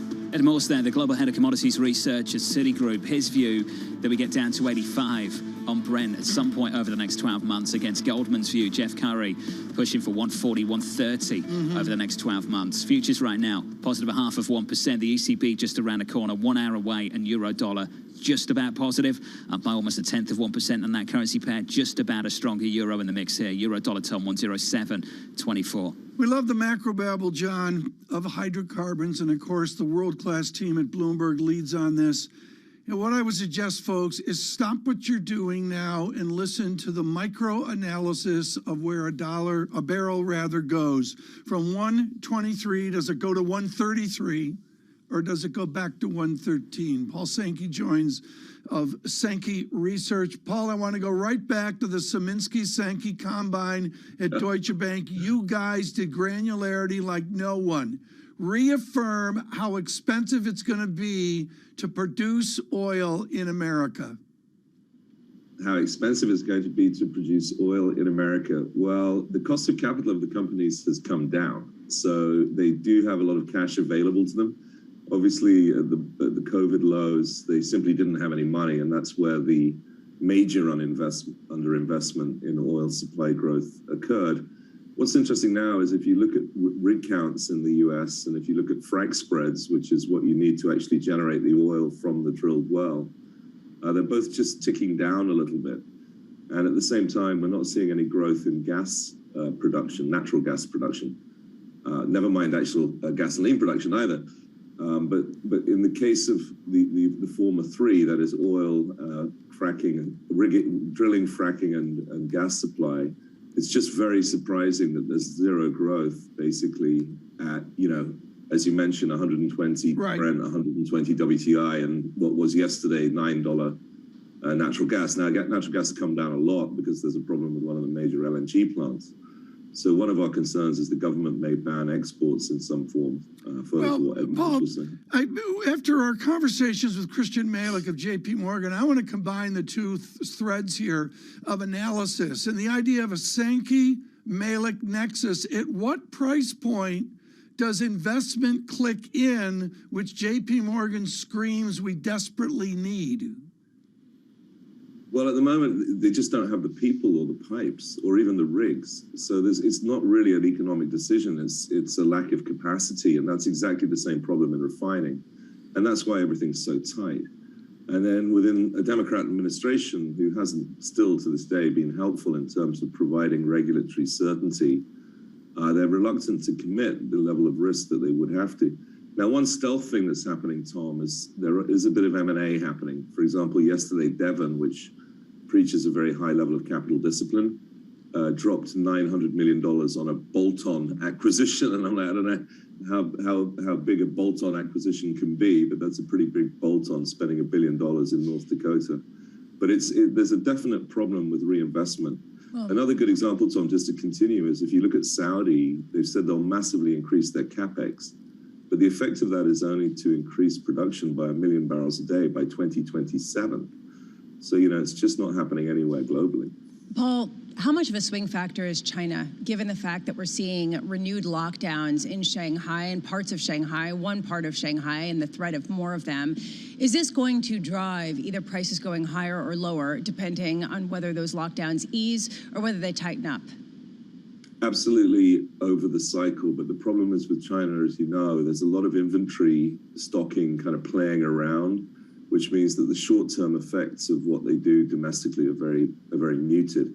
Now, if you want a great example of how marginally priced oil and gas is, look at what happened yesterday. There was an explosion and fire at Freeport LNG, a 2 BCF a day LNG export facility here in the US, and gas prices went down $1 in the last 12 hours. That's the $1 per MMBTU. So at the margin, China is hugely important. It's a 2 to 3 million barrel a day swing at the moment relative to their COVID lockdowns, which is huge. The global oil market is 100 million barrels a day. China's about 13 million barrels a day. So the swing is that big on Chinese demand, 20%, 15, 10%. And at the margin, that's enormous for prices, absolutely. But we've got the October Party Congress coming up, and I'm kind of stunned they're still mucking around with lockdowns. I just can't believe they're still doing this. Well, have you seen evidence, given the fact that prices have gone up as much as they have, that we are seeing demand destruction in the United States, in Europe, as a counterbalance to if and when China does reopen more materially? Well, I wrote about this last night on the wonderful subject of Casey's, and I know Mr. Tom Keane is going to enjoy this. So Casey's, as you probably know, is a huge convenience store operator, and it's very impressive management actually on their call. Weirdly, they have an April 30th quarter end, and they reported results yesterday. So what they said is they're across the Midwest, they're very, very middle America, and they're just seeing the beginnings of demand destruction, believe it or not, in the highest, well, they're seeing it in the highest priced areas, which would be $6 in certain parts of Chicago, $6 a gallon. But much of their footprint is actually in places where it's closer still to $4 a gallon towards the South Midwest. And they're still seeing demand growth. And net, they reported as of yesterday, gasoline demand, fuel sales up still in this latest quarter ending April 30th. So demand strength has been a huge feature of why prices are so high and lack of price elasticity on the demand side. Yeah. Hey, Paul, you're one of the best. It's good to catch up. Paul Sankey there of Sankey Research on the crude market and the energy players as well. I've just been catching up with Julian Emmanuel. He heard the call, Tom. He heard the call.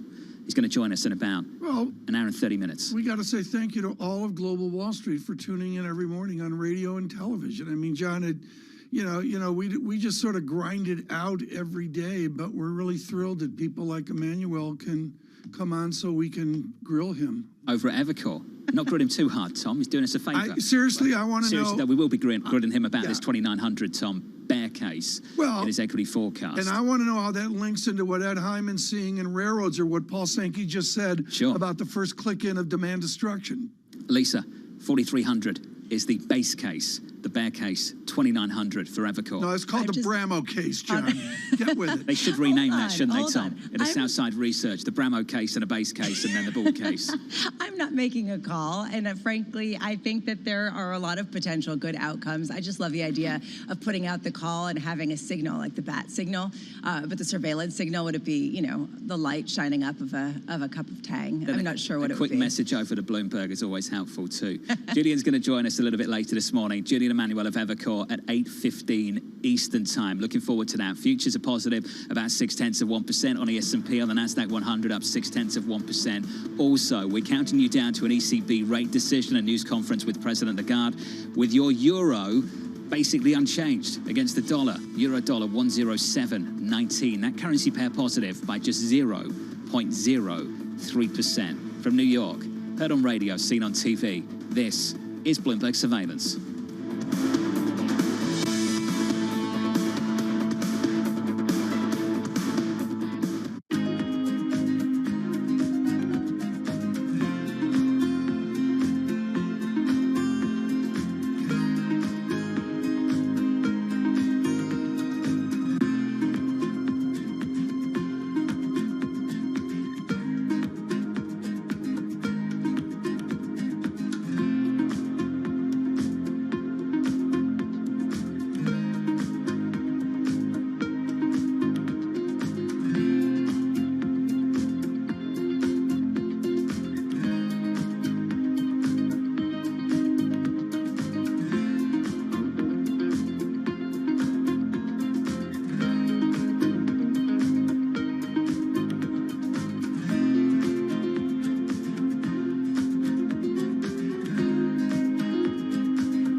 That it's highly transmissible. We know that 2 doses of vaccines, Pfizer vaccines specifically, neutralize the virus, but not as efficiently, because various studies showing that reduction up to 40-fold, meaning that a 3rd dose is a must for it to successfully neutralize the variant.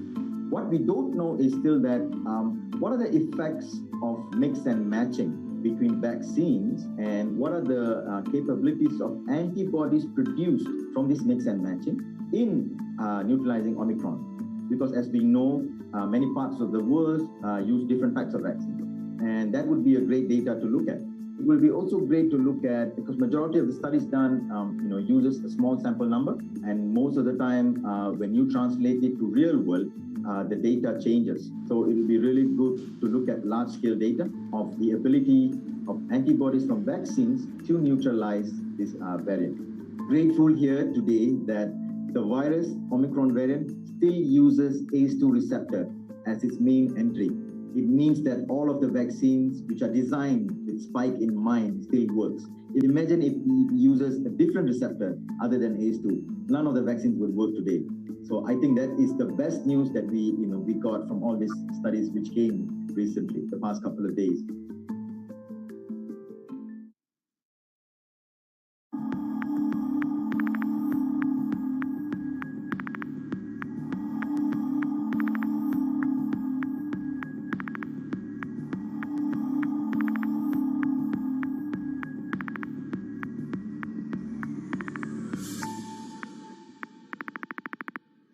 Mercedes-Benz is on a path towards CO2 neutral mobility. So we have flicked the switch there, and really we're going to step by step electrify everything. And what does that mean? Combustion engines get electrified.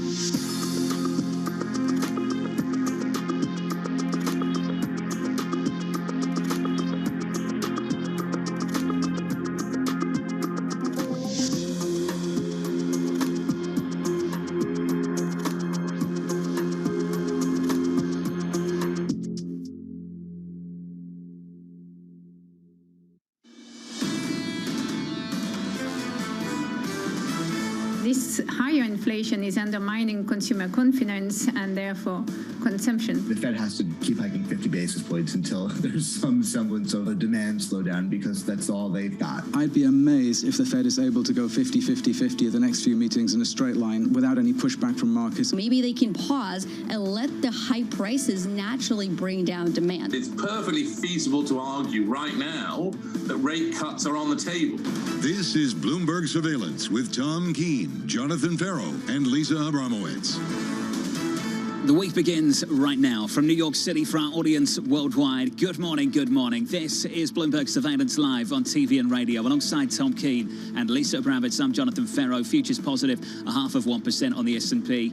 The ECB, that decision coming a little bit later this morning, Tom, 45 minutes away. Then it's on to US CPI tomorrow morning. Maria, today on Amsterdam, and of course the press conference will not be boring. It will be really interesting, and her statement at the beginning. And then, John, the nuance. John, let me go to you as a true expert here. What is the nuance you will listen for? The debate over 25 or 50. There are going to be some hawks on this committee today, pushing hard for a move today, I think to some extent, and a bigger move in the future. This ECB president wants to keep things gradual, retain some optionality, and this is why they're moving so slowly here. Today is about laying the groundwork for a move at the next meeting, not today. It's about unwinding QE, finishing that, then making a move on interest rates, doing it a couple of times and wait and see.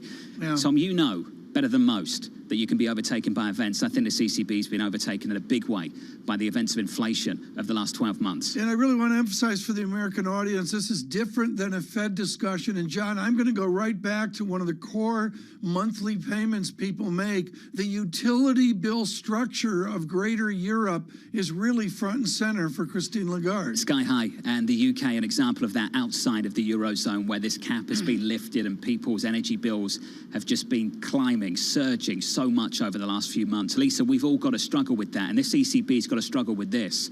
Inflation numbers probably get taken up today in the forecast. Growth numbers probably get taken down today in the forecast. How do you set policy for that?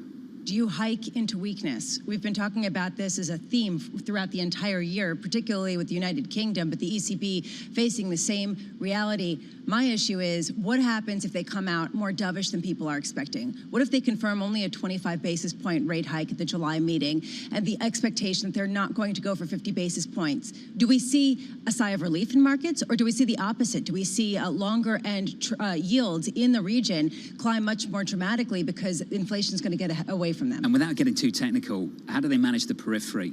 That's going to be interesting here. If they end QE, what do they do with the balance sheet? What's the balance sheet strategy to make sure that Italian yields don't surge as they start this rate hike cycle? And what's the political ramifications of specifying that they're going to support the Italian bond market, the Greek bond market, and the rest of the peripheral market at a time when they want to project strength, they want to support some of their weaker members economically at the same time that they have to move away from these low rate policies. John, a working statistic here. Brent crude intraday peak 124.40.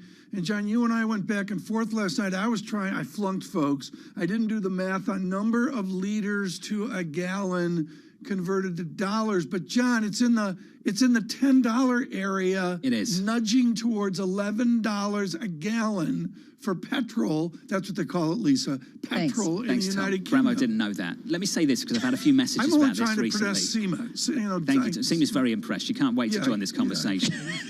A lot of people have made this point that look at gas prices in America, you hear all the moaning, look at it relative to Europe, it's so much higher in Europe. A budget's a budget. The pain's not relative. If you're budgeting for gas to be at a certain price per gallon every time you fill up the tank, Tom, and then that changes on you, you're not sitting there saying, oh, but it's still lower than what they pay in the UK. That doesn't matter. It's not a relative story. It's what you're paying month on month, Tom. It's what you budget for, how you drive to work, and how that changes on you. That's the story. And dovetail that into what we did yesterday or the day before, where I disagreed with Lisa. Lisa disagreed with me. I'm sorry, revolving credit is a moonshot in America because precisely of that. People are running out of money on a weekly, monthly basis. Lisa, final word? Look, this is the reality, and I think you say it really well. It's a budget, and it's getting crimped, and that's the bottom line, and people are going to spend less on other things. They're getting squeezed. Futures positive, 0.5% this morning. Good morning to you on the Nasdaq 100. We are positive, 0.5%. Also, yields are unchanged on a 10-year at 3.02%. Euro dollar's unchanged too. We are about 41 minutes away, Lisa, from that ECB decision. Exactly, 7:45 a.m. Eastern time. We get the rate decision. 8:30, we get Christine Lagarde giving some color to their decision to possibly raise rates as soon as July. 8:30 a.m., we get U.S. initial jobless claims. Do we see a bit of weakness in the labor market? Rick Reeder, speaking with you, John, last week, was saying that report that we saw on Friday could be the last solid one in a while. We could see negative prints in the next couple of months. Do we see any evidence of layoffs picking up? And at 8 p.m., we have those primetime January 6 hearings in Congress. The expectation is there are going to be some bombshell guests.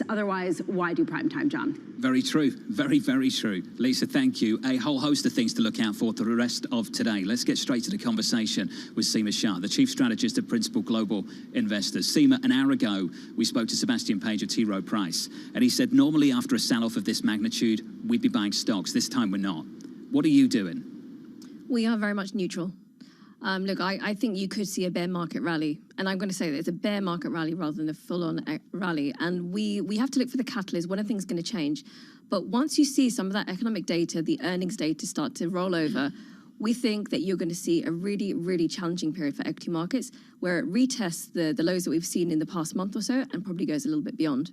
People have been conditioned by the last couple of years, Seema. They always are. Near term, they look back. The last reference point for this, early 2020, spring of 2020. We hit the lows, we started to rally, and we had this conversation. How do you differentiate, distinguish between a bear market rally and something more durable? What have we learned from that? Because I think a lot of people looking at this right now, just sitting there itching, thinking, yeah, I want to get in, because I was told this last time around. It was a bear market rally, and this market just ripped. Why is this so different? Oh, you know, I think this circumstance that we're in is very, very different to anything that we've seen over the last decade. You know, like you said, investors, they've become very accustomed to kind of good returns, low volatility, and always being supported by the Fed. With inflation at this level, you know, I push back a lot about the idea of a Fed put any time over the next 12 months or so. So I think in that environment, this is a time where you have to look at the fundamentals. You have to look at the fact that, as you said, energy bills are really weighing on households globally, US, Europe, wherever you look at it. And in that situation, earnings will start to slow down.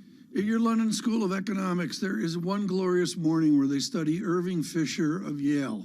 Does inflation follow rates, or does rates follow inflation? Ooh, the big question. Look, rates should work with a 6 to 24 month lag. That is the way that we should see it. Now, there's going to be a ton of other pressures working through. We're going to have the economic slowdown already in progress because inflation is going to be pushing down, as we said, on consumers. And then we also have to think about supply chains. This is such a complicated matter compared to previous periods where you have this additional impact from post-COVID, as I said, the supply chains. And then, of course, you've got the Russia-Ukraine crisis. Seema, if you do see the fact that Fed put is not really on the table, what's the argument for a weaker dollar? It's a good question. So, look, beginning of this year, we were looking at the valuation factors for the US dollar and it was flashing red. But as is always the case, valuations doesn't necessarily mean that things are going to change. You need that catalyst to see things changing. And in the last month, because we have seen market expectations for the Fed hikes probably hit a peak, and yet at the same time, you're seeing expectations for the ECB, for other central banks starting to push up. They're going to hit a crescendo at some point. But for the time being, that means that there is downward pressure on the US dollar. But we're not seeing it right now, even as we're expecting a pretty hawkish message from the ECB today. The likelihood of a 25 basis point and even more in July. What more could they say that could be a catalyst to send the euro stronger? So I think we need to have confirmation from Lagarde exactly where they're going. From the stuff that she's been saying, she is indicating that this is a 25 basis point move on occasional meetings, rather than the 50 basis point move that increasingly the market is pricing in. So I think we need to see some of that to see that additional downward pressure. But I also want to say that even if we were to see Lagarde moving in that 50 basis point hike, the ECB following along with that, I don't think it goes on for too long because we also have an even more negative view for the European economy. So I don't think they can keep moving at these kind of pace of rate hikes for very long. Some of the forecasts a little bit later this morning could be dreadful. Seema Shah, thank you, of Principal Global Investors. Looking at the ECB's current forecast for growth in 22, 3.7%, for inflation 5.1. You think about where inflation is right now with an 8 handle, Lisa, how much that forecast might have to change. And with GDP 3.7%, that sounds pretty optimistic at this point, given what that economy is facing. Well, how do they parse out the oil and gas component from the rest of the components? How do they parse out how durable this inflationary move is? It's changing in the United States from going from people expecting a wage price spiral or something that is more pernicious and longer lasting to perhaps this big question mark. Is it the same in Europe? Do they see basically the transitory story lurking in the background? Lurking, a toxic story. You need it, honestly, on radio sometimes you need the Bramo cam. You just need to see the facial expression when she makes these points because what facial expression you know exactly how we're going to respond to this. Okay. Can I just finish on this one data point? If you are going to compare the rate hiking cycle in Europe to the United States, be sure to think about the labour market too. Unemployment in Europe, Tom, the forecast from the ECB, 7.3% for this year, 7.2% for next year, 7% in 24. It has a 3 handle in America. Now, even when there's structural differences there, that's still a very large number. John, I think we're underplaying here the distinction of Joachim Nagel and the Bundesbank with the proxy for the Italian central bank, which I believe would be a guy named Draghi. And I think we've depersonalized these political decisions that Madame Lagarde has to confront. They're tangible. That's a good thing, though, isn't it, Tom? I think it's the history of the Europe. I think that the tension of core Europe with prosperous peripheral Europe, with struggling peripheral Europe is tangible. We underplay that. This Federal Reserve has been a victim of groupthink over the last 12 months, and the diverse views of the European economy way healthier, often criticised, but I think I agree with you, Tom. I think to a certain extent, other elements of it healthier, better. Futures up 0.5% on the S&P. It's Bramo's Toxic Brew. Julian Emmanuel in the next hour of Evercore. He's got a base case of 4,300 on this S&P. He's got a bear case, a Bramo case, if you will, of 2,900. This is Bloomberg. Brutal. Keeping you up to date with news from around the world with the first word, I'm Ritika Gupta. The European Central Bank is expected today to firm up its plans to exit negative interest rates. Officials are likely to end asset purchases in the coming weeks. Plus, they'll probably send another signal that the ECB will join the Fed and others in raising interest rates next month to fight inflation. On Capitol Hill, the House has passed a package of gun legislation that includes raising the minimum age to buy many semi-automatic rifles from 18 to 21. But the move is mostly symbolic. It will ultimately be set aside for whatever compromise plan emerges from negotiations in the Senate. House Democrats are taking their investigation into the January 6th riot at the Capitol to prime time. Tonight's opening televised hearing will include testimony from a police officer injured that day and a documentary filmmaker who captured the events. Republican lawmakers have planned counter-programming. Target has raised its quarterly dividend by 20%. The new payout implies a yield of about 2.8%. That is a full percentage point above Walmart's yield. The move comes after Target lowered its profit outlook for the second time in less than a month. And in China, the securities regulator says it's not doing work on reviving an Ant Group initial public offering, but it does support eligible companies listing overseas. Earlier, Bloomberg reported that regulators have established a team to reassess the fintech giant's share sale plans. Almost 2 years ago, regulators scuttled the Ant offering, which would have been the biggest listing ever. Global news 24 hours a day on air and on Bloomberg Quick Take, powered by more than 2,700 journalists and analysts in more than 120 countries. I'm Ritika Gupta. This is Bloomberg.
Lots happening on Wall Street. It's the basic law of economics. It validated what the market was already pricing. Need to catch up? This is Bloomberg Wall Street Week. I'm David Weston. We've got the information and insights. David, you just hit the nail right on the head. From businesses most influential and instrumental. And that's the way you run good risk management. It's a challenging dynamic. We could continue to see that kind of strength. Bloomberg Wall Street Week premieres Friday with replays all weekend on Bloomberg Television and Radio.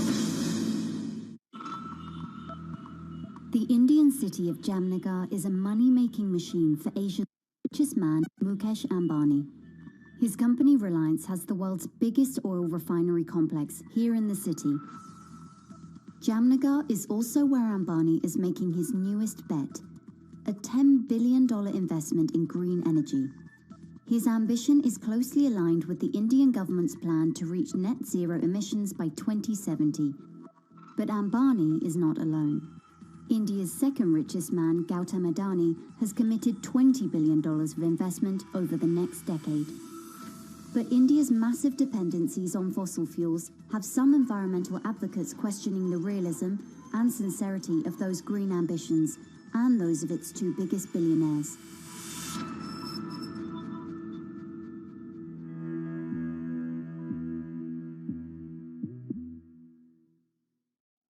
Front Row, exclusive interviews with the most influential figures in finance. Lloyd Blankfein. Deflation is a terrible thing. Inflation you could tolerate. Kathy Wood. Tesla will be in the pole position to dominate. Jeremy Grantham. We've had a very, very abnormal honeymoon Goldilocks period. First available on the Bloomberg Terminal, then on Bloomberg Television and Bloomberg.com. Front Row, the best seats in the house for business's greatest minds. BSO Now is your online home for weekly Boston Symphony Orchestra and Boston Pops performances. See new concerts that go behind the scenes, plus acclaimed archival concerts. Visit bso.org/now, where the music plays on. BSO season sponsor, Bank of America. June, in honor of Pride Month and Juneteenth, Bloomberg brings you a special equality series every Thursday in June at 1 p.m. Eastern. Bloomberg Equality, celebrating inclusion this Pride Month and all year long.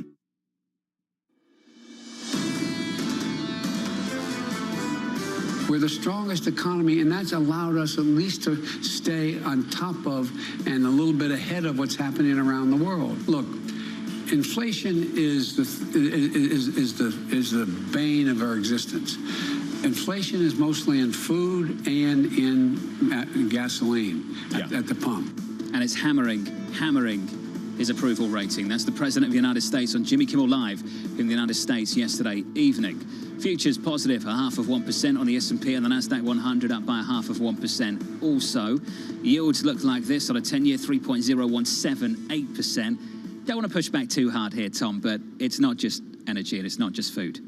No, Shadows up there too, and this is pretty broad-based stuff. It's broad-based, and what's important here, and Neil Dutta mentioned this the other day, is to maybe you look at apparel tomorrow to see the linkage there into Target, into Walmart as well. And John, I'm going to go back to David Rosenberg 101, who was literally became famous parsing inflation at Merrill Lynch years ago. It matters to divide it up into 82 different subgroups. It keeps saying the week starts now. In about 20, 30 minutes time, we get the ECB. Then, Tom, as you say, tomorrow onto US CPI tomorrow morning. Yeah, and it'll be core inflation analysis for the pros on Wall Street. Jeff Fitzpatrick knows in Washington, nobody in Washington cares about core analysis of inflation. They don't care about Dallas trim. They don't care about Cleveland. What they care about, Jack, is the headline number, and the headline number is grim. Who's it grimmer for, Republicans or Democrats? Oh, it hits politically, it hurts Democrats much more. Republicans are campaigning on inflation. It's an issue around the country, and if you're talking about who it affects in terms of the voters, I mean, you look at California gas prices. There are a number of Democrats. It's not just rallying Republican opposition to the president. It really could dampen Democratic enthusiasm because it's so widespread around the country. So it's a huge problem for Democrats. It's the focus of the midterms right now for Republicans, and it's a major factor why people expect Republicans to win at least one of the two chambers. Jack, I got a box up in the attic, and it's full of all my old regular ties, long before bow ties. Right next to it's a box which has my political memorabilia, including Nixon JFK buttons, and it also has a Whip Inflation Now button from Gerald Ford. That went down in flames. Is there a risk here that Biden comes up with a program that goes down in flames? The bigger risk would probably be him being seen as not having much of a program. He can make the case that it's concentrated in certain areas. He can make the case that it's a natural progression from the pandemic and the reopening and the difficult reopening, but he doesn't have a very clear answer to what exactly he can do. It's hard for him to campaign on the comparative lowering of the deficit this year compared to last year, that kind of thing. And the biggest risk is he still has a legislative agenda he wants Congress to work on. They seem to be working on things like prescription drug prices, that kind of thing. There's a conversation going on, but it's very much the kind of conversation that could stall and they could end up with nothing more than he has accomplished. So his risk is less a coherent response that failed and more the idea that there just isn't that much of a response. Tom, do you actually have an attic? Do I have an attic? Yeah, we've got an ancient attic. I mean, there's stuff up there. I can imagine. I've got all my old textbooks up there. Yeah, and lots of Velveeta boxes, just to remember the good old days. When we look forward, John is just losing it. But I do wonder, Jack, how much we're expecting the focus in Washington to turn to July 29th, with Exxon and a number of the big oils to report their second quarter earnings. And perhaps we'll hear more about a windfall tax or some sort of problem with the profits that they're posting. Are we expecting anything on that front from Washington other than hearings? I think it's safe to expect rhetoric and hearings. Some of the legislative response to that kind of thing has stalled. There was a gas price gouging bill that got caught up in the Senate. The Senate being a 50-50 split makes it tough to even get things out of committee and onto the floor. So it is effectively stalled. The legislative outlook and outlook for anything really substantive on Democrats hoping to hold energy companies accountable to cut down on the profits they can take. That's really tough, and it's not the highest priority on the legislative agenda in Capitol Hill. So that's more of a rhetorical issue. Hey, Jack, thank you. Jack Fitzpatrick there in D.C. Looking ahead to tomorrow, here are the numbers you need to know. 8.2% is the median estimate so far in our survey for CPI, 8.2%. That's the headline number. You strip out energy, you strip out food, 5.9%, down from 6.2%. This is all survey stuff. What Wall Street's going to